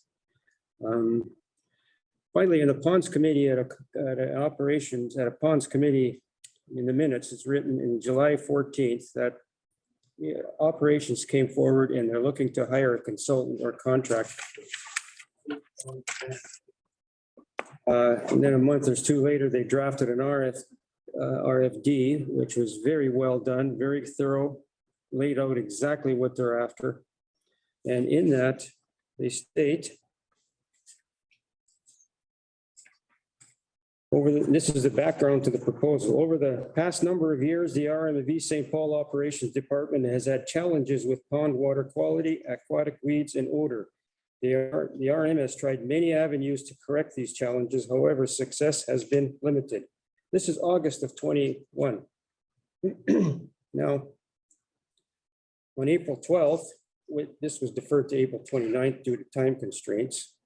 An RFD was put forward by operations and the ponds committee, of course, for complete treatment of ponds, a full-blown proposal from a consultant.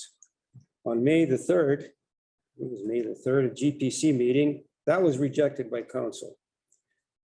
On May the 3rd was presented to council a tapered down proposal to do just for this year's budget, just the Swiston ponds, which is 2 pieces of capital equipment.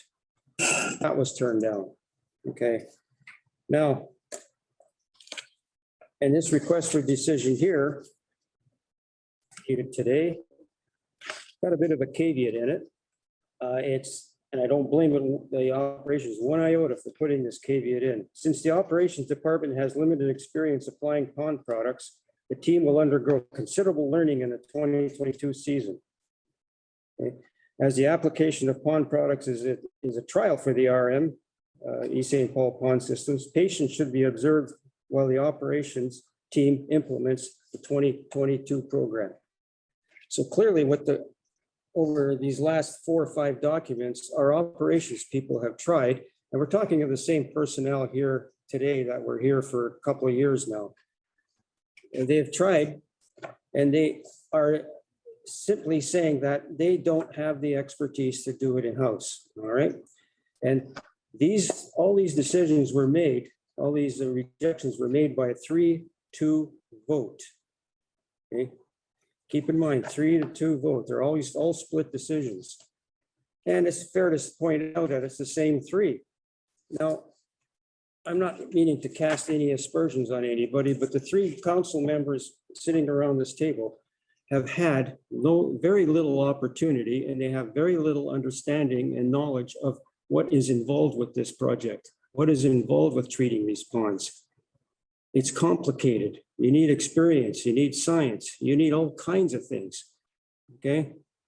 So the 3 councilors who voted against this are the ones that we can say have the least knowledge and understanding of what goes on. And yet they are reversing all these proposals that have come forward.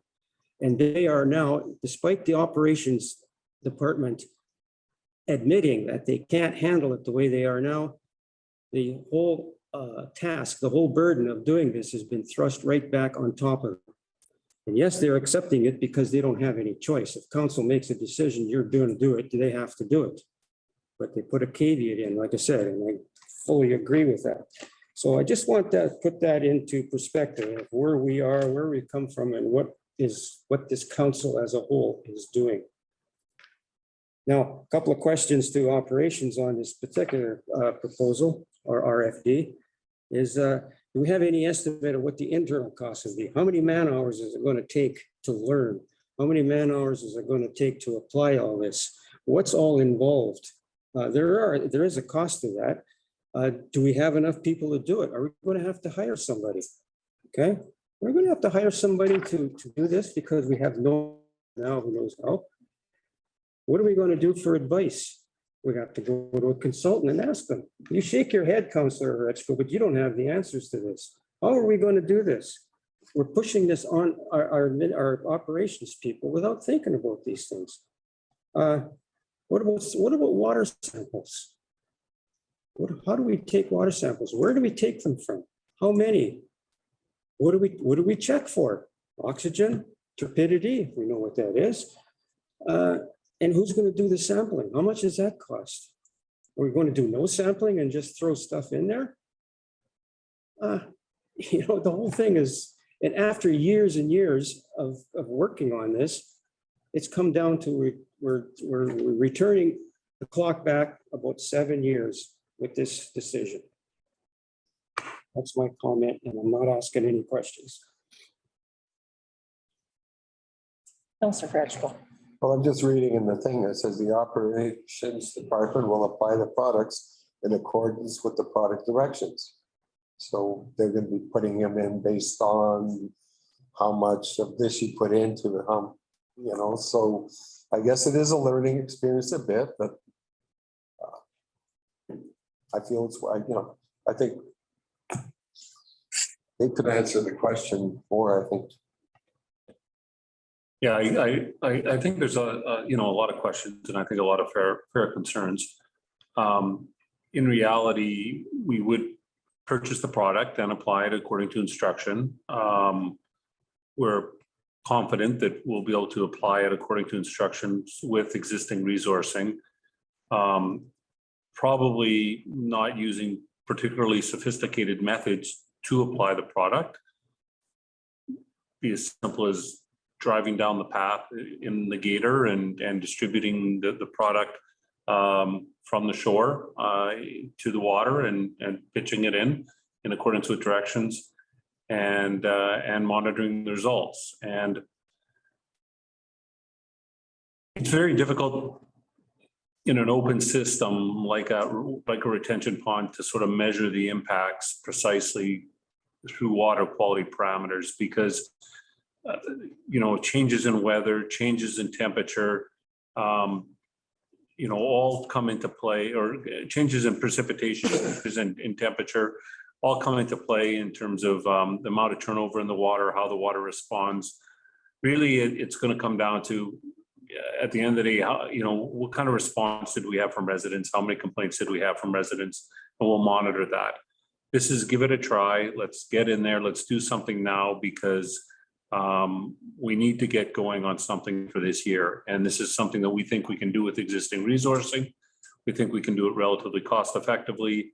And I think we'll monitor results and see how it works out. There will be learning. We'll figure out better ways and more effective ways to apply it, maybe more effective dosages, better places to place it. We'll be learning and we might get it 65% right this year and 75% right next year and 90% right the year after. But it's going to take time. There's going to be learning, but you know, we're eager to roll up our sleeves and get going on it. Thanks, Dave. I will say too that I think one of the concerns, well, a couple of concerns with the previous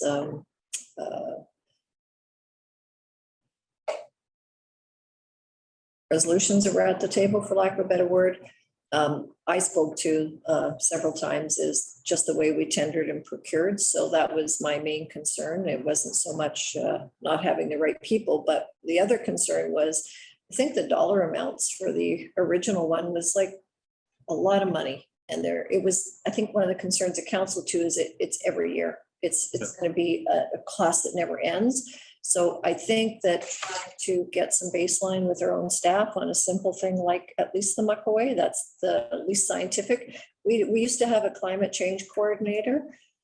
We got some 50% grant on it. They did a lot of baseline water testing for many years.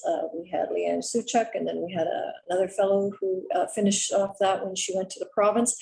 But we did do some of that. And honestly, when I look, and in you're very right, Brian, that Clean Water Pro would be much more than just the product.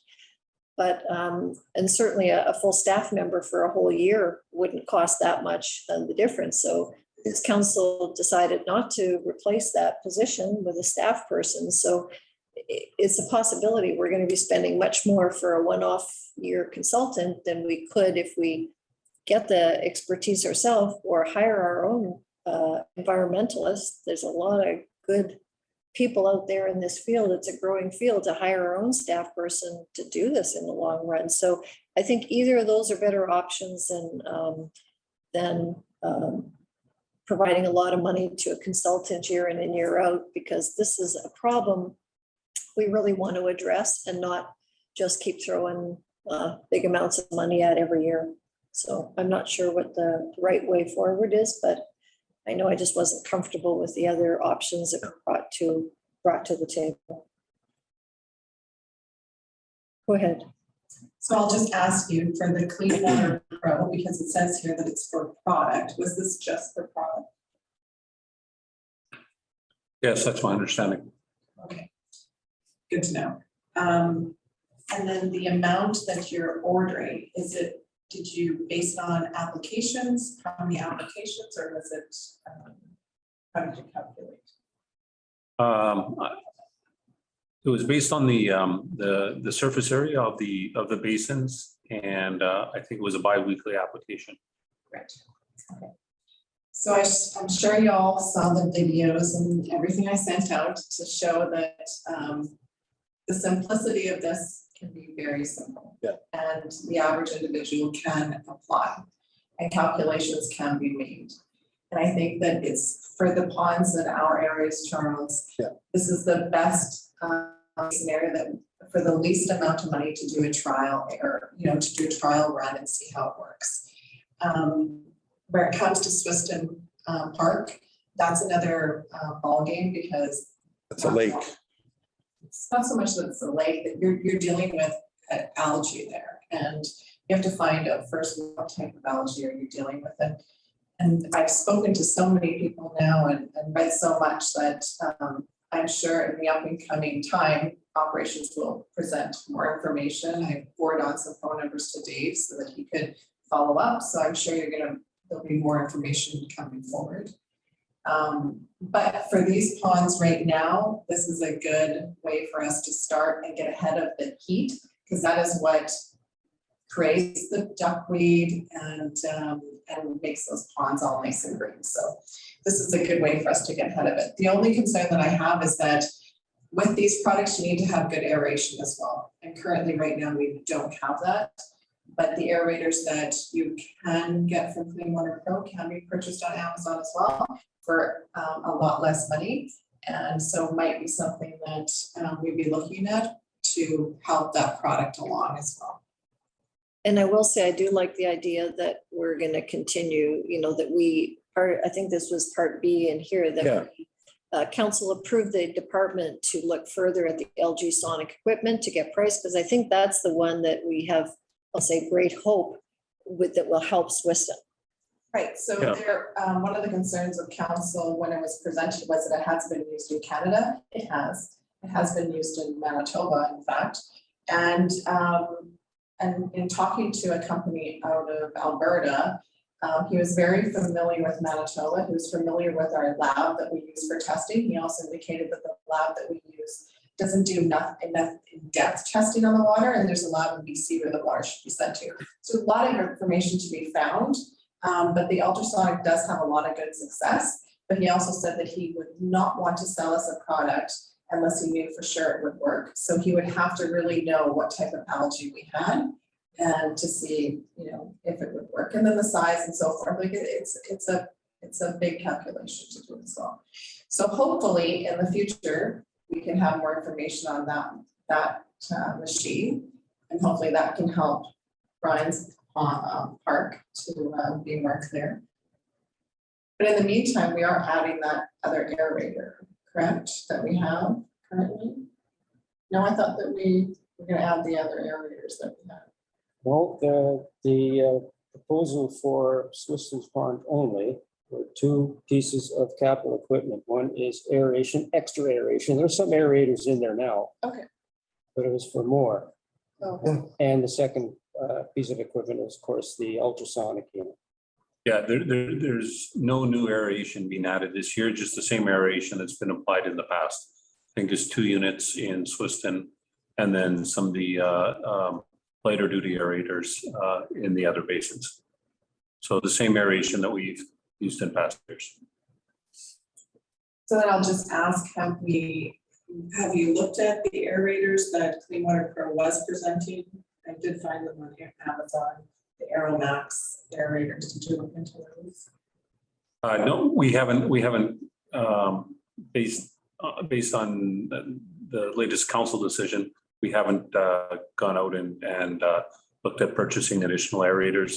I mean, that's an option we can look at for future years. We could purchase them from Clean Water Pro. We could take a look at getting 2 other quotes as well, be it Amazon or anywhere else to look at aerators. But now we're looking at operationalizing sort of the Muckaway product right now. But it's possible if we get that LG Sonic equipment, which was, for argument's sake, $100,000, we wouldn't need additional aerators in Swiston. Is that? Oh, so I'm not certain. Okay. I think you're always gonna need aeration. That's my opinion. Okay. But I do think that, we have to look at aeration in all our ponds because right now we don't have enough aeration to support the products as well. If I'm not mistaken, when Brian brought the proposal before, we were all in agreement of moving ahead on the aeration. No. So we could still. No. Well, we could still look at that. I mean, Yeah, we can still That look was at it. $52,000, I think. Just to clarify the science behind this, and believe me, I'm not an expert. Aeration is required primarily, like a significant amount of aeration to consume the muck at the bottom of the pond. We cannot add bacteria to it because of the well water situation. That's over and done with.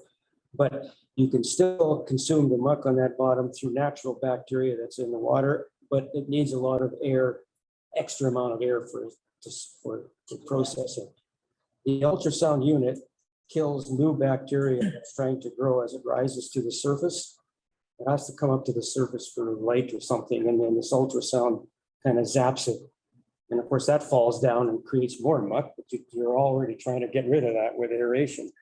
So the whole 2 things combined together. That's the my layman's theory of how this works. Do we even know the areas of Swiston where the muck is and how deep it is?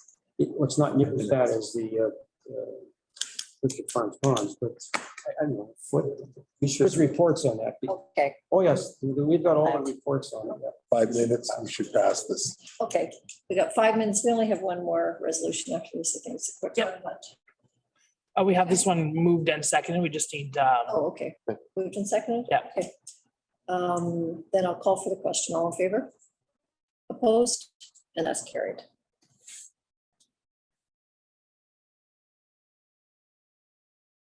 Two things. Hey, can I get the resolution, please, for the Canada Day Super Rec? Be it resolved that the Arm of East St. Paul will provide access to barricade setup and removal and all other tasks associated with municipal infrastructure, access and utilization. And further, be it resolved that the rental fees associated with the East St. Paul Banquet Hall be waived for this event. Did you, sir, before you did that, was there not a? No, just give me 1 second. $500 grant? $2,500. Was included. Yeah, no, just 1 second, please. We'll discuss it first. Better move it first. Better move it first to discuss it. Right? No, we're just gonna change it before it even goes to the floor. It's supposed to be in the resolution. Okay.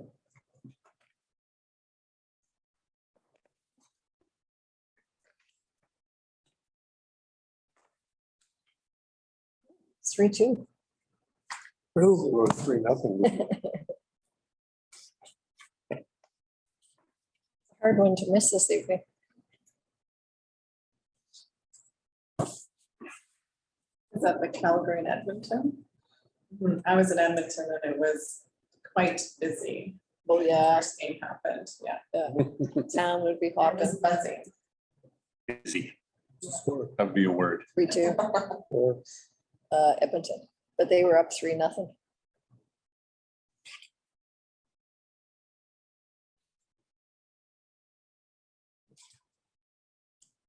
And the Rangers beat the Hurricanes 41.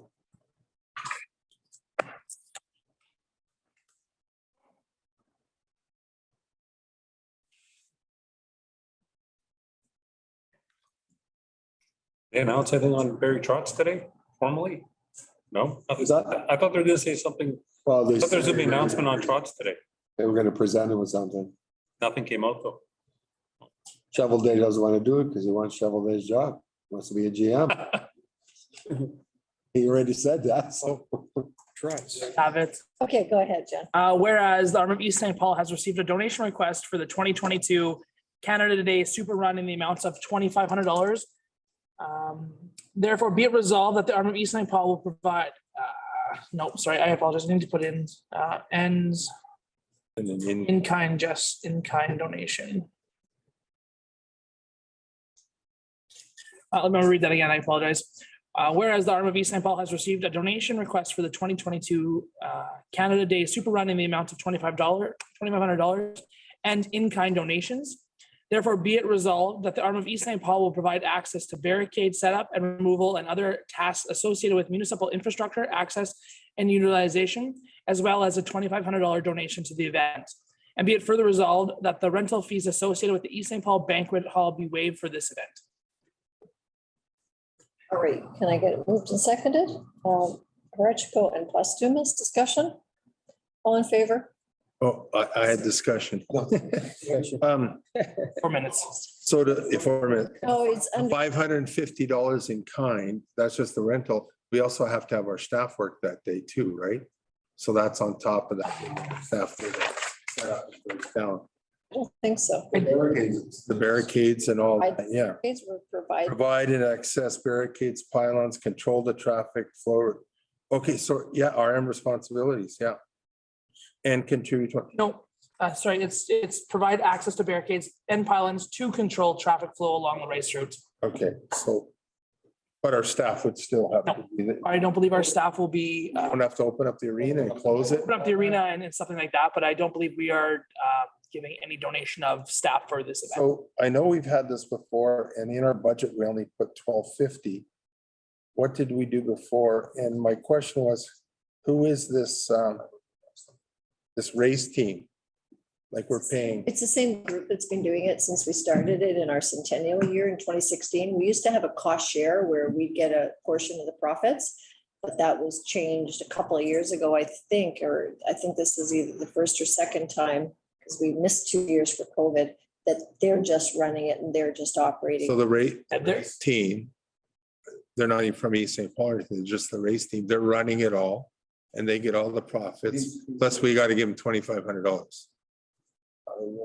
Dave Thing is a resident of East St. Paul. Yeah. But the race team isn't. His whole group isn't from East St. Paul, The whole group isn't. but most of the people that come and run it are like. Yeah, well, they're myself. paying to run as if they put in a run anywhere, so. So we're giving them $2,500 plus $550 in rentals. Yeah, okay. All right, we have the resolution. It's moved and seconded. Correct. Okay. No more questions, then we'll call the question. All in favor? Opposed? And that's carried.